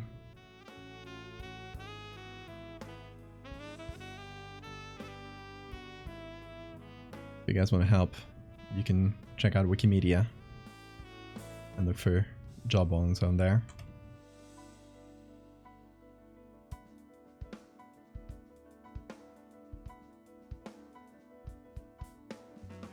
Hey Lagut. How are you doing?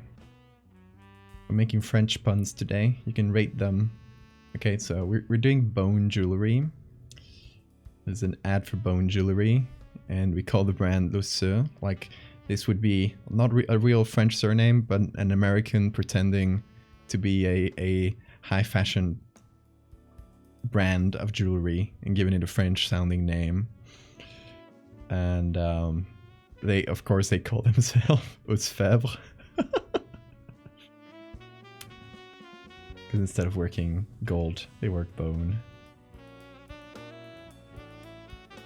And if those are very bad puns, I'm sorry. I'm sorry I did this to the French people.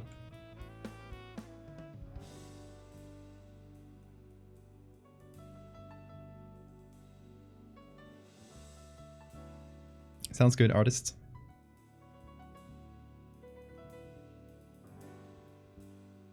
Okay, sounds good. I'll DM you if I need anything in the moment, but otherwise I'll just, when I finish the stream, I'll send you what I have. We can go through it. We can change things around. Mostly the text will probably be what gets iterated upon the most. But yeah, we'll review that tomorrow. You go to sleep.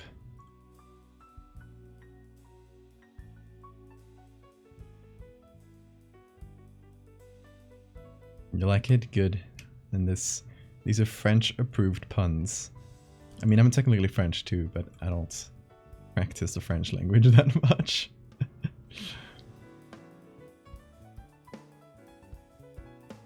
For those that do not know my family history, which I wouldn't blame you for, I am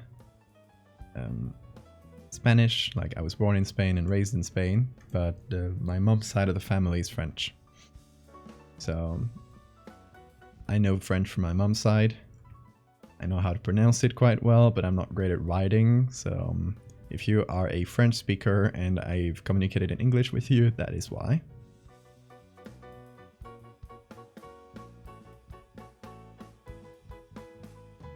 Pretty rusty with my French.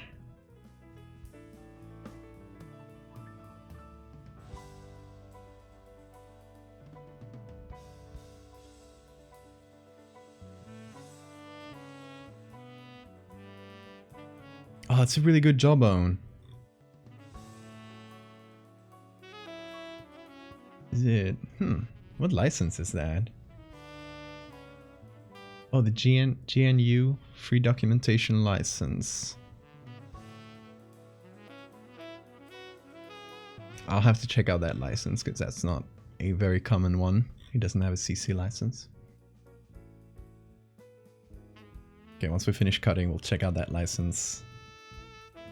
Thank you, Ida, for checking that out.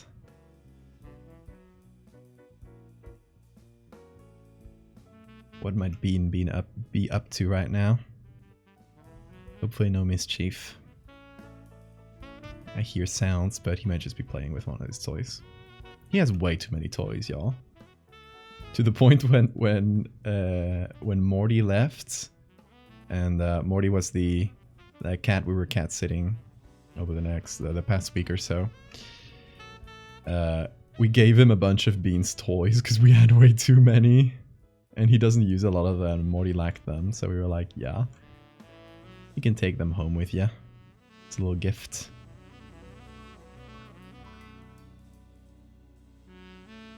A parting gift for the goblin.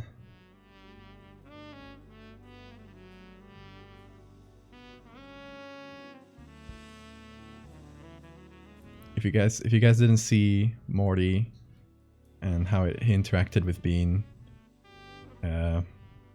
you can check out the Val's operating room on the Discord. Scroll up a bit, it'll just be a few days, and it's not a like you'll probably scroll up there pretty quick. And check out the clips from the stream that people posted on there.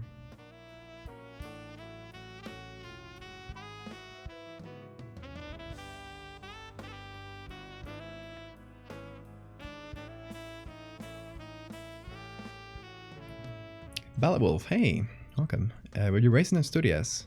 Yeah, that's where I'm from. My homeland. Yeah, I love the folklore from the area, and I've tried to. One of the things I always disliked about it is how it was represented. The art style it usually had. Like, I'll show you. Okay, so in Asturias, in my home region. Let me drink some water.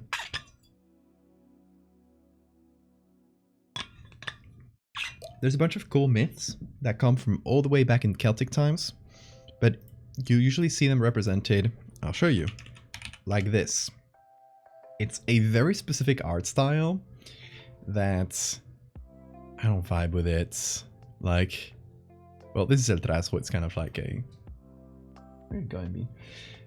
A mischievous little house elf. There's a very specific art style that people use for folklore, and I just dislike it. Shanas are kind of like water nymphs.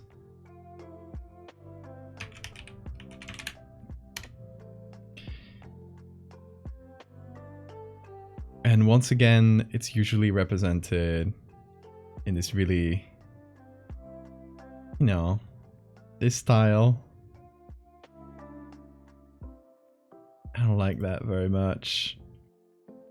Cuélebre is the only one that has some good representations of it. Okay, so Cuélebre is a winged serpent, and you'll definitely have some, like, you know, the same type of presentation as the Trasgo and the Shana.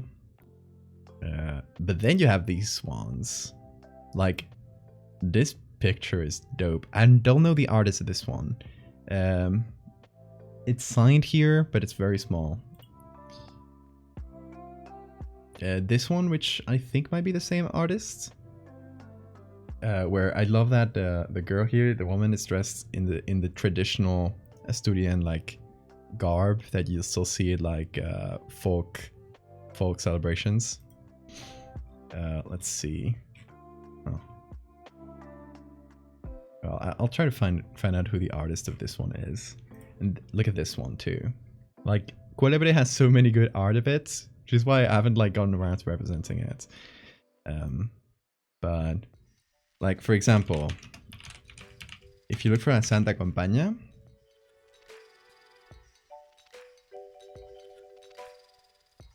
it's usually like not the best.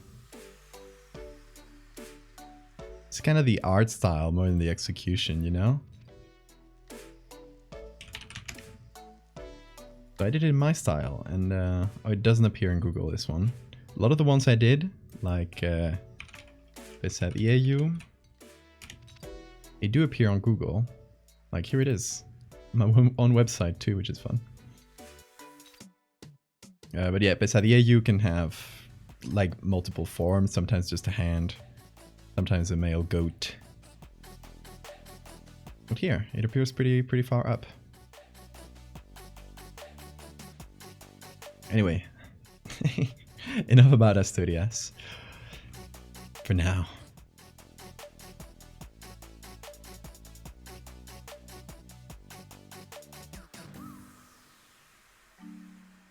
If you guys want to know anything else about the folklore of Asturias, I'll be happy to rant about it for hours.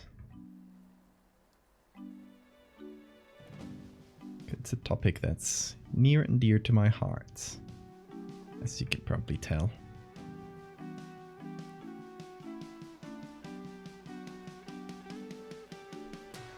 And there's so many others I want to do. Please do.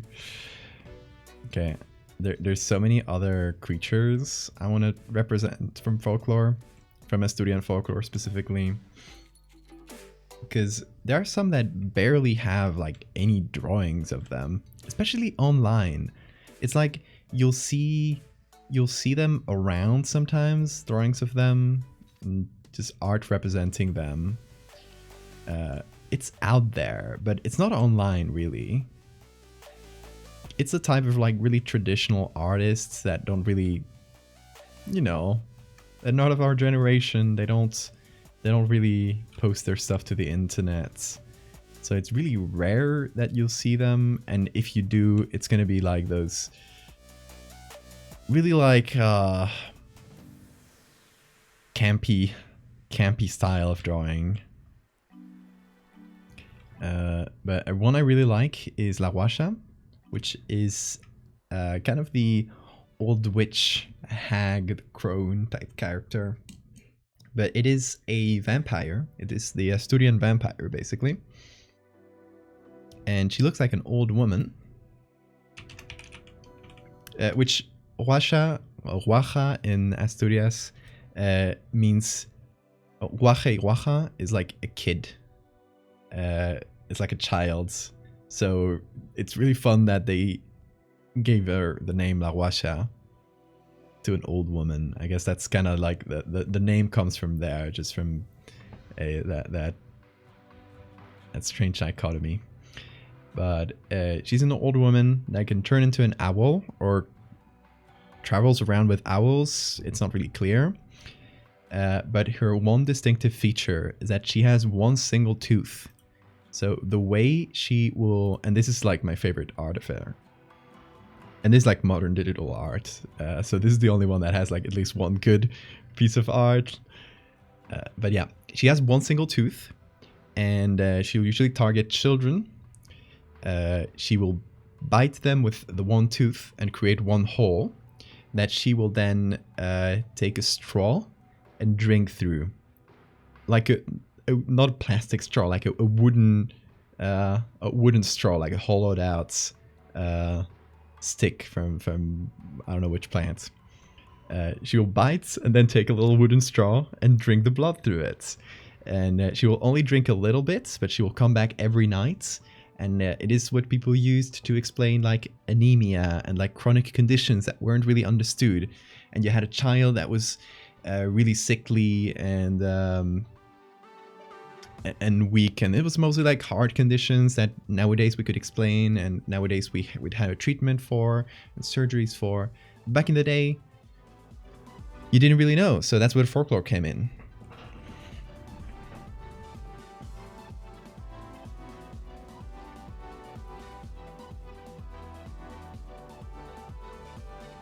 What are the folk dresses called?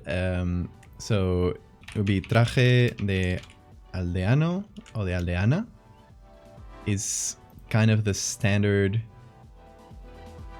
Oh, let's do Asturias. There's kind of a more standard one that's a bit simpler, but there is Porruano, which is from the east of Asturias, and those are like, especially the women's ones.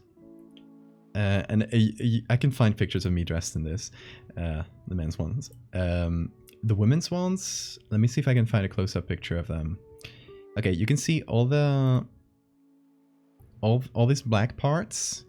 They're beads. They are, how do you call them? Thavatsi.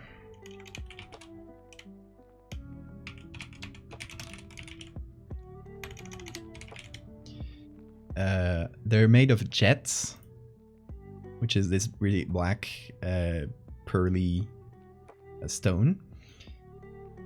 So they're tiny, like thousands of tiny jet beans sewn onto these dresses. They weigh like it's fucking like I don't know how you can wear that all day, and they'll dance in them. It's fucking wild. The men's ones, the funny part they have is that the sleeves of the jackets are worn outside, so they're kind of just like those jacket sleeves are hanging outside your. Here's people dancing in them. Yeah, and the hat is also pretty funny. You can see it here. So the hat has like one spike on one side, and the use it used to have traditionally is you could turn it around and have this like that spiky bit to the side of your face, so you could like sleep outside. You kind of just use it to protect your face against like, I don't know, straw pillows or like makeshift pillows that you'd make by sleeping outside. That's the story behind it. I don't know if it's apocryphal or not, but I may be able to find pictures of me dressed in this, especially as a kid. I used to do it every year as a kid. Nowadays I don't live in Asturias, so I haven't had the chance to dress like this in, I want to say 4 or 5 years. But if I go to my old photos, especially okay, really old ones.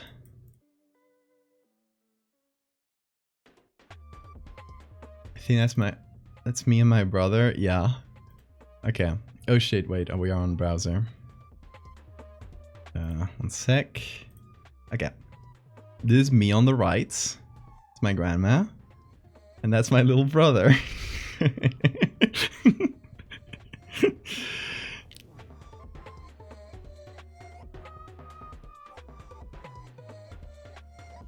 Let's see if I can find any others.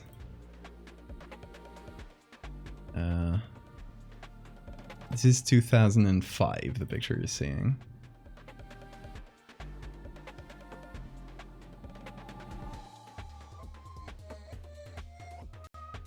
This is, again, me as a kid with a cousin, and this is my sister.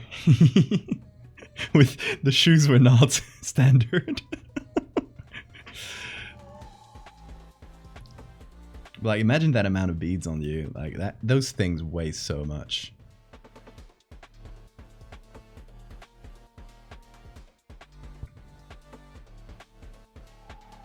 Anyway, sorry for the tangent. But yeah, Ida, if you want to check them out, it's written traje de porruano, or porruana for women. If you just want to Google them and see a bit more about them.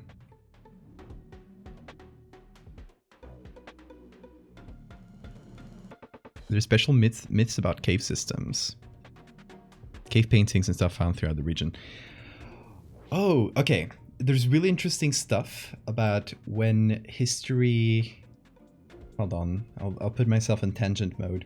There's really interesting intersection of history and myth in Asturias. And it is the story of los moros. Okay, moros as a word typically in Spanish refers to just like Muslim people in general. It's like an umbrella word for Muslim people that was used back in the Middle Ages as a kind of like, you know, you'd have los moros y los cristianos, like the Muslims and the Christians, and they were constantly at war and stuff, you know, making alliances. It was a whole like medieval Game of Thrones stuff. But in Asturias, there is legends about this mystical ancient race of usually giant humans, which are also called los moros. And the weird like name that, well, like, why would they call them like Muslims?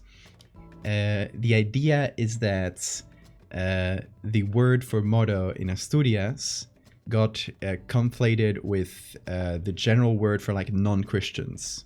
Like it was Christians and the others, like the non-Christians. So it would be better to translate it to pagans. And there was this, there are legends about an ancient race of humans, which were not Christians, so Moros, who put up like these big stones, like megaliths, and made these paintings and hid treasures. What this led to, many of these legends probably led to grave robbing in the past, because people would find Celtic tombs, and of course this was referring to the Celts and all the people who were there before. Mostly Celts though, because there's a lot of Celtic influence in the region. There's Celtic tombs, there's Celtic villages, etc. So they would probably find actual. Mum Cryptid, is that Leo's mom? Did you make an account? Hi. If that's you, hi. So yeah, that's a really fun intersection of myth and history. And sorry, I'm reading up in chat like I'm still far behind. We're born and raised in Sevilla. Sevillano y yo.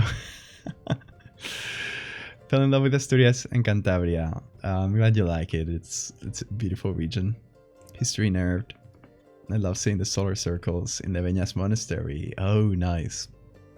So you're familiar with Asturias then? Have you been there frequently?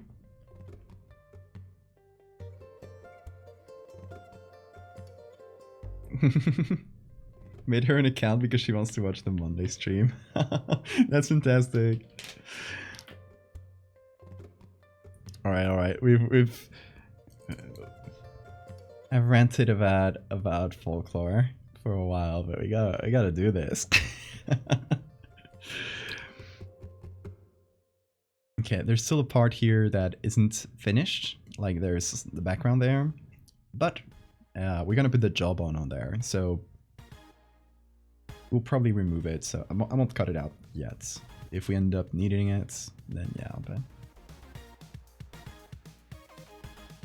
I put it down here. Also, don't worry about the halftone looking really big and really chunky when we are at this distance. It's just kind of a side effect of the effect. If we look at it up close, there's actually a lot more detail in it, but it just renders weird.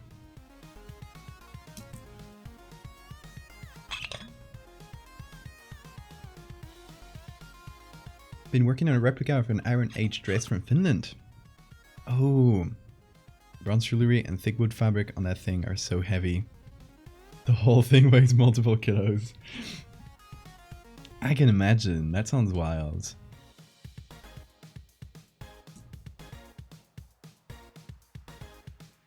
Yeah, when you look at all the images together, like it's still lacking text and stuff, but it's coming together, I think. Hope. All right, yeah, we were gonna look at that image, that e-descent of a jawbone, because that's the funny part.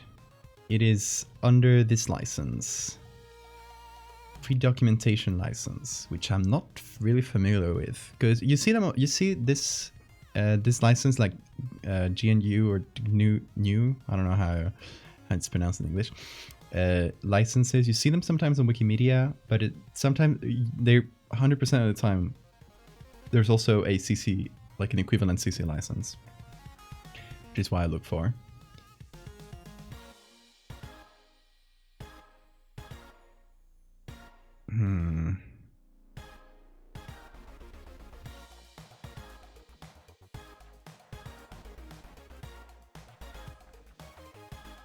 Okay, this is the license. Oh my god, it's the whole thing.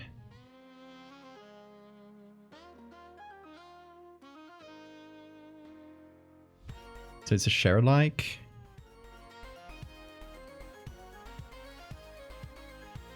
Like that's verbatim copying, modifications. Probably that really release a modified version under precisely this license. It's a share-alike, basically.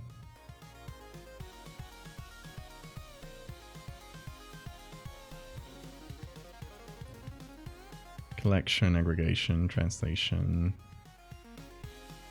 Let's do these things in the modified version. Needs a title page, yada yada yada.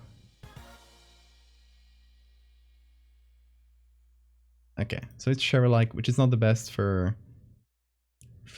my line of work, especially for commissions, because I don't want to burden the commissioner with like, hey, you have to use it with this license and you have to reproduce the license everywhere. Technically, you could use it under fair use, but let's see, jawbone.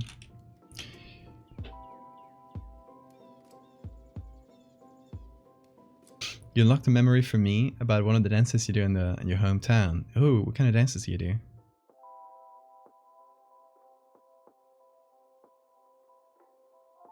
Is the necklace bone a pun? How so? I might have done a pun without realizing. Oh, here we go. All right. Human jawbone.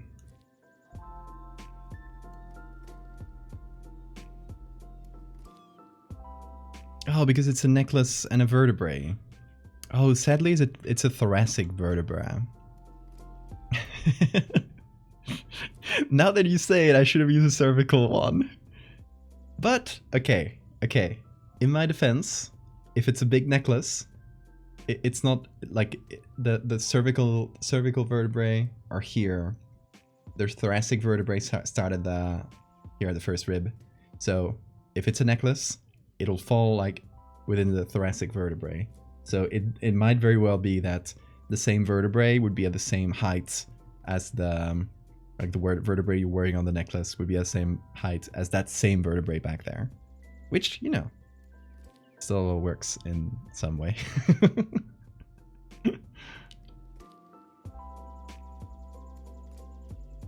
Danza de los Diablitos. Oh, that's fantastic. If you can find like any videos of it or something, I would love to see it. And in exchange, I'll show you a video of a traditional dance from my region, so you can see those dresses in movement.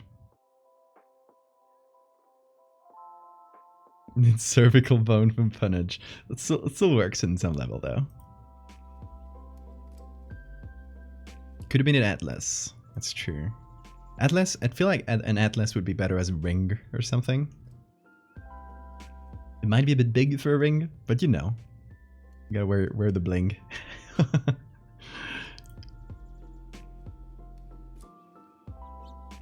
Oh, it's a masked dance? I love that. Danza de los Diablitos in Spanish translates to Little Devil's Dance. So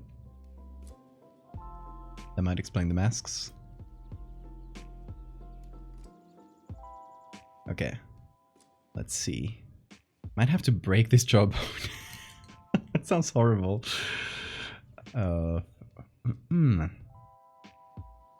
Could be that we have to yeah. Because like a jawbone in itself, it does this shape. That doesn't go very well on the head as a tiara. We would have to take like two side views of the jawbone and stitch them together like this.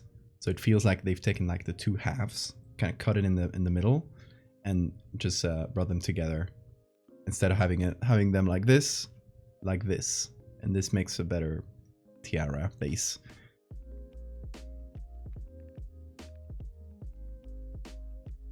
That's what I'm thinking, at least. Because, like, it doesn't fit very well here. And geometrically, like, it wouldn't make that much sense. Let's see. We have this one, which is kind of side view. Like, okay, ignore the... Although we could keep the teeth caps here, like the metal teeth. I think that would be kind of funny. But we could cut it here in half, and it wouldn't be like facing straight up. It would kind of have an angle at the middle. But you know, could be.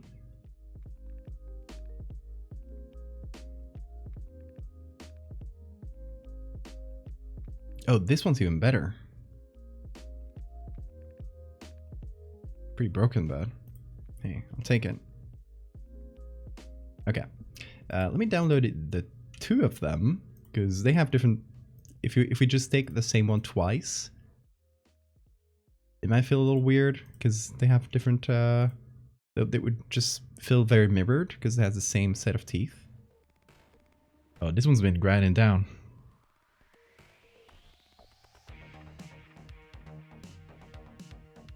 Okay, let's see the two we got. What is this? Whoa. A job on sculpture. This is like the real thing. Like, we're making bone jewelry, but this is the OG right there. And Scrimshaw. Scrimshaw is so cool.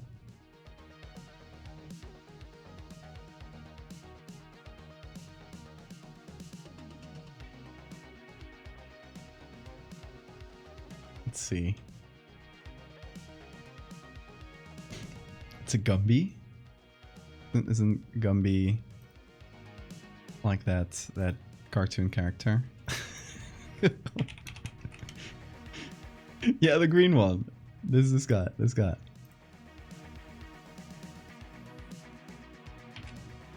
No teeth. Oh yeah, the one that had no teeth.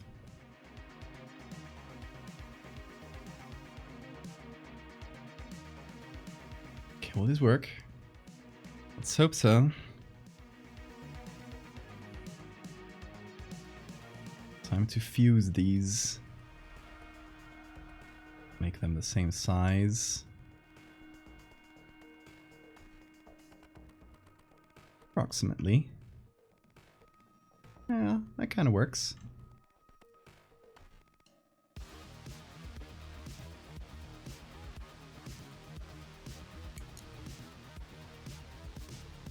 Oh. That's oh, this is a bridge. Huh. I hadn't noticed that when I downloaded it. I guess it does make sense.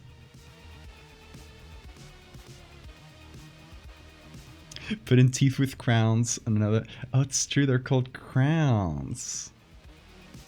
Also, hey artist. Wait, I thought you weren't here.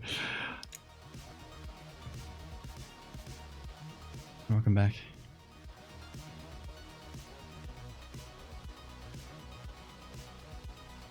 Yeah, let's break these jaws. We're gonna break some jaws today. This is what I do for art.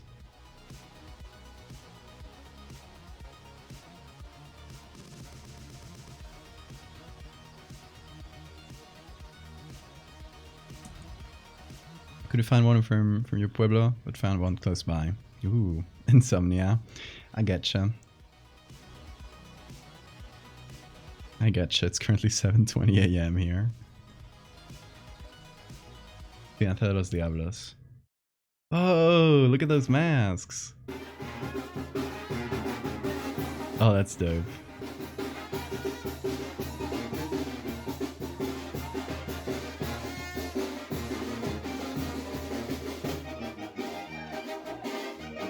Damn, Jesus, when are you inviting me to your pueblo when this happens? So we can dress as cool demons. Look at that. Oh, there's a clown one. There's a clown demon.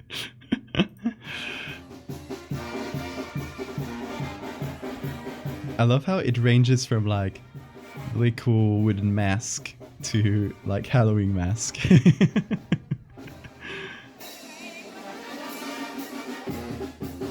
Happens in July, so we just missed it. Damn.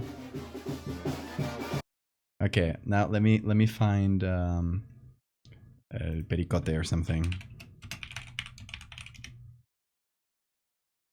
In Llanes. Yeah, this is from Santander. Okay, this is a close up. This from my area. It's you know, one of the typical songs from the area, and oh shit, this is really bad footage. Let's see if we can find this one. Might be better. This is from Kwe, which is also in the area, and it is bagpipe music. But the cool thing is the dance. And this is kind of a long one where they just... Oh, they're in castanets, I think.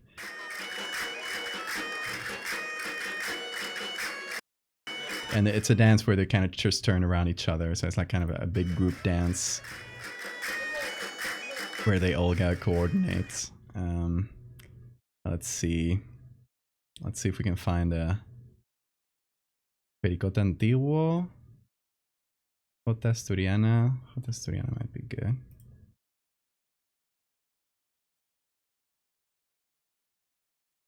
Everyone has a variety of them. The wooden handmade ones are so cool. I don't know if it's possible. Or range of plants. I'd like to have some part of the text or images scratched or torn in some areas. Since the bone cut proof tends to end up poorly preserved. Yeah, of course. We could tear up the corner of the page. Like, at the end when we finish the design, we can mess it up. We can fuck it up a little. Okay, this is a close-up. It's from Oviedo. And this is kind of the simpler version of the traditional dress, which I don't love as much.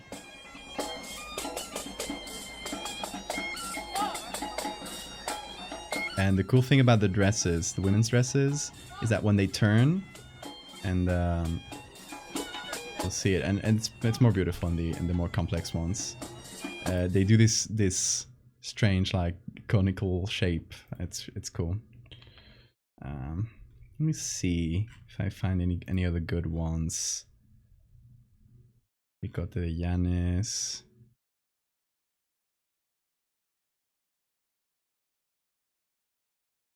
Alright. Hold on. Trying to find you a good one.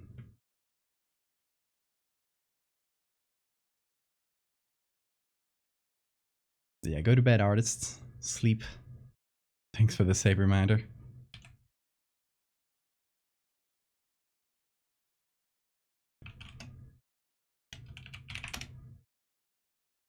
It becomes mushroom shaped, yeah.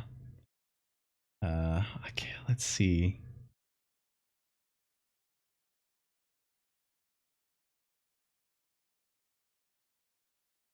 It's cheating. Vuelve Naves. I think that's a good one.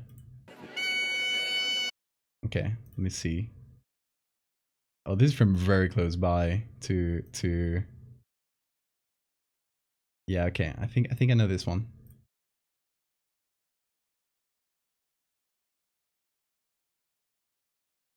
So it's never been to the festivities there in Telorio, but it should be a similar dance to the one I know.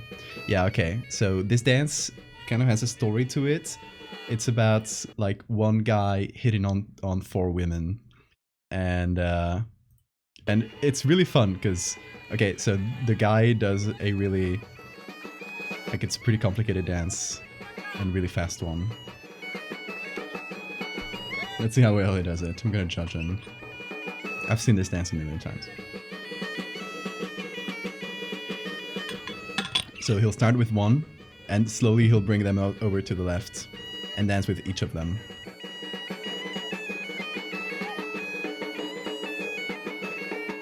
And that's the skirt. That's what it does.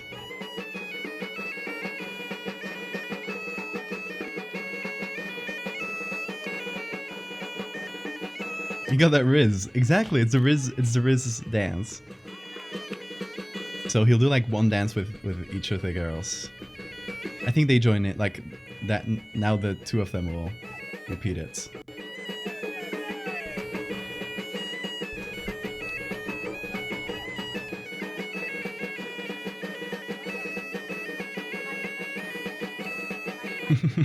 Thank you, artist.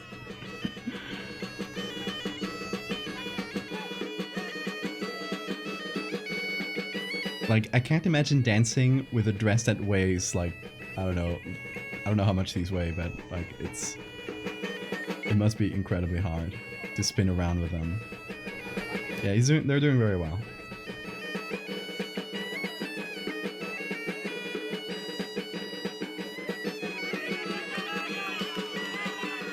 I don't know if I ever told you, my little brother, he plays the bagpipes. He played it for the Oviedo band, the Capital band. Leg day. Oh yeah. It's wild. I want to see the end of this dance, because they usually do like a flourish, and they'll do like, he'll try to lift up the skirts of one of them, and not in a very explicit way, but it's kind of like, you know, the Playboy. No, he didn't do it.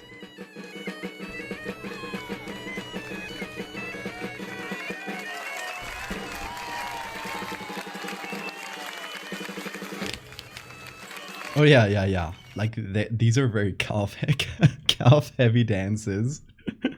But there, you've seen. This is my favorite dance, I think, because it's just really fast. They did a family version, which fair enough. No, they'll straight up. He'll usually, like at the end of the dance, when the four of them are there, he'll just like run with his hand down and take the last of them and just lift the skirt up a little. It's not that bad. But this guy didn't have enough Riz. You need Riz to do that.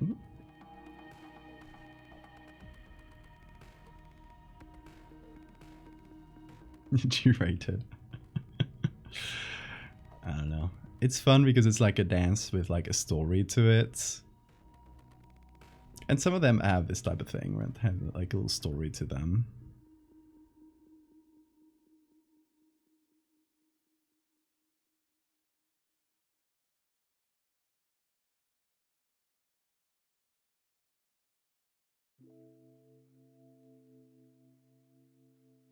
Some of them, like, usually hear the backpack version of them when they dance.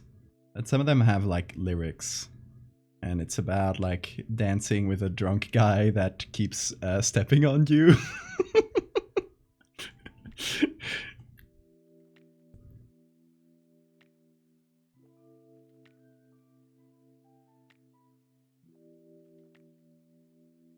Like it'll be the women singing, and it's like, this party boy got me, like, wanted to dance with me, and he stepped on me and stepped on me.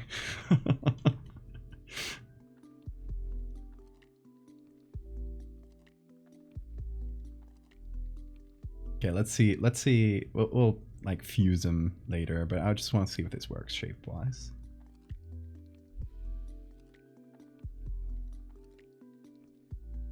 Honestly, yeah. Honestly, that's pretty spot on. Imagine wearing this on your head. Like, this is... Now that would be Riz right there.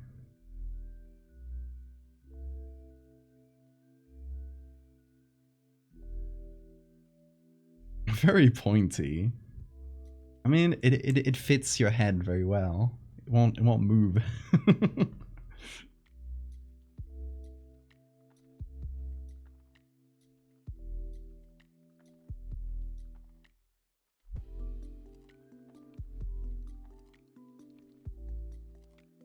I'm trying to remember another dance that involves machetes that my grandfather was a part of.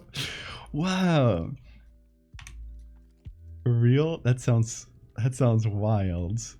If you can find it at some point, it doesn't have to be now. If you remember it someday and you find a version of it, please send it to me. I'd love to see that.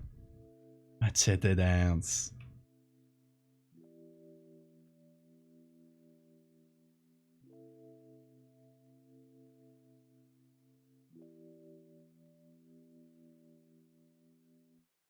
Okay, so to do the fusing between them, I think what I'm gonna do is kind of create a little like fracture zone where they connect. They overlap a little, maybe.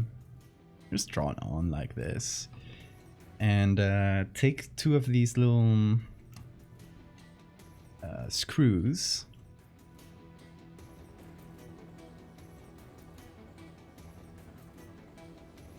Okay, got 2 of them.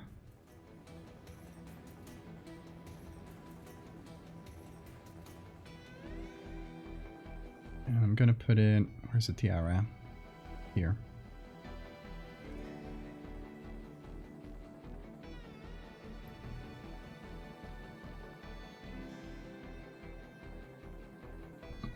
Hey, thank you for being here, Ida. It's great. It's good to chat with you.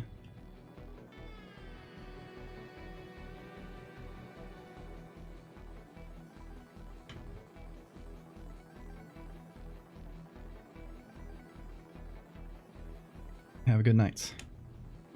It's Danza de los Santiagos. Ooh. Let me know if you can find anything about that. I want to see it. It sounds absolutely wild. Okay, so I'm putting 2 screws. Kind of crude, but like, what else can you do, right? It's a damn bone tiara.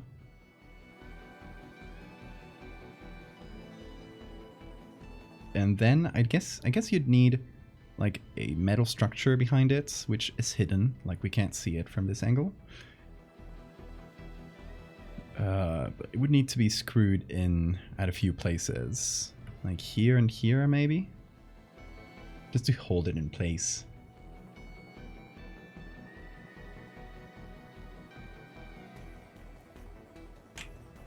I'll call this jaws.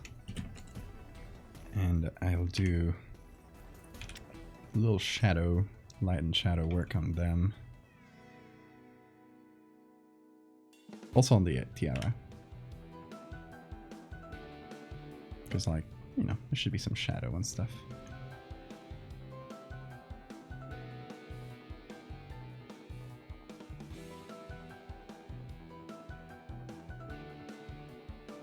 Okay, here's what I'll do. I'll brighten up this top area. Leave the bottom one darker.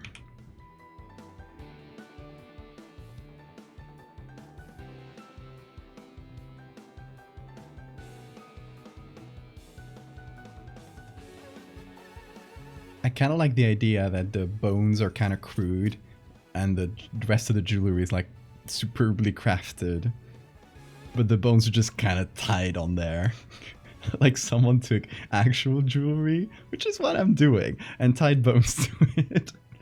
So, not too different from the actual thing I'm doing right now. And we can add a little bit of that glowiness to the bone, implying bone magic. You know, bone magic.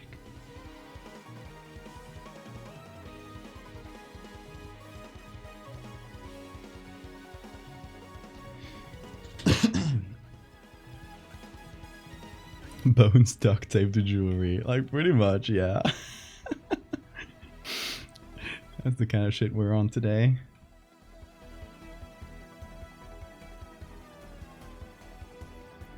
Okay, should we carve, draw little things?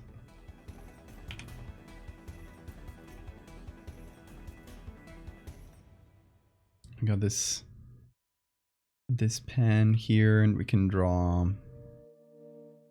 Oh, the Y shape, because that one's important. I can have it carved around the.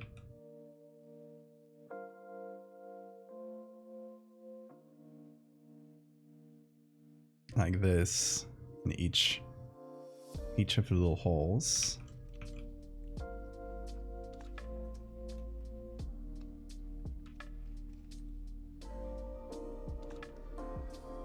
They just bought the jewelry beforehand, tied bones to them afterwards, exactly, and marked up the price. Absolutely. Also, if we're painting like sigils on these, that's where I'm gonna sign it. You know that.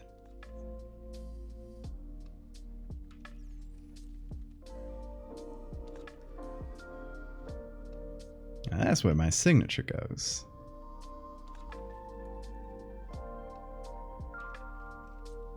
And I guess we'll just give them this one. Gonna move it down here for symmetry. Yeah, we're gonna give them a little bit of symmetry.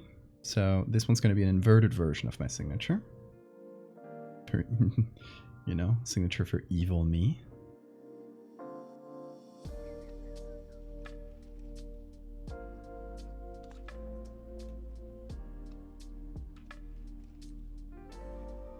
They buy this and the bones start falling off days after.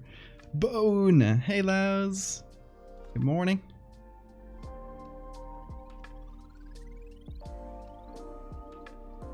I don't know. Let's make up some sigils.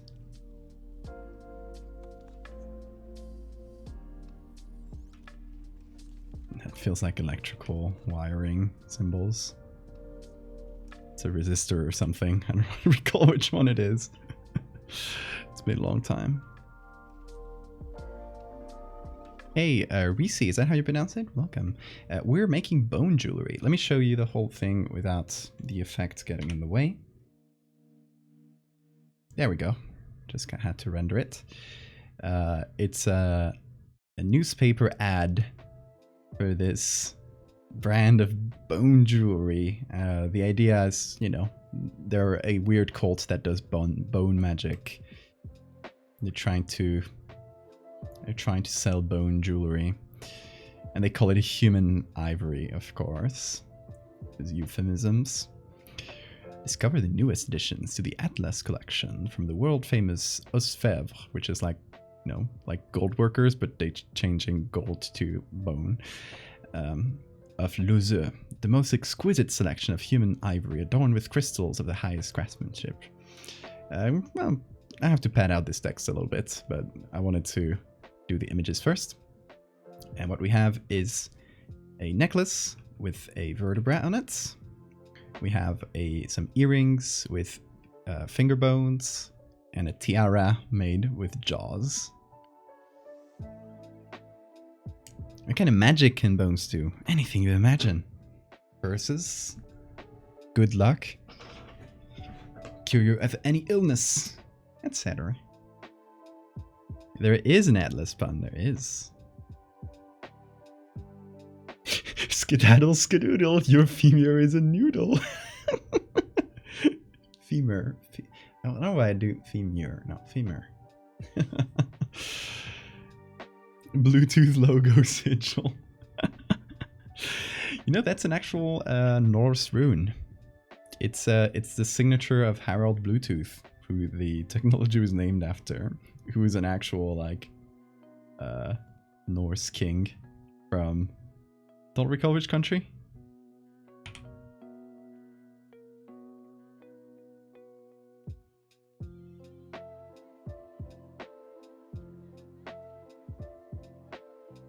We're gonna repeat the sigil, which I'm gonna be lazy about and just invert it. I'm gonna repeat it back there.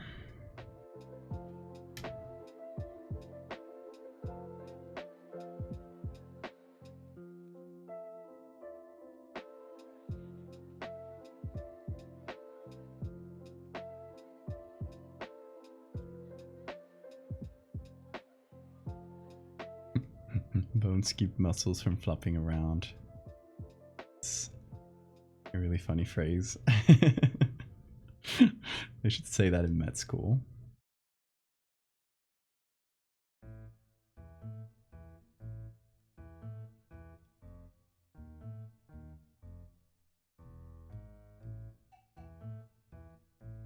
Okay, what kind of sigil should it be on the earrings? We don't have a lot of space. It could just be some kind of like geometric markings, or like something going around the bone. So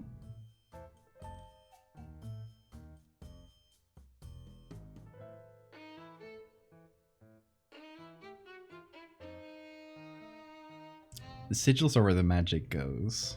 I actually don't know. I'm not that familiar with boneology.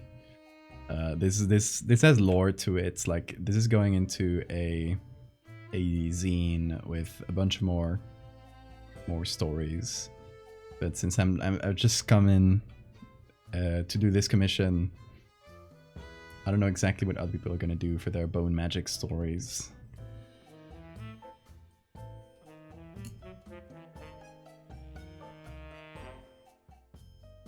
We have Cryptid family in chat, yeah. Good night, Mom Cryptid. Thanks for popping in here.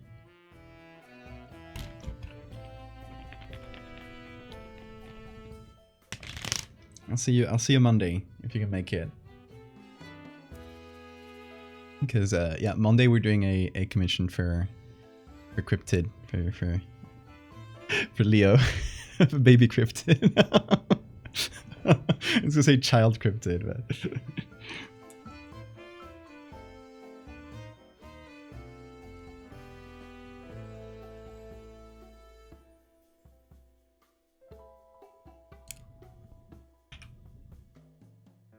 okay. So we need a bit more padding to the text. We're gonna look back through our references just to see the kind of language they use, imbibe ourselves in the in marketing speak from the 1930s. Started a year with an add a pearl necklace. What shall I do with the money my grandfather gave me for Christmas, Mother? Betty Jan wanted to know on New Year's Day. Why don't you invest it? Mother suggested. But Grandpapa said that I should get something that would give me lots of pleasure now, was the reply. Perhaps you can do both, Mother said. Many years ago, there was this little girl named Adapearl who wanted a necklace of genuine oriental pearls. Her daddy told her that buying pearls was like making an investment, for their value increased from year to year. When he told her that it would cost hundreds of dollars to buy a whole necklace of genuine oriental pearls, she thought for a while, and then had a wonderful idea. Why not start a necklace with a few pearls and a gold chain that could be worn at once, and then add pearls to it every year on all gift occasions? Adapearl's daddy thought that was a good plan, and went to their jeweler, who told them it could be done. And so the Adapearl necklace was started. Now it is possible for girls everywhere to possess a lovely necklace of genuine oriental pearls. This is all her mother, by the way. Oh, Mother, that will just be wonderful, Betty Jan cried excitedly. Will you and Papa take me to the jeweler tomorrow so that we can pick out my Adapearl necklace? I want to start it right away. That will be an investment, won't it, Mother? And I will have the beautiful pearls to wear all the time, too. Yes, dear, Mother replied. I definitely don't speak like an advertisement. Our jeweler will help us to pick our initial necklace, and then everyone can give you additional pearls on your birthday and all gift occasions. Then you'll be the proud possessor of the gift that lives and grows. Oh, that's actually kind of creepy sounding. The gift that lives and grows? What the fuck? Anyway, this is pretty wild. Look at little Betty Jane, or whatever you pronounce that. Oh, you found the machete dance? Found nearby. The one that my grandfather had were the ones with the headgear and cape with the intricate designs. Okay. Let's check out the cool dance.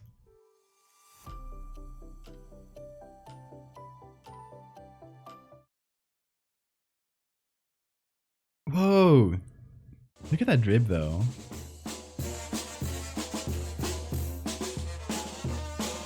I love that they're just going around with machetes. And hold on, I want to look at each person's drip here, because like the first one was Jesus, but this is a masked child in this COVID era. Yeah, it's 2 years ago. I love this. It's like, or it's a person in a hazmat and a mask. It might have been like their homage to workers during COVID. I don't know. This is my guess. Do people make these every year?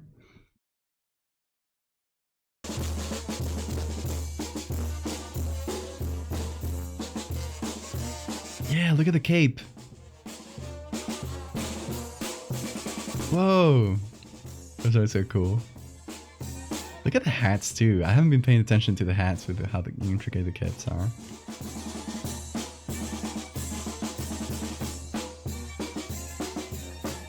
Every year. I love this. Oh, look at the ones in the back that look like Roman legionaries.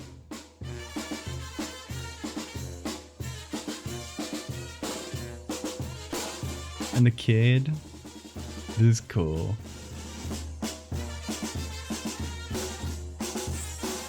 Whoa! They're making... Whoa! They're clanging swords!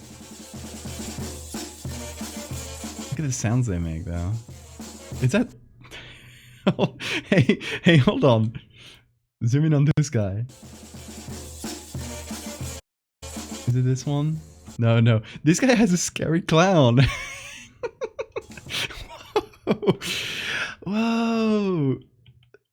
Just made himself scary clown drip. I don't know if it's a clown actually. It has clown vibes. It might be a skull actually. Oh, that's so good. Oh yeah, they have this one has a skull as well. Oh yeah. They all have skulls. It's a bit harder to see.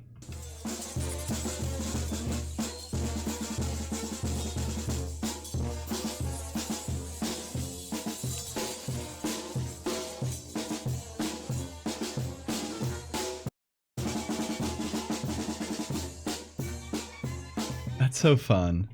I love that. Thank you so much for sharing, Jesus. I love when they clang the swords.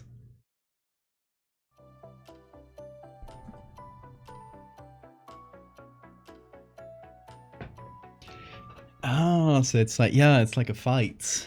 The red ones and blue ones, and the red ones fight the other side until one surrenders. That's so cool. Hey, Temnot.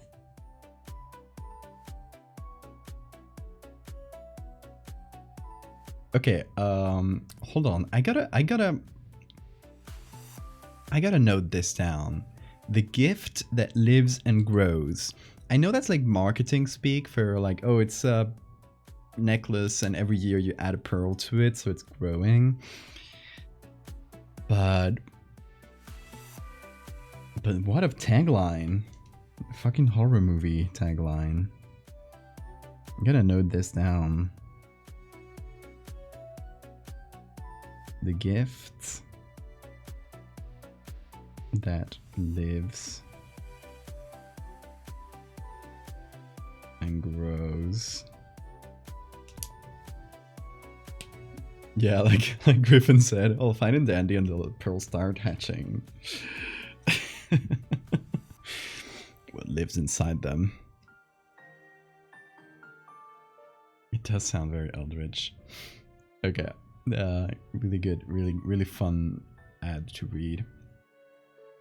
But this is the tone we're going for, is Le Coutre. In all the world, there are no more exciting and unique timepieces than those wearing the distinguished hallmark of Le Coutre. For over a century, Le Coutre watches and clocks, exceptional in concept, meticulous manufacture, magnificent fashion, have been prized possession of royalty. Today, throughout the world, exceptional men and women prefer and own Le Coutre timepieces. Visit your Le Coutre quality jeweler soon to select your treasure or to purchase the most exceptional gift. Ridiculous, I love it.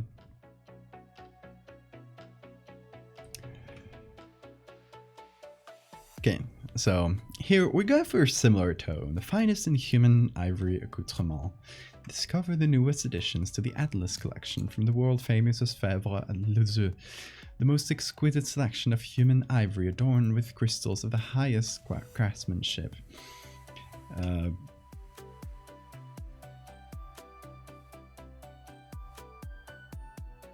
Okay, so would these have physical locations, or would it be like a call this number, or like mail? Yeah, it would be a mail thing because it's too early to call this number. Maybe I can put that on the bottom.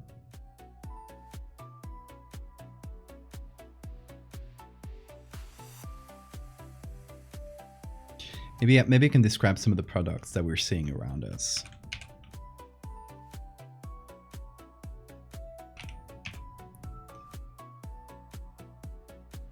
Phalanx earrings.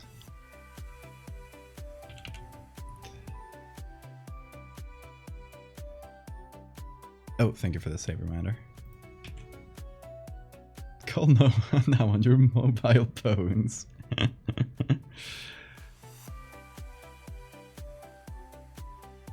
Oh, it can be a Christmas thing, like this Christmas.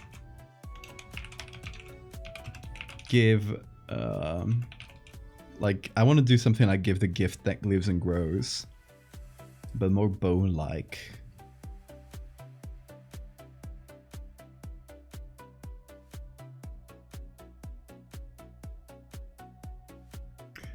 Ah, you gotta think of something. If anyone has suggestions in chat for like a kind of a tagline sounding thing, that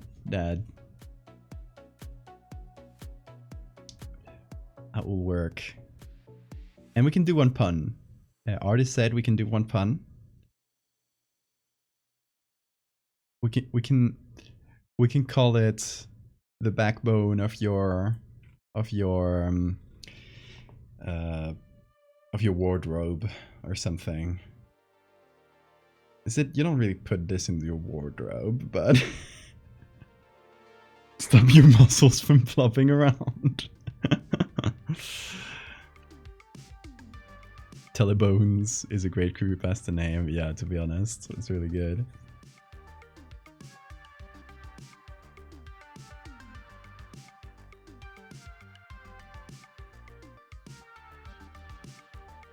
I mean, we can include the bone magic.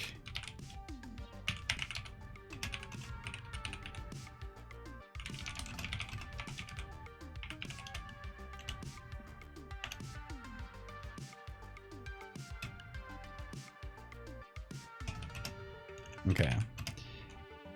So we could work like this. This Christmas, give the gift of bone magic to your friends and family. Phalanx earrings to protect. And here's where we put in the more bone magic bit. To protect against arthritis.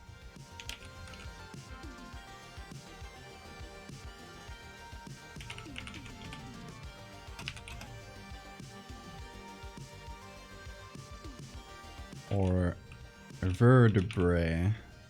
Vertebra.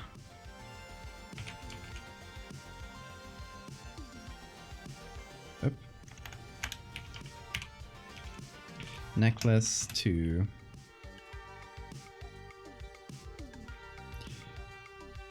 cure all maladies of the back. How do you call it? Lumbar? Lumbar pain? Do you say that in English? Or do you have another name for it? Like, you know, the typical like lower back pain. Bones can look just as good on the outside. Oh, that's so good.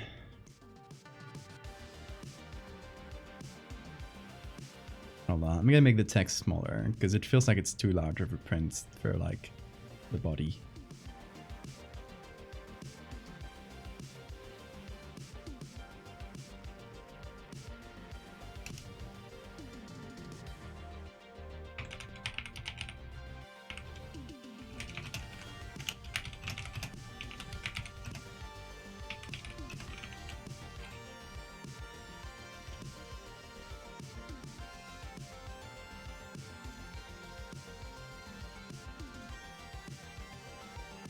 Lumber. Yeah, okay.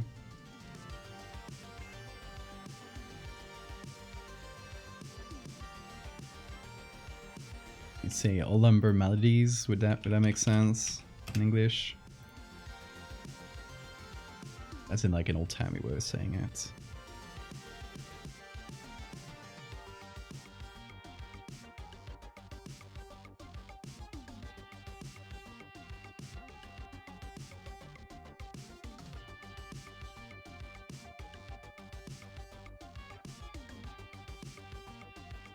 Let's see, do we have any more ad reads from here? Okay, let's remove this one.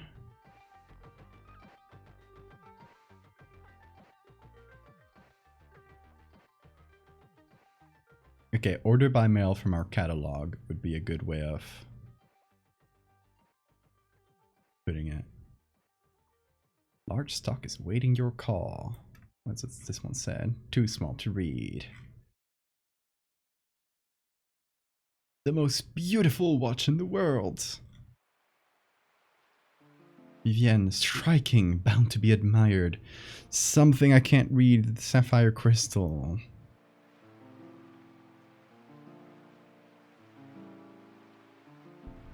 The smallest watch in the world. The thinnest watch in the world.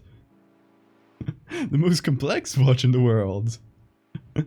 Damn, these guys have everything. They're breaking every fucking record. Oh my god.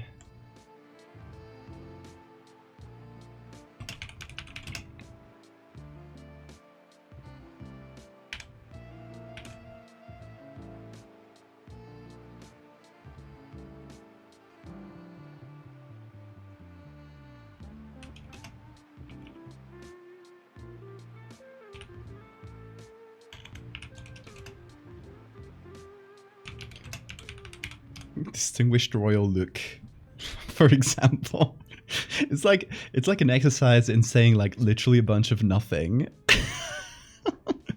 Like making up bullshit. The most watched in the entire world.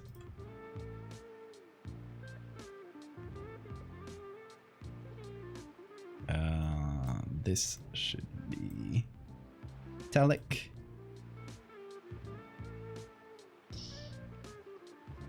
And I think I might include Laus's suggestion because I think it's really fun.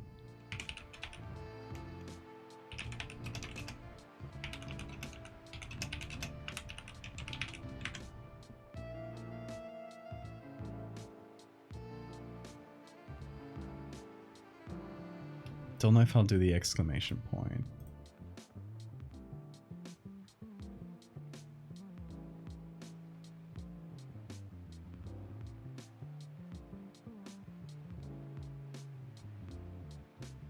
Okay, it looks a bit more balanced.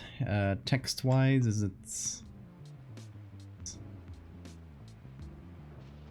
not as chunky.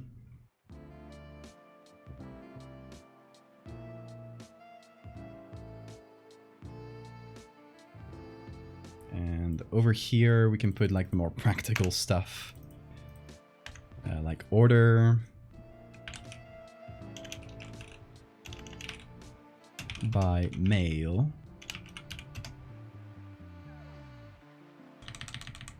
Order from our extensive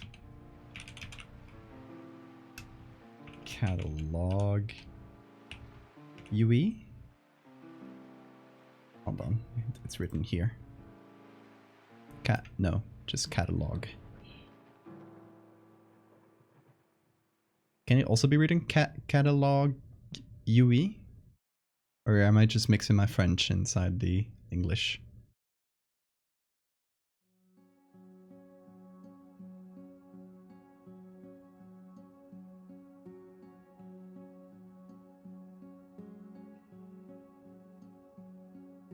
Ah, of course, it's a British-American difference. Okay, then I'll just do the American version. Because I think I also did jewelry the American way.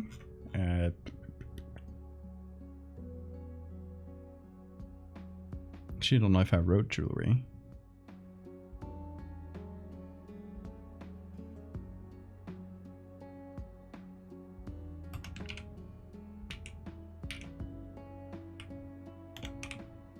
That's how you write it in American English, right? Premier extensive cadaver.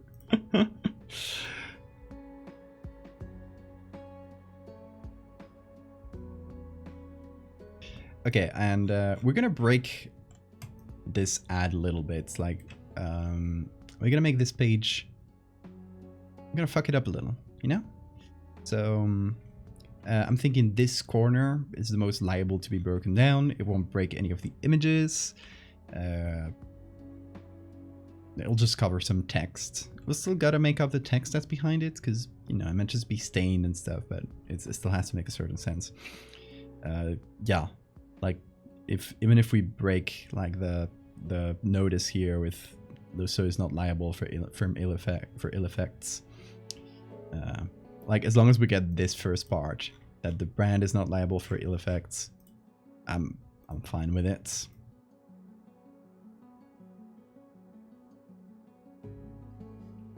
And we could have, okay, so we could have like order from our catalog to be the last part. So that the address and stuff is hidden. Because I don't want to put any person's real address, obviously.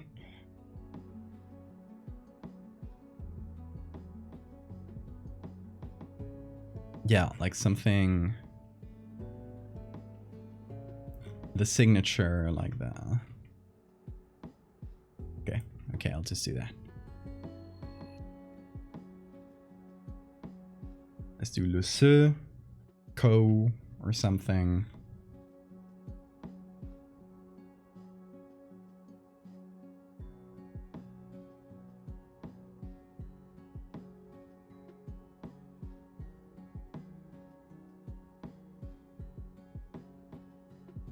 Invert. And take the text here. And black. There we go.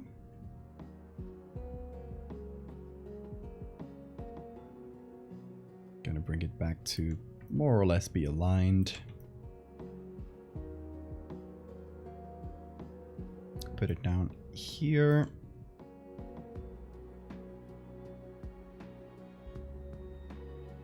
It's still a little bit scuffed, so I'm just gonna copy it to continue the rest. Will let me know if you write it like that. If I make any mistakes, please let me know, because this doesn't have spell check. Co.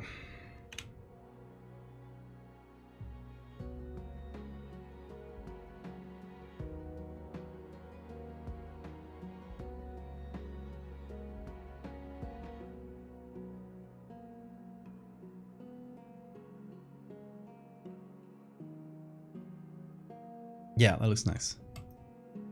It's got a little signature.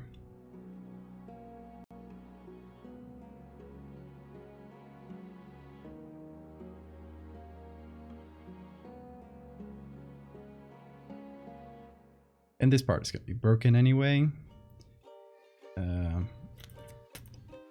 I can make up like the start of a of an address, because it's a mail catalog type thing.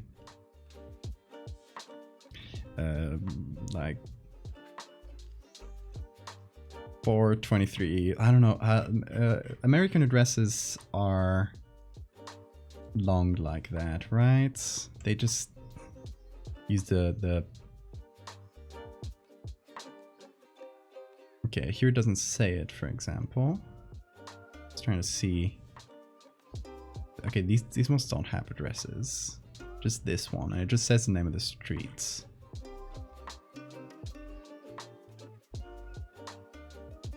I'll just use 42. It's pretty reasonable. Something Boulevard. Okay, give me a name for... fake name for a boulevard.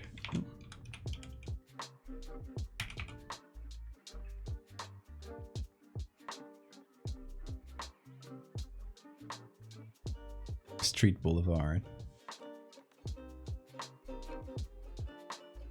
Bone Boulevard. Boulevard. Oh, it could be like set up next to a graveyard. So and the street is named after the graveyard being there. Or just also Ossuary, which is also a good name for a street. Like 42 Ossuary streets. And I don't know, New York, I don't care about the state, it's not gonna appear. Whatever, a number.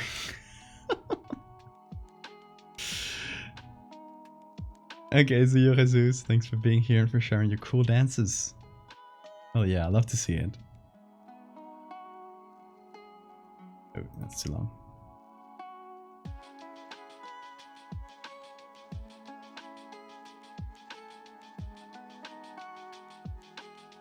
There we go, Ossuary Boulevard, it's something. It's gonna be broken, most likely, but...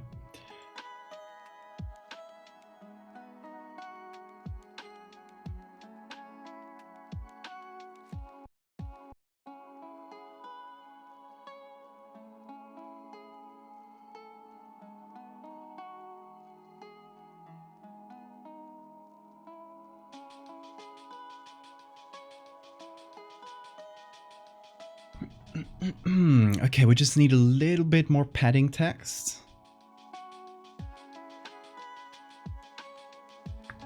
Trying to think. It could be another subtitle, like this one.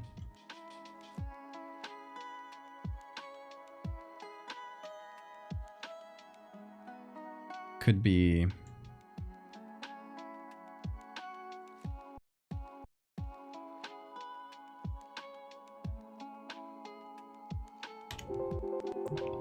Well, Jesus.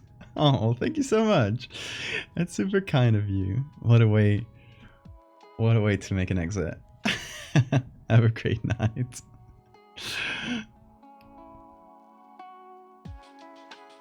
This is fake commenters seething and writing in a state of possession of unseen incorrect American address. As they should. Let's see, who got a... Hey Rakut, you got one. Pyro, I don't know if Pyro's here anymore. I think they might have gone to sleep. They got one, they'll be pleased to know. Thanks, Jesus, see ya.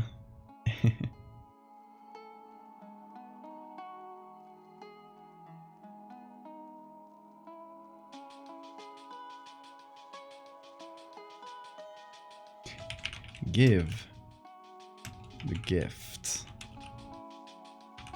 of bone. No, obviously not.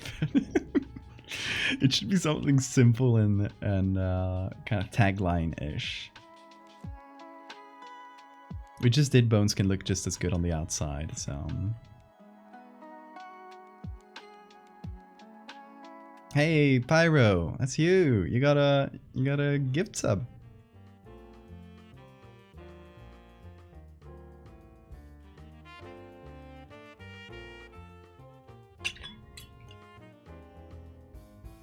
Feels like I just woke up Pyro from a deep slumber. Just alerted. Like a code word.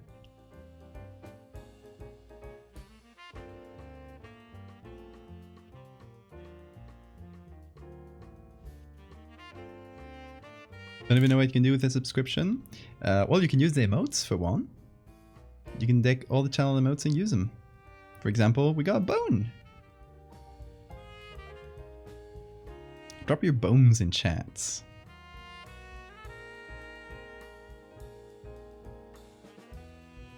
Hell yeah, you got the crawler. Such a cute little animation, the crawler. Matt did amazing on that one. Hyphen gore. You can also use the emotes, the same emotes, you can use them on Discord. Apparently the animated ones don't work, like they just serve you the still ones, which is silly, but you can use all the emotes on Discord, and you get a cool badge next to your name too.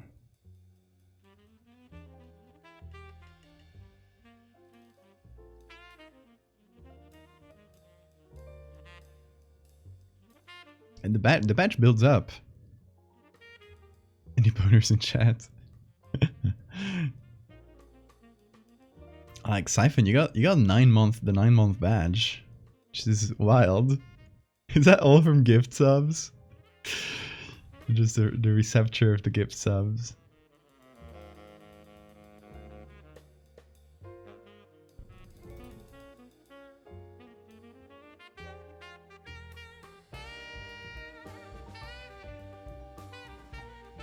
Okay, I might have to do a line here.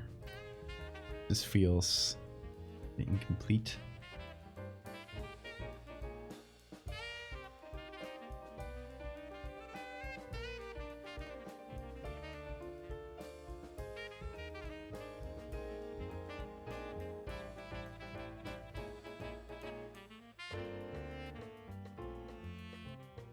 The line actually kind of breaks it up.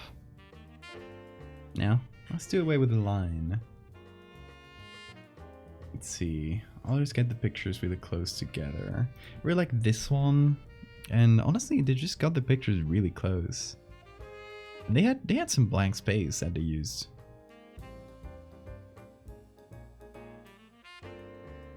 It's pretty well used blank space. You know what I could do? Take this layer and cut it down. Boom.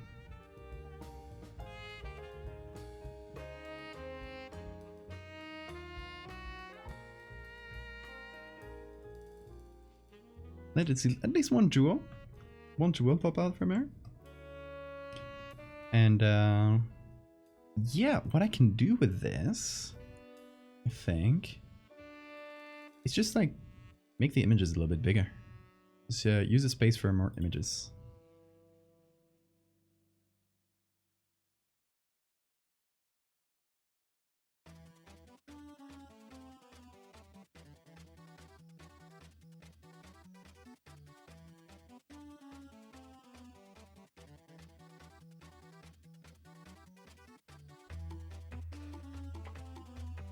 Okay, where's the vertebra? Earrings. No, this is not a vertebra. God damn it.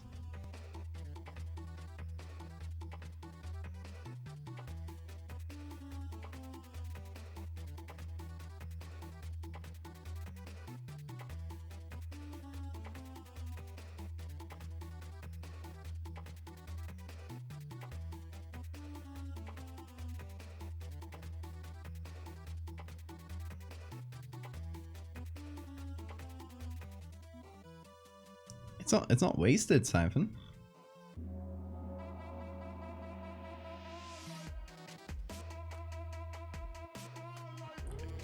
It's a way of supporting me, which is really cool.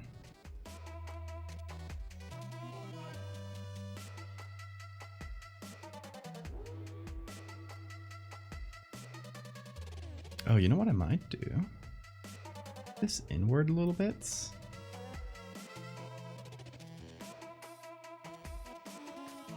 Same for this one. And do a sort of... Just take this line.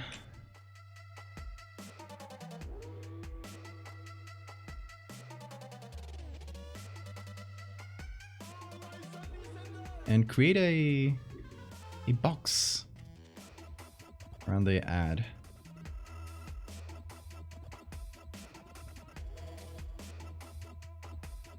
These are the words of bone. Thank you, Daz. Thank you for providing us with the words of bone.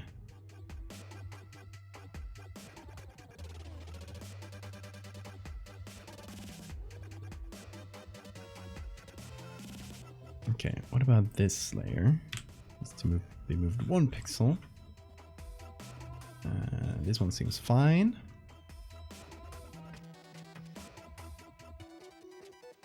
But at first I was thinking maybe I'll do like really ornate edges, which one of the things did, but it's not really an ad, it's a magazine. And all the ads seem to have like a bit simpler in terms of edges. Some of them have it, some of them don't. Some of them just have some edges. Like this one is complete. Like there's an edge all around it. This one as well, there's the ornate one. This one doesn't. And this one just has an upper edge. This one's fully edged as well. Is that a word? Bone box. I thought about doing a bone, like a little bone drawing or something in some place, but might be too much.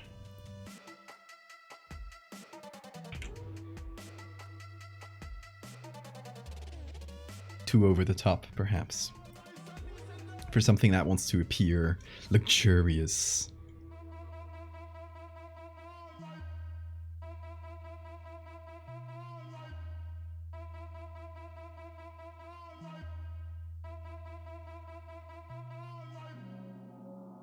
See, we move things around a bit.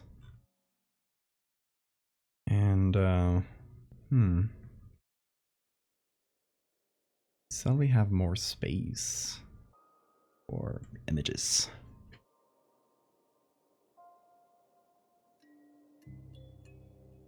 These are the words of bone. I love it. You should end every message with these are the words of bone.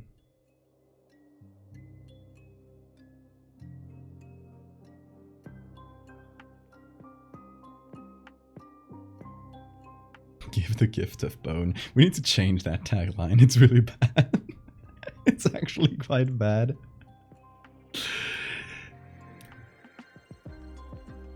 Like, it's funny, but no. We need to actually do, like, change it for real.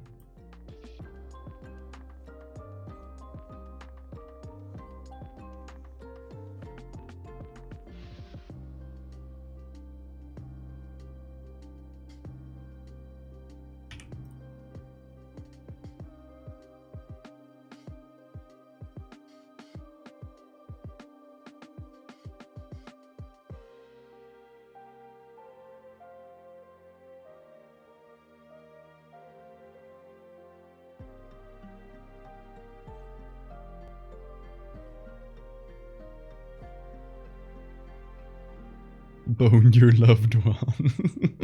It could be worse. These are the words of bone.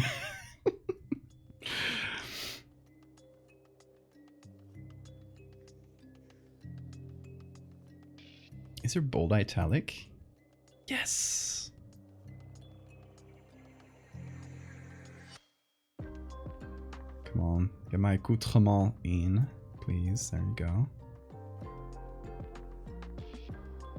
And we can fit a little more text in here.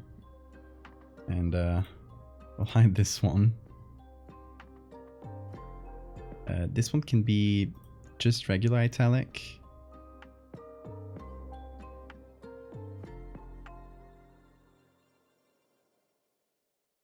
A bit smaller.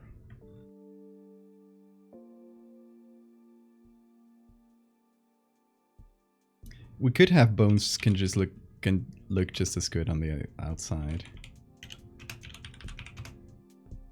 Is that tagline material? The gift that lives inside each of us?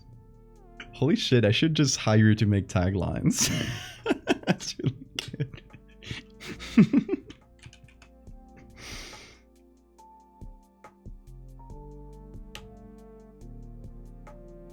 Let's capitalize lives.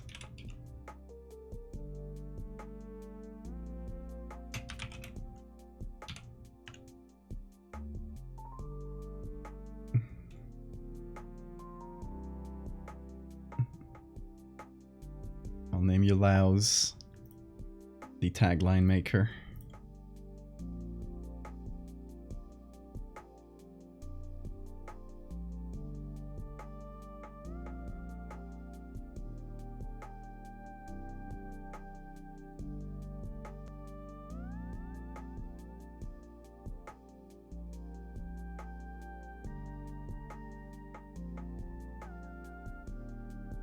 I love cats. Thank you for the follow. I love cats too. Where's Bean? Oh, hi. You were sleeping right under me. Baby. You've got a bed for that. Look at him.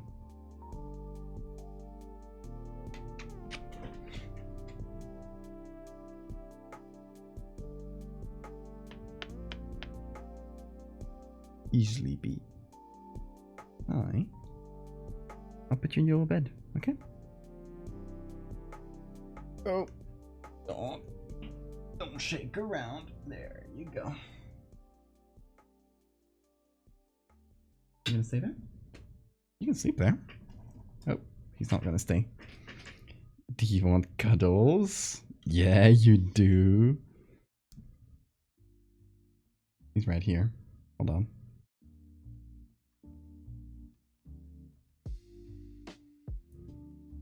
He's standing right on my tablet, so I can't work.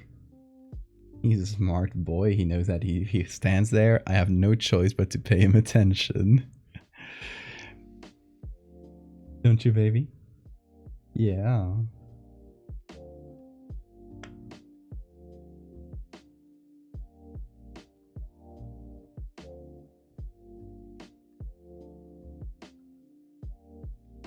You wanna come up here?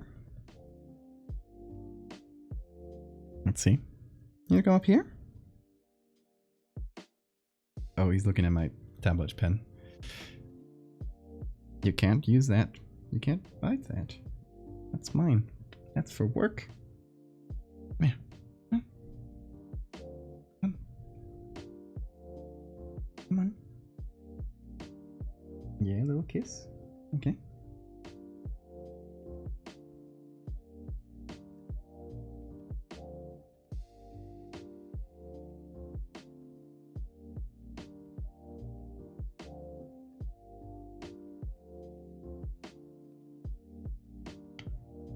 What do you want, Bean? Morty has left Bean's domain, yeah, on Tuesday. Come on. Here. Come on. There you go. That's my boy.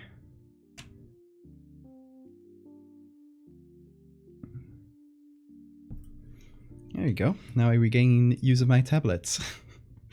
Well, I can still play with Bean. Oh.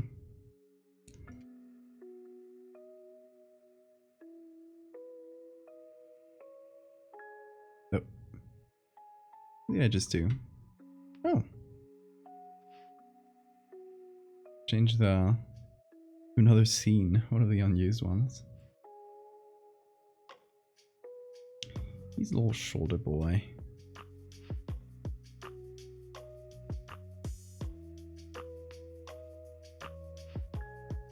Okay, so this works.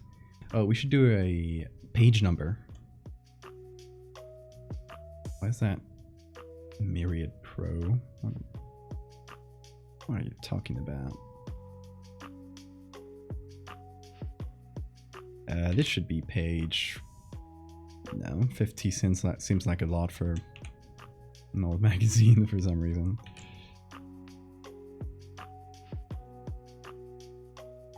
Ooh.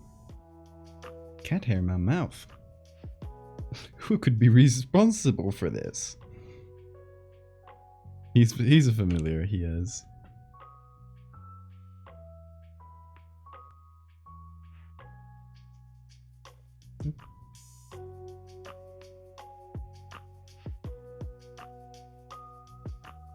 May not be liable. It sounded right, but let me know if it sounds a bit weird. Did I use will not be liable? Fluffistola. Okay, chat. Do we give Bean a treat? Bean, do you deserve a treat? He's falling asleep. Oh, oh baby.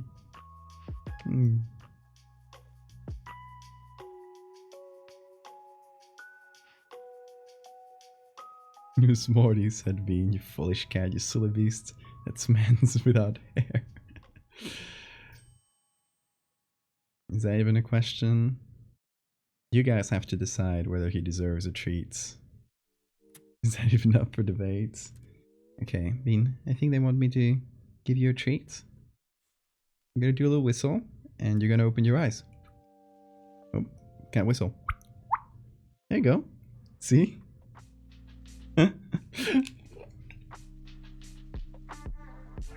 Oh, he started purring. Look at it. Ooh, crunch. Also a little kiss. That I can do.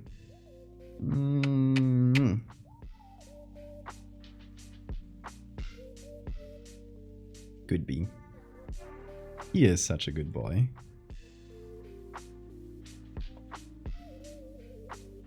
And honestly, the fact that he doesn't know he's being watched by a bunch of people lets you see his cuddly side. Because when there's people at home, when there's like guests home, he'll just hide. He doesn't he's really afraid around other people, and you only my partner and I really see this side of him.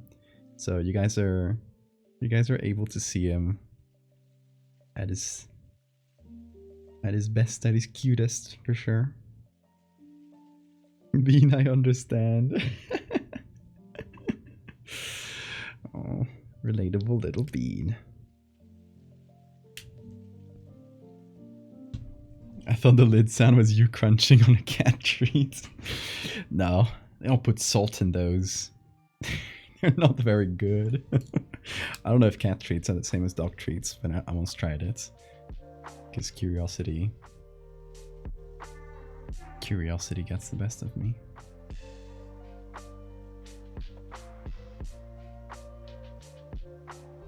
Hold him head like cheeseburger. We are all spiritually Bean, for sure.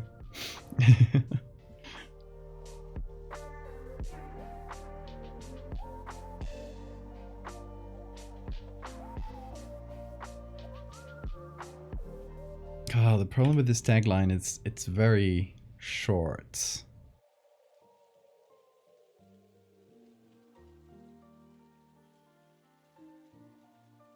I could make a little like squiggle around each of them, you know, one of those shoop, these. Maybe with a lot of smoothing on my thing, because yeah.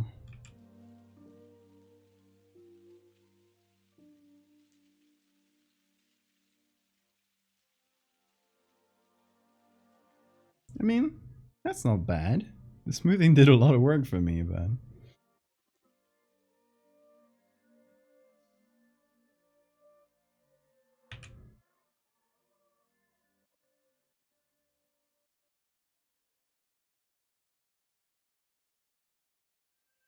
the squiggle works. Do you like my squiggle? It's not very symmetrical.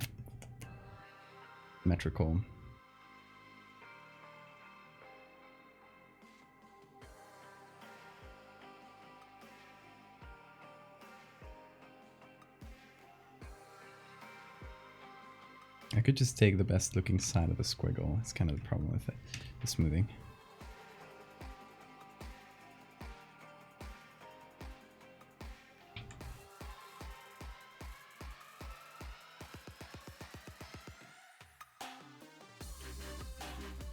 Oh, shame.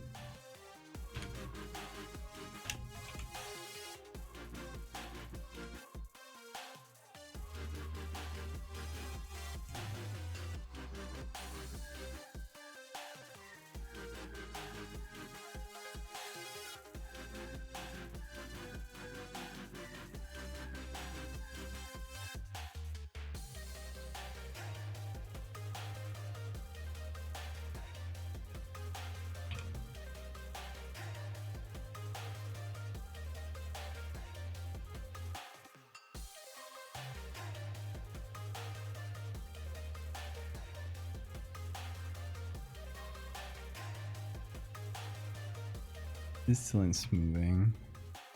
Oh yeah, okay. Okay, now that's symmetrical.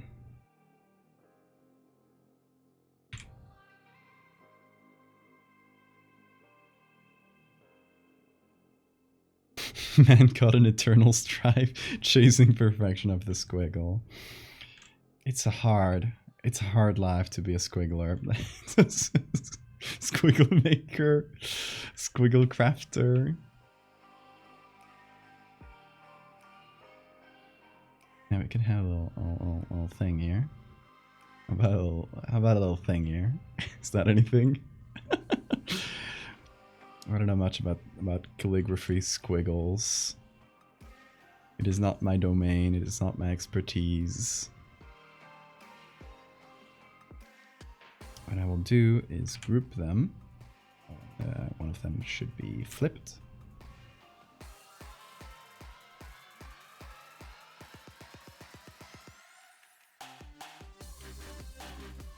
And I center it, and that way it's perfectly centered.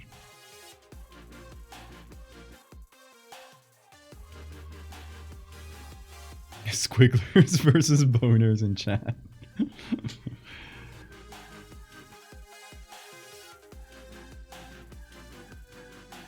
Okay, something more about ordering, just to fill in this little blank. Order by mail from this catalog, where you can select well-known standards, high-grade makes of watches and jewelry on easy terms of payment and lower prices than the average jeweler pays at wholesale.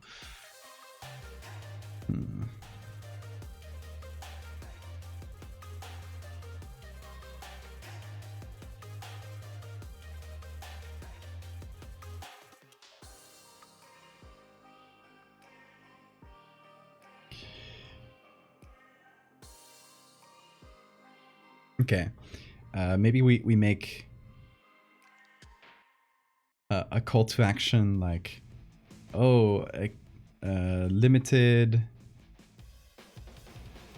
stock, first come first serve.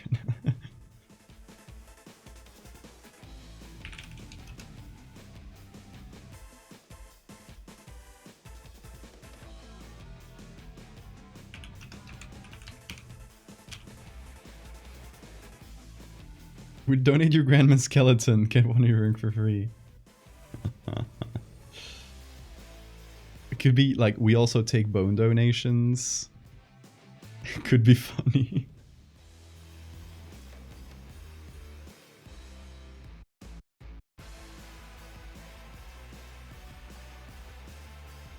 Yo, look at the color version of the tiara.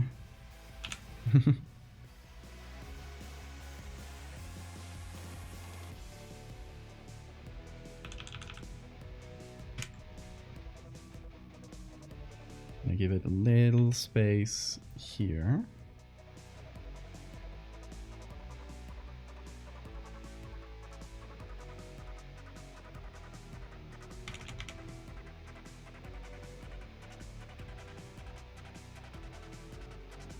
Bonations. Searching Highlands. Thank you for the follow. Welcome. Oh, I really like the idea of donating bones to get a discount.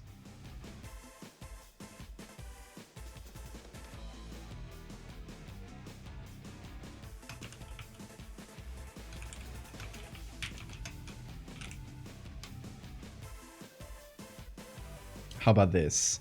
Discounts offered per donated piece.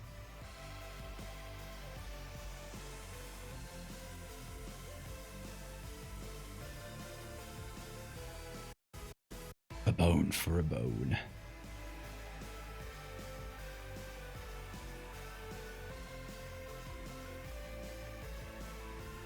Okay.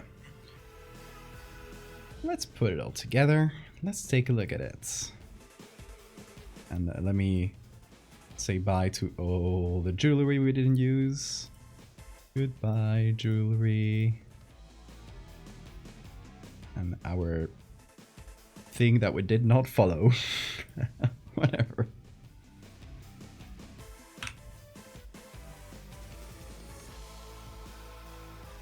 We accept bones. Bone possessors must be dead. Okay, this would be the once the effect has been applied and things stop looking spotty because the halftone effect. This would be what everything looks like. Obviously, we get a lot more detail out of the images. Because consider like before and after.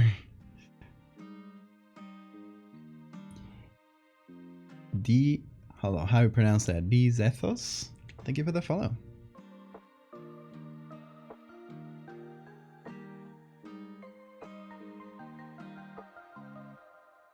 Alright, I think we managed a really good design here. It's been 6 hours. Oh my god. I guess we got a lot of tangents today.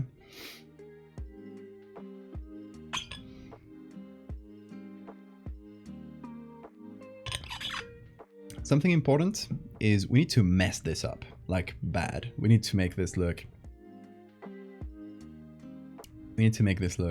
dirty and all messed up. So what I'll do is take this thing called print all and put it on a single file or a single object.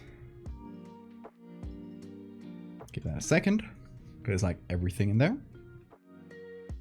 Okay, so what this is just a transparent version of what we got.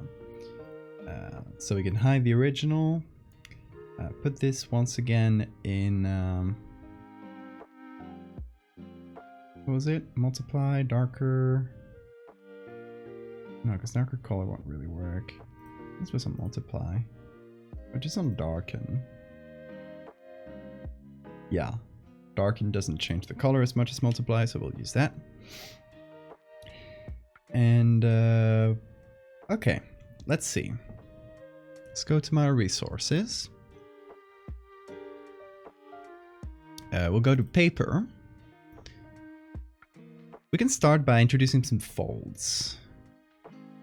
And I just got a lot of folded paper textures. You know, I got a lot of everything, every type of paper texture. I'm gonna do a high pass filter. And I'm gonna save this. And then I am going to apply that filter as a distort displace. Let's do 20. And the data, and this is called bone add.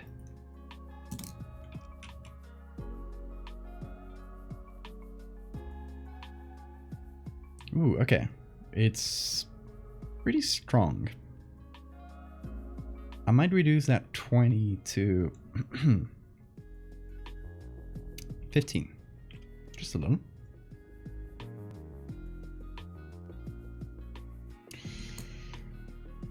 Bit better. And now I can add this on hard lights, and it's bent. And the thing is, if you look at this, it's bent correctly around each of these little bends or folds.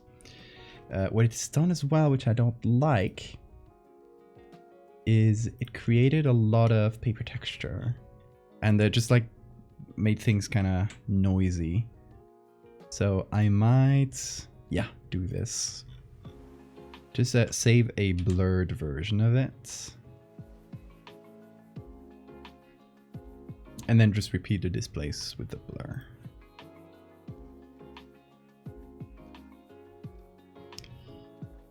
Bone add.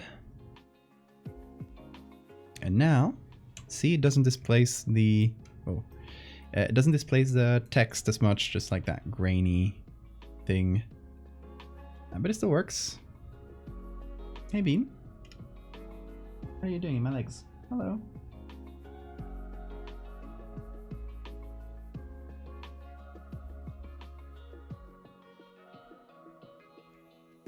And we can bring back the texture on top.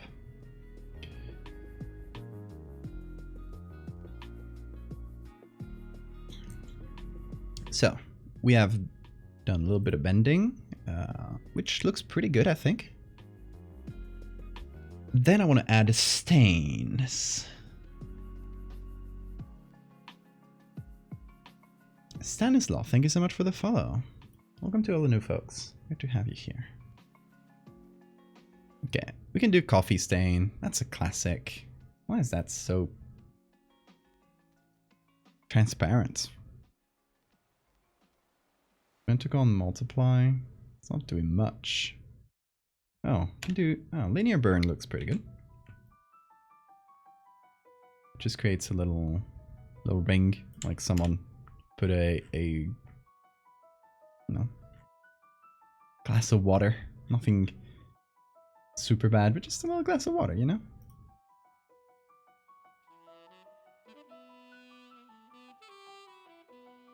My god, he's crumpling these bones! Run!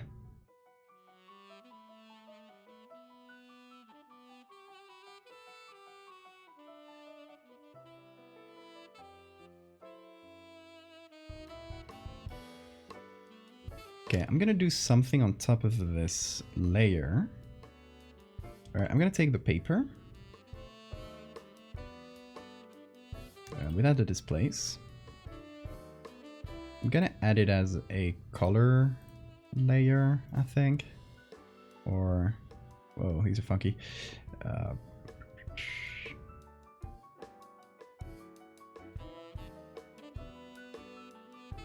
Does darken work? No, not really. Bone hurting juice. You? No, doesn't do much. Okay. Then color, but just a little bit. Because I feel like without it, the print looks too gray compared to the paper. So maybe just a little bit of color. Just dropped in. Welcome. It's great to have you here. How are you doing?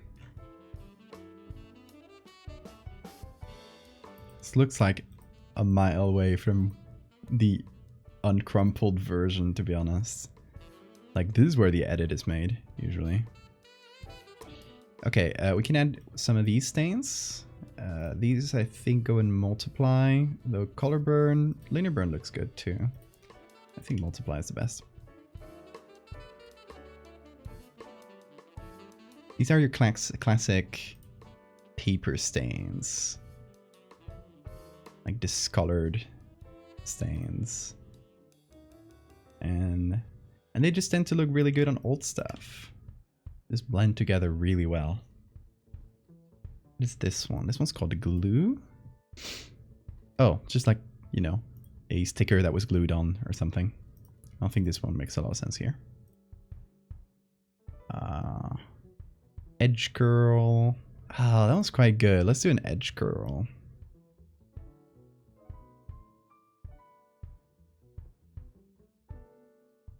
This looks kind of like the facade. No, it's gonna be for a little zine. It's a little project that I was commissioned to do this for, and it's all about bone magic and people who worship bones in some way. So yeah, that is what we're working on. That's the context for this. I like this little edge curl. I should use it more. It looks great, really good on paper. Gonna put that off to the side though. There we go.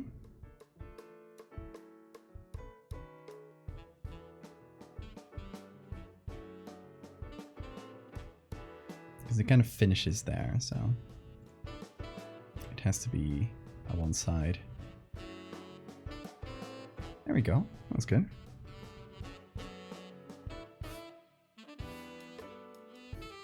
Human ivory. Yeah, just a euphemism for bone jewelry.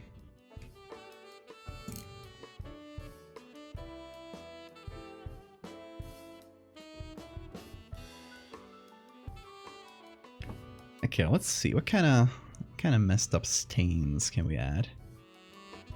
I got some T1s. That might be a little too strong.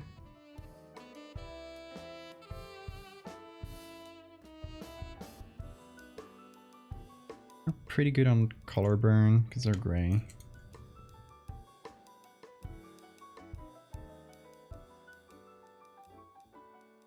I think they might be a bit too strong. I like the the discolored water one better. Can make it a bit stronger too.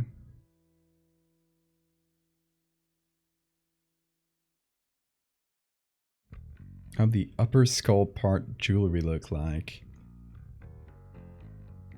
I wonder what you could really do with it. Like shoulder pads made out of the individual cranium bones would be fun. Yeah, let's tear off a bit. I think I got torn paper right here. Okay. I got this one here. Yeah. Wall hanging ornaments. Oh yeah, for sure. I was only thinking. So yeah, I was thinking only about things you could wear. I was misguided. I was not seeing the whole picture. Her crown. I mean, we got the tiara already. But that's true.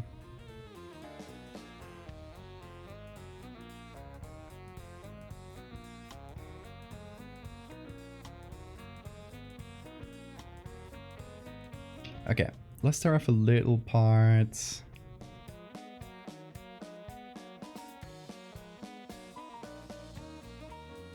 I feel like this, if we tear this off, we don't lose any of the context. Like, we can assume that discounts offered per donated bone. Osher Boulevard, we know that this is an address. And will not be liable for any ill effects received from improper use of, you know, it's all context, or not sensitive to context. I mean, it doesn't matter. Like we can remove it without changing anything.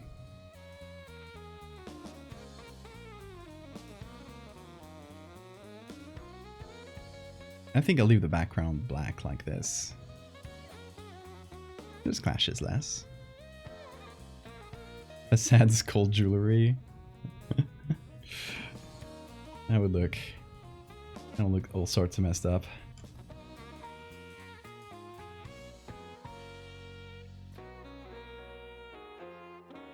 Gotta talk about continuing the facade with Luke.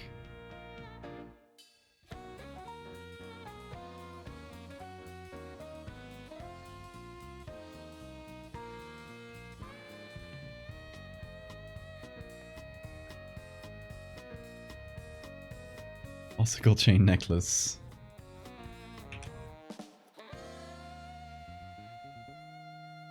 I like that. I feel like those would be pretty powerful as far as bone magic goes.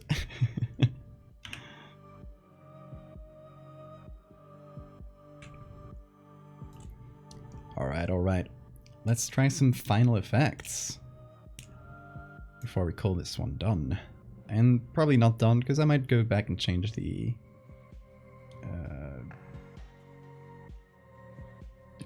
text, maybe some stuff in the images, but mostly it'll depend on artist who commissioned this and any input he might have, since that'll go on the zine he's organizing, so he has the final word.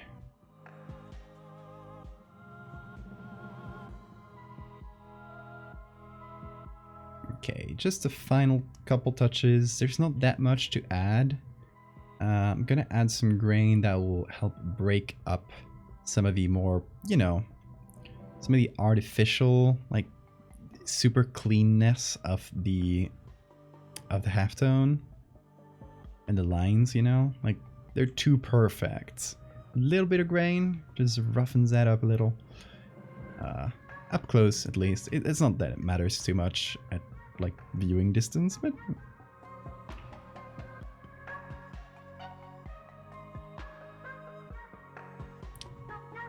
this can work as, like, discoloring some of the edges if I make it not very round.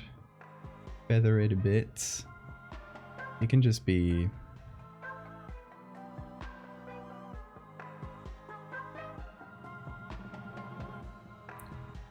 something that focuses it a little bit. And Gonna give the shadows just that little bit of orange yellow. This one, what does this one change? Pretty much everything except for the pure white and the pure dark. The saxophone! RTB paper. Oh yeah. Caramel dancing over here.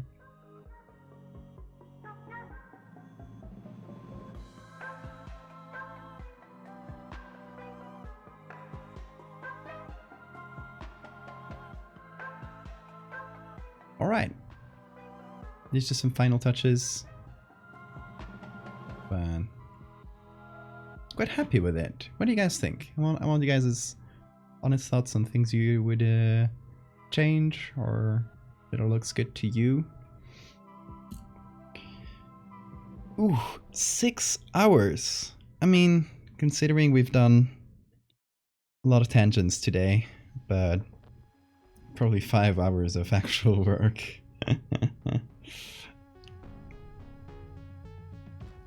And I've had the Fractal Juice t-shirt just looking at me since I pulled it out. It's just been sitting on there as the other example I've done of this type of old ad.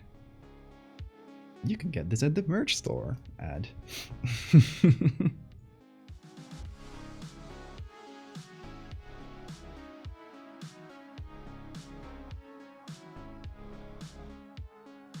And you cannot get this at the merch store yet. Giveaways only. Limited existence. Very low stock.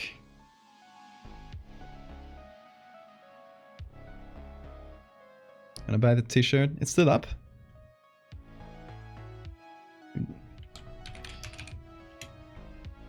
It's there in the store. Unless I messed something up and it's not there anymore. No, it's still there. So yeah, you can take a look.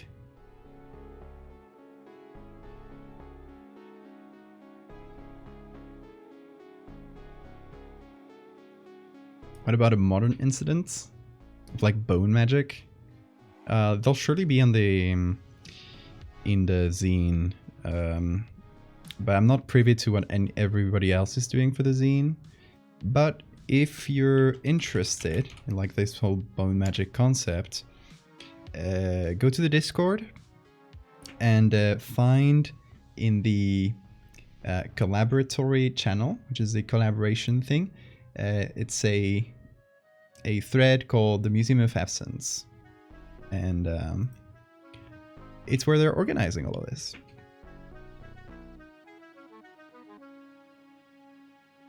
Hey Dak, it's good to see you. It's still going. We're still finishing, right? We're just finishing right now. We're just like taking a last look at this, seeing if it all looks good to us. I'm quite happy with it. I mean, like 3 edits in one, really, but work well together too.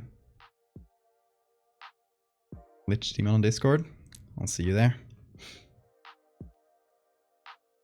But yeah.